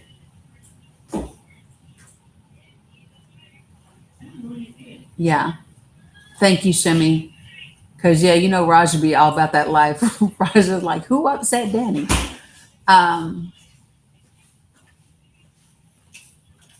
I'm going to bring some folks up to the panel. Can I also get a mod real quick? Because I just need to empty my bladder while I bring folks up. I just need to do that really quickly. That's why I wanted to continue my childhood for all these years. That's an answer I got. That's the answer I got from continue to. I don't think he knew he was up here. Thank you. I appreciate it. Give me 1 second, folks. Yeah, Tracy, she just came in from work. And the girls are going over to hang out with her for a little bit. Okay, so can I get a mod real quick to just give me a quick mod announcement while I run to the restroom and then come right back? You know what? Right, Gio. Thank you, Cam. I'll be right back. Hey everyone. I have not been here most of the live because I've been doing other things. So I'm just now pretty much tuning in after the last 10 minutes or so. So I'm sure I missed a lot, but please tap and share out the live. I see around 500 shares. So please go ahead and share out the live, help push Dani back out with the algorithm. Continue to tap. I'm not sure how much longer Dani will be here on TikTok with us, or not just TikTok, but YouTube, all the places. But at least on TikTok, if you guys can try to get to 500K before she signs out for the day, that would be great. Looks like we're hovering around 350K. So if we can get it out to 500K at least before she signs off for the day, that would be great. Oh, and then if you could just, I'll make you a copy, James, real quick. Yeah, tap and share out the live. Trying to think if I'm missing anything. Yeah, Dani will be back in just a few minutes. But yeah, I was here in the morning and then I was gone for about an hour or two. So just tuning back in. Oh no, I don't need any gifts, guys. You guys can save them for Dani or whoever. Yeah. Oh, thank you, Peacekeeper. Please send your daily heart me if you haven't already done that. And let's TikTok know that we're live and engaged and all that good stuff. Yes, thank you for the one and only. Another thing is Project for the People.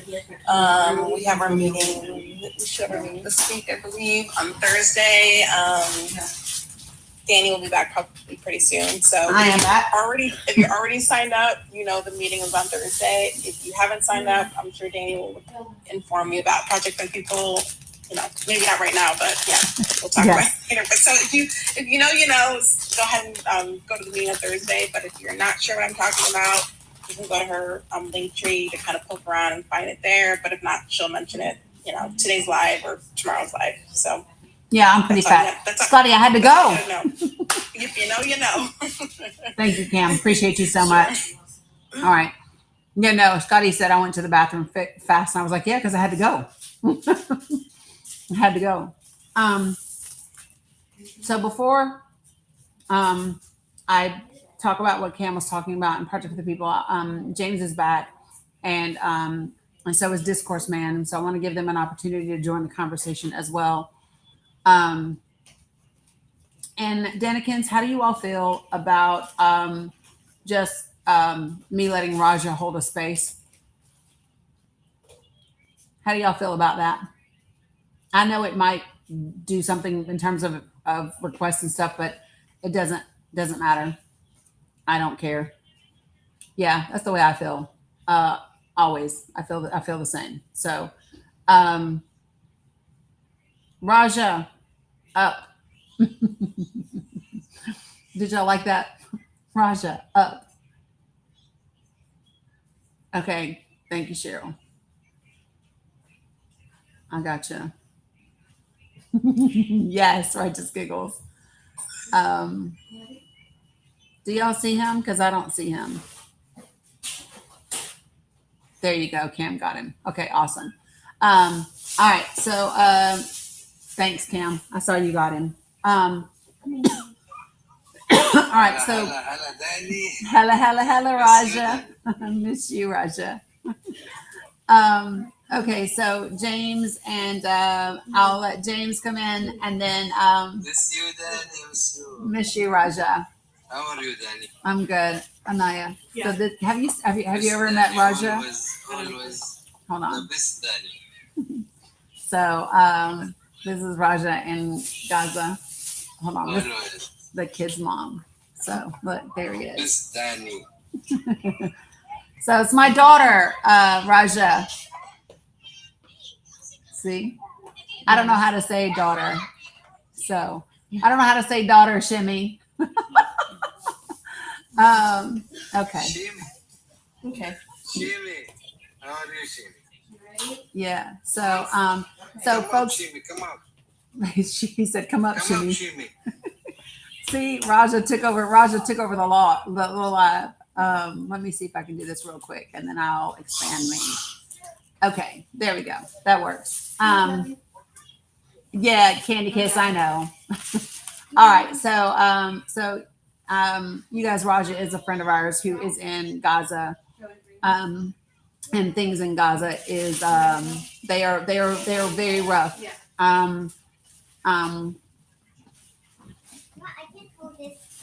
There's still a lot of bombings that are happening in Gaza. Israel has pretty much taken over the West Bank.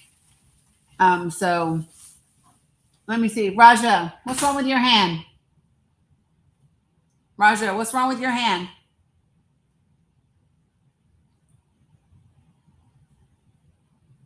Well, it didn't do right.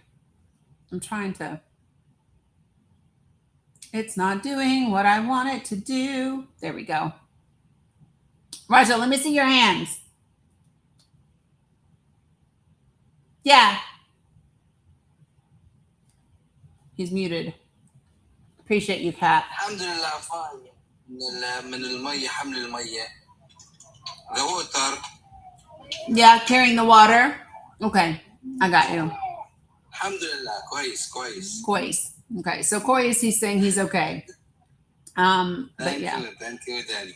Alhamdulillah. Okay, so I want to give James an opportunity to speak, and then Discourse Man, and then Cheryl. So, James.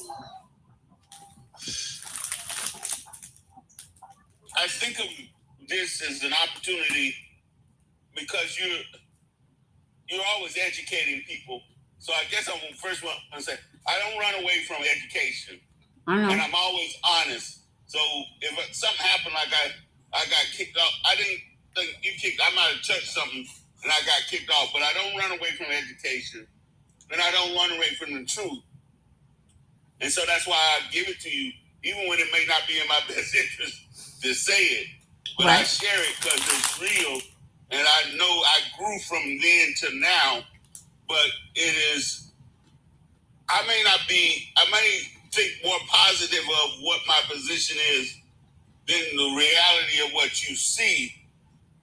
But I recognize that it is all, even in college, I wanted to be a provider and a protector. When you say protecting, I didn't want my wife to have to work.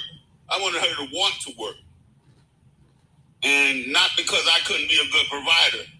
And I think men are men who want to be good Christian men. And I wanted to be a good Christian man, though I wasn't successful as a married man. But it wasn't because I didn't behave like a Christian man. There's a lot more to marriage than some of the things that destroy marriage, because melting two people together is a difficult thing to do, even when you may think you're living in an appropriate way. And though I recognize that men can be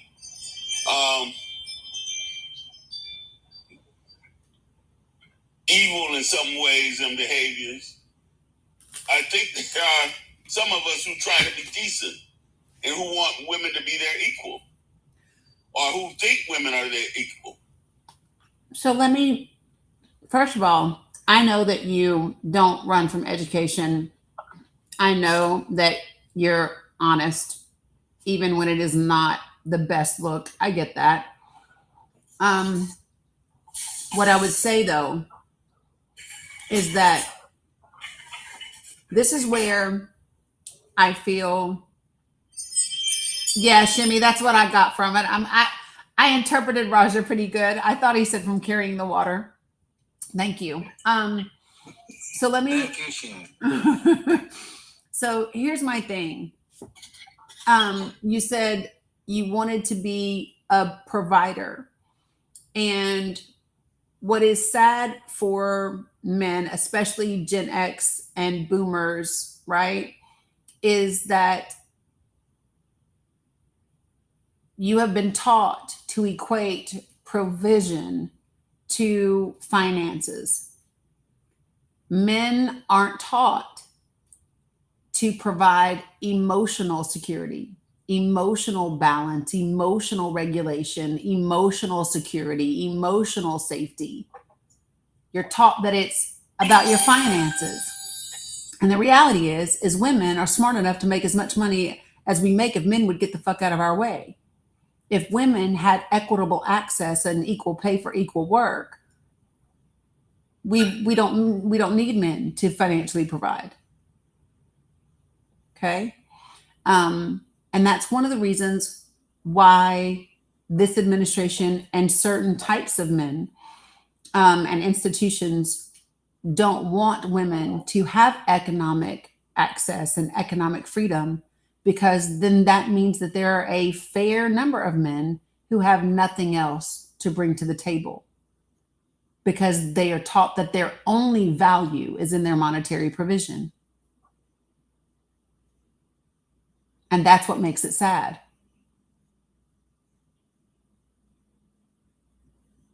And I'm going to tell you this. If you said to me, I could be rich, or I could be raped, or I could be poor, or I could be raped, I would choose poor. You choose poor more than rich? If the cost was being raped, yes. Okay. Okay, so you meant if you chose you equated being rich and rape and being poor and unraped is what you said. Right. Okay. 100%. But we live in a society. But sorry, I didn't mean to hit that, James.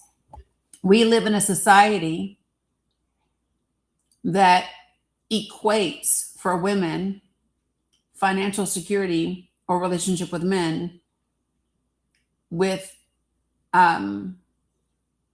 like it's a transaction. Women should just put up with whatever happens to them, right? Because the man is the head of the house and he makes the money. Literally, the vice president of the United States of America said that women should stay in marriages even if they're abusive. It's crazy work. And the thing is that the majority of society has woken up, and that's no longer the case. The systems have to change because the people have changed, and the mindset for the majority of people have changed. And so whether men like it or not, there are two things that are in the death rattle stage, that death rally stage, and that would be the patriarchy and racism. They are on their way out. And it will be women that usher them out. And the men who actually know their own value, and the women who, and the men who truly see the value of women, they will be just fine. The men whose egos are attached to being the head or in this position or whatever, those men will struggle. And the thing that I will say is that you'll be okay because we will give you universal health care. So, just saying. At least you'll be able to go to therapy and figure it out.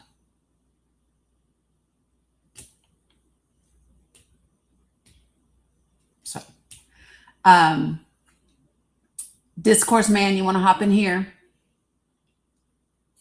Hello. I wasn't sure if I misread the prompt or wrong, but from what I saw, it said, "Can men end sexism?" Is that correct? So this was a conversation. That's part of the conversation that James and I were having earlier. So, yeah. Okay. Because honestly, the reason that I would say no would only be because I feel the patriarchy's effect has spread so far that I guess the best way to put it is this. When a patriarchal man, a man who really embodies the worst of toxic masculinity, has a daughter, he passes on all of that stuff to his daughter so that if that daughter ever has a son herself, she can pass on what he felt. And I feel that becomes just like a really, really wide issue in terms of stopping it universally. But overall, I do think men have a lot more work to do. And honestly, listening to y'all conversation about like men and how to stop them from assaulting people and whatnot, because of the work I do, I feel like I can actually kind of give an answer to that question. Because in my mind, the most important thing to do is to reach boys when they're still boys, when they're young. Because unfortunately, in my experience, I've learned that you can't teach an old dog, new tricks. And that might leave you with the question of, well, what do you do with the old dog? What do you do to the person that doesn't learn? In all honesty, it's a struggle to find a non-violent solution for those people. But unfortunately, I think there's just a high number of people who kind of got to just go. Like, in terms of trying to teach people not to assault others, not to violate boundaries in the spaces of women and whatnot, there are a lot of individuals who are willing to learn, but I've learned there are unfortunately too many people who are set in their ways. And it's not even just that they're set in their ways. I've been using this term a lot, but it's I learned that there's ordered thinking. And a lot of these people who don't understand seem to be first order thinkers. It's like they understand, they don't really see women beyond what a woman can do for them in any kind of way. They see women as something to consume versus somebody. They don't see other individuals. So I've unfortunately learned that when a lot of those men start, behaving in a very predatory kind of manner, they end up not being able to stop because, I don't know, it's like they're missing something cognitively that should enable them to be able to stop. So overall, I definitely understand like the challenges and whatnot. And overall, nobody wants to consider violence but honestly, I think stricter, harsher punishments is the way to go for older people who need to learn that lesson. So, what evidence do you have besides an old saying that you can't teach old dog new tricks to support your theory? Honestly, just trying outreach and trying to speak to folks, and because you definitely meet some weirdos. I remember you asked how many guys would admit they'd have met somebody who was like that. I've met people who are like that. It is a scary experience too, especially when you're younger, because I feel a lot of times if you don't know that there are people like that in your environment and they just spring it on you, it can be really a lot to digest right then and there. I think, but what I was specifically talking to was the ageism that's present in your argument, right? Yeah. And so I'm asking you, what data and what evidence do you have to support the thought that, quote unquote, you can't teach an old dog new tricks? That's what I'm asking. I don't have any statistical evidence, honestly, I don't have any statistical evidence to support it. Just lived-in experiences. And I know I might be dismissing what older folks might be capable of. And I guess it is kind of ageist. But overall, I think it's just like when talking to like a younger person and getting them to understand why they shouldn't do certain things, I notice a lot of them come around, but like a lot of the older folks, they be so set in their ways that, I don't know, it's like trying to push against the wall. Like, oh, you shouldn't do this, didn't do that. And they always have an excuse. Honestly, pardon if I'm not, I'm stumbling over my words just a little bit, but. No, it's okay. I just always find it, so it's always interesting to me when we are talking about discriminatory practices and someone's solution for some discriminatory issue involves discriminating against another group of people. So that's what I hear you saying, right? So we're talking about solutions for sexism, and your solution for sexism is to discriminate against old people. And so that's what I'm saying. I always pay attention to that type of language, because it's the same thing as the conversation that I'm having with James. So James is having a difficult time digesting the information and what we're saying around sexism. So I related it to racism, right? And in your conversation and talking about racism, you've now, you've now demonstrated ageism. And so it's just interesting to see the discriminatory groups like literally just laid out in real time. Yeah, and honestly, I think it's because I have way more faith in like the youth than I do in like the older generations. I guess I always look at it like with the youth, this is a chance for a younger mind to be molded into something better. But for the older folks, I'm gonna be honest, I do think I can be kind of ageist. I really don't have like a lot of faith in, old dogs learning new tricks. But honestly, I'm not even gonna say I could be very wrong. I definitely have like a bias against that. But honestly, I think that's one thing about experience. Like sometimes, we only experience things from a first person perspective. And from my experience, I've had this issue, but that doesn't mean this issue is universal. You know what I mean? So I can definitely see how I can be wrong here. Gotcha. Well, I appreciate it. Cheryl, you want to pop in? All right. You can hear me? Yep. Okay. It's in the same conversation, but going back when you were asking people, I just wanted to put in the point too that those who have been essayed or raped, the percentage of those that also end up in pregnancy. And one of those, because we're also battling having our bodily autonomy and our rights. People have no idea how many result in pregnancy, and the percentage of those that get AB are due to that. And part of that reasoning is they don't know is because even the statistics aren't correct because of the lack of women who come forward and report due to, the issues with that as well, and the discrimination they receive, and more misogyny and all the things, victim blaming, all the stuff. So I just wanted to point out again that all the intersections of that type of conversation, that again, AB is healthcare. It is 100%. Yeah. No, and that's why I keep talking about the intersectionality of all of it, because it is there and it shows up in a multitude of ways. And what I try to do is relate one area to the area that someone is impacted by. So with James, if I'm going to talk about racism, then if I'm going to talk about sexism, I'm going to relate it to racism because I know he understands that issue, right? And it's the best chance that I have of a parallel demonstration to be able to kind of say, this is what I'm talking about, and this is how it shows up for you in this way, right? Yeah, it makes sense. And I know for, given my situation today, if what happened to me then was today, I would have not had that option today. Correct. 100%. My life would be completely different. And that really, it doesn't sadden me, it angers me. Because I know that that's the situation for many other people who are in the position now that I was then. And, we need to rectify this, which is what we're all working towards. Yep. I did have one question for discourse. I asked in the chat, how many opportunities or positions have you been in to have conversations with elders?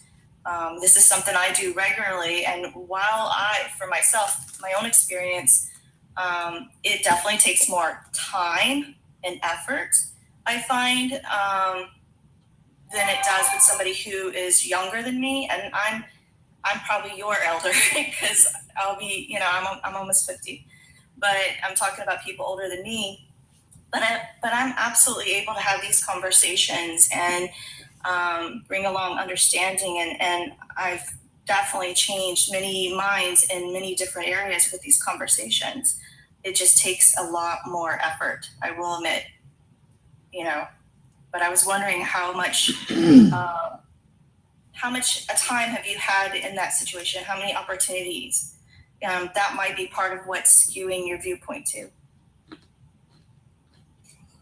Honestly, I would say that I get a lot of opportunities. I mean, I don't want to share too much details about my personal life, but I get a decent amount of opportunities to interact. And honestly, the more I reflect on it, there's definitely some folks who change their minds about things. And even beyond just this topic, I find that you get a lot of folks who are more concerned with defending, I don't know how to put it, like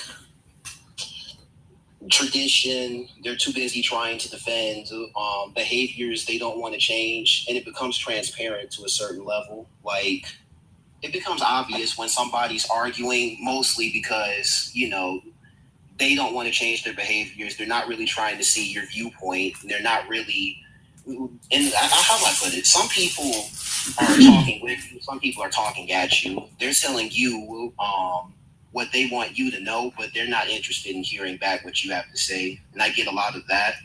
So I don't know. And it kind of, and especially with this topic, it becomes kind of scary because when you're dealing with somebody who does stuff like consent or, you're making people uncomfortable with this behavior, this or that, in a real life situation kind of circumstance, it does make you feel like, am I going to hurt this person? Where's this going to get to? Especially if they're not rational enough to understand how their actions impact others, Right. Now I understand. One of the issues though might be, say I'm 66, and you have to recognize that I lived through different times and when women have had different sets of rights. When I was born in 1960, a woman didn't have the right to say no to her husband. And I was aware of those things as I go older, and then we got to the point where women could say that. It could actually have a husband arrested for violating their rights, even though he was her husband. So at 66, I've seen the world change and change their thoughts related to women's rights. And I accept that. But that doesn't change that I went through a period where women had to fight for their rights. I'm aware of that. Women are still fighting for their rights. Still fighting. Right, but I'm saying that I lived in a time where my mother had different rights than women have now. So handsome. And I was aware of how she lived and how she felt, even though she was a working woman. She was an educator. Do you recognize not only that we're still fighting, but also the changes that are trying to revert us back to the time of what you said you saw growing up? Do you see that happening? And I do, and I'm still in favor. I'm not one looking back and trying to revert those rights, because I've accepted where we've gone, and I believe in the direction we've headed. But do you support, are you fighting for it to not go backwards? Are you, you know what I mean? Like, what are you doing to prevent this from happening? I'm a Democrat, and I believe in everybody's rights. Even though I feel uncomfortable, and Dani and I've had the conversation related to the change in this, men, women, men thing, and the beat, all those letters. I believe in their rights, even though I'm uncomfortable with them. So wait, I'm going to stop. I'm going to pause because I do this every time, and I'm going to do it again right now. James, if I ask you to right now, could you tell me your telephone number? Yes. Can you spell your first and last name? Yes. So then your ass can know LGBTQIA. And at the very least, you can do LGBTQ. You can do that. I'm very clear. I don't know why this thing is doing this. I don't like it when you say, and when I say you, I'm talking about all people. If you are an individual that is saying something to the effect of, I can't do all those letters, you are dismissing and you are not being an ally.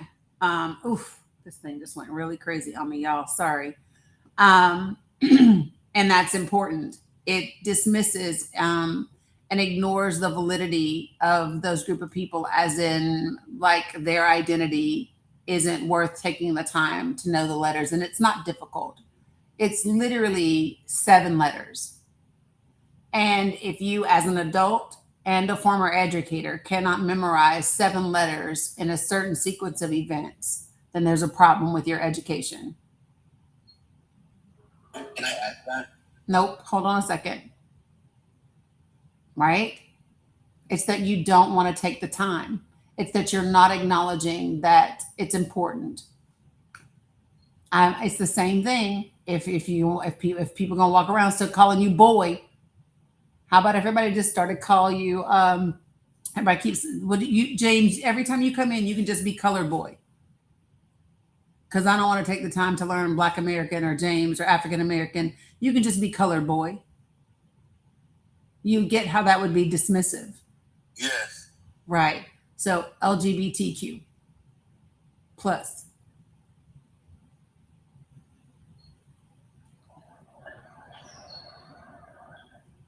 I'm just saying, this is part. So this is what I mean, James, when I talk about, we know when people are just accepted. So listen, so when I hear you talk, James, what I automatically hear is I hear white people talking about racism. Oh, they've just accepted that we're integrated now. And they think they think that was the right thing to do for us to be integrated. They think it's okay. Right. but they're not gonna take the time to learn how to be anti-racist or to deconstruct. They're not any of those types of things, right? And that's what I hear. And so this is my challenge to you: is whenever you're talking about other minority groups, whether it is members of the LGBTQIA community, whether it is women, whether it is the disabled community, any of those things, listen to the way that you're speaking about it, because and then relate it to how white people talk about racism. And that's going to immediately give you the context of where your position is, and reveal opportunities for you to improve on how you show up in the world.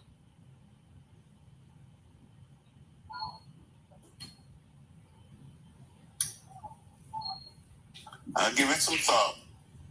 I'm just saying. Okay. I'm just saying. Yeah, baby.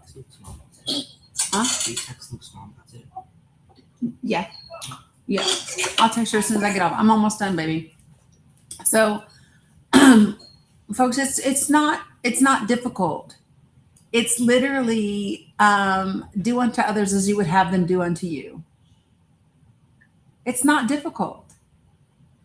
It's how do I want, for the things and the issues that matter to me, that impact me directly, how do I want someone to show up for me?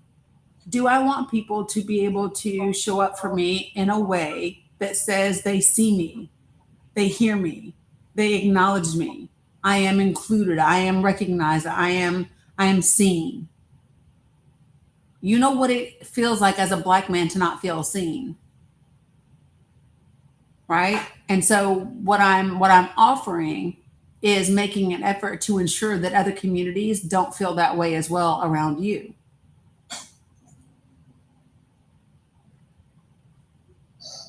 That's it. I don't think that it's difficult, right? Same thing when using the word female. I just would never, like, I would not be like, boy. Mm-mm. I wouldn't. Right? And so, like, if we simply do those small things, we will create a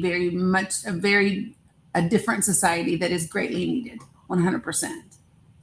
It's getting late there, my friend.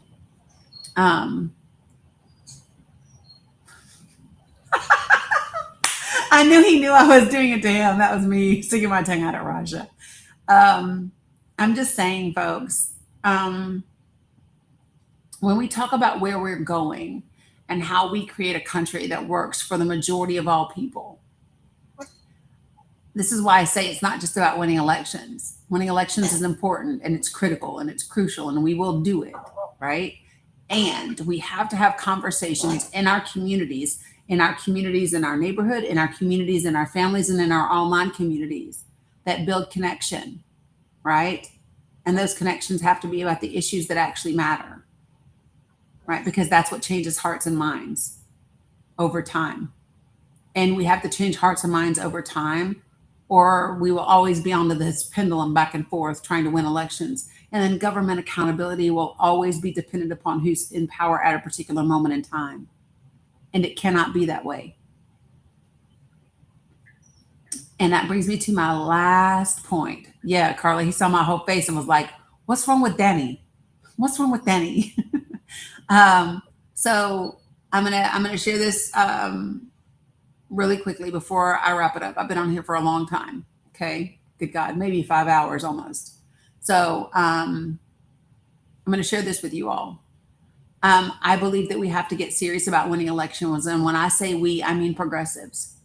Progressives mean that it's going to be the Democratic Party, not because I love the Democratic Party, not because I think they're infallible. It's simply they are the best shot at getting one step closer to the society and the country that I desire to create. Okay.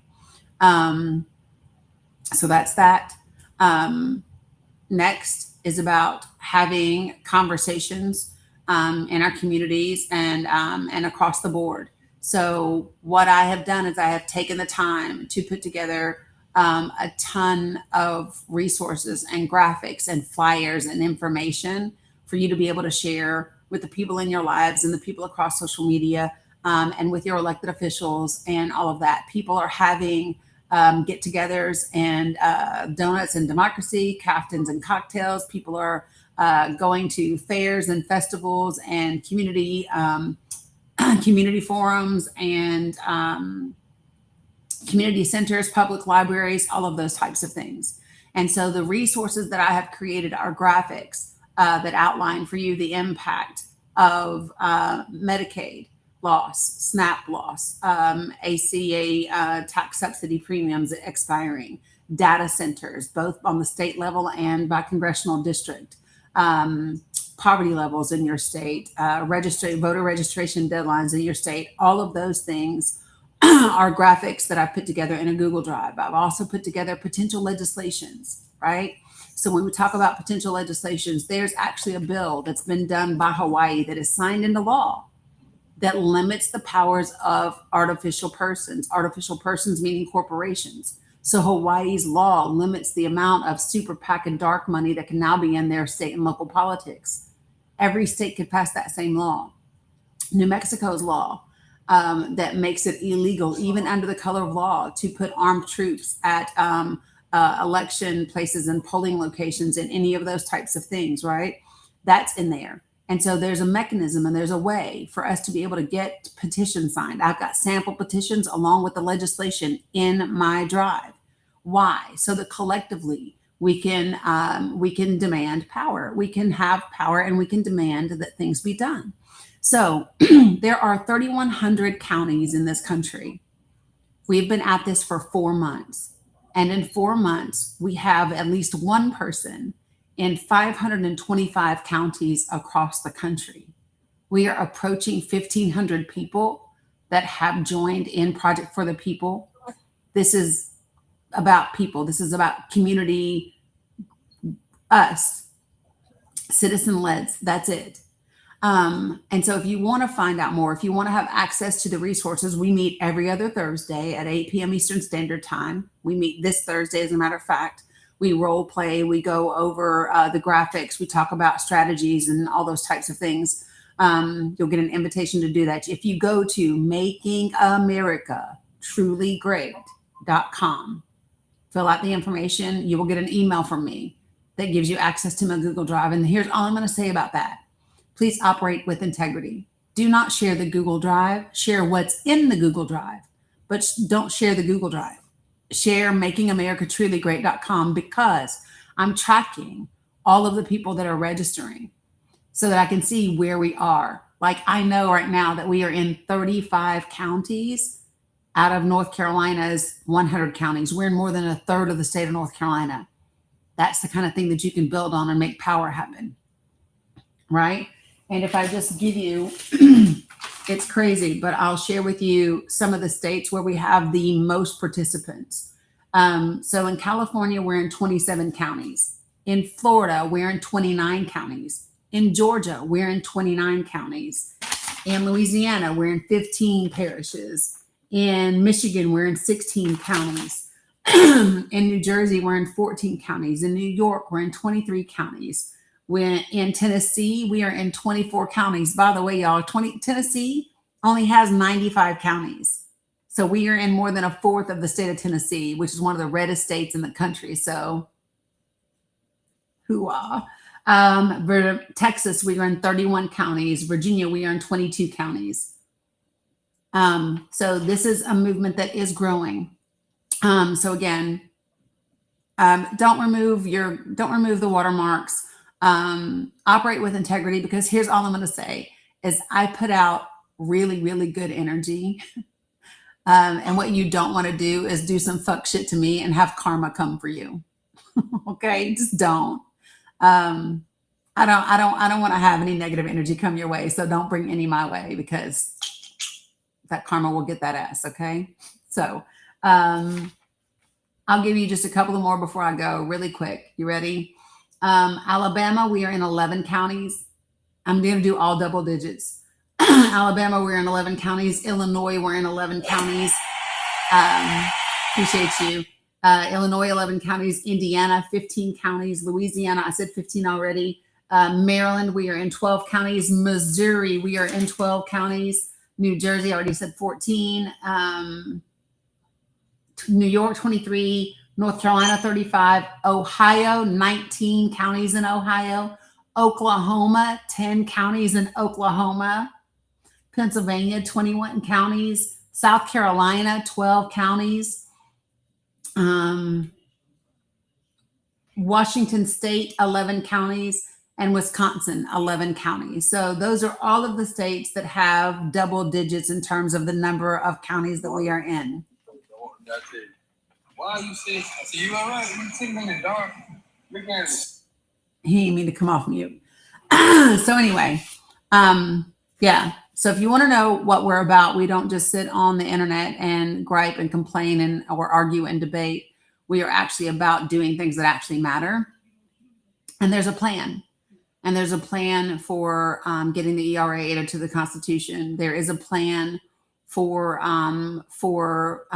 reverse engineering the One Big Beautiful Bill and using budget reconciliation to get help back to the people. There is a plan for government accountability for cabinet members. There is a plan for expanding the Supreme Court. There is a plan for removing the cap off of Social Security contributions. There is a plan for term limits for the Supreme Court and federally appointed judges. There is a plan for that. There is a 2.5-year plan as part of Project for the People that will help stabilize the country and give us a functioning democratic republic, constitutional republic that works for the benefit of working class people.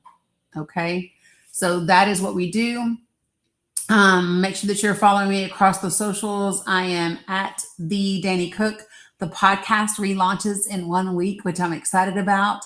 It is the Dani Cook Show. If you want to kind of prime the space for it, go to wherever you listen to podcasts, whether it's Apple Podcasts, Spotify, Google Play, iHeart, wherever you listen, and go listen. And you can listen to previous episodes and download the Dani Cook Show, the podcast, and then there'll be one episode a week moving forward in a week. All right.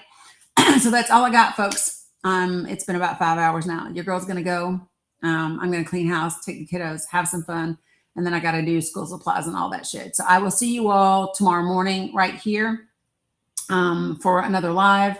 And then I will see you this Thursday, 8 p.m. Eastern Standard Time.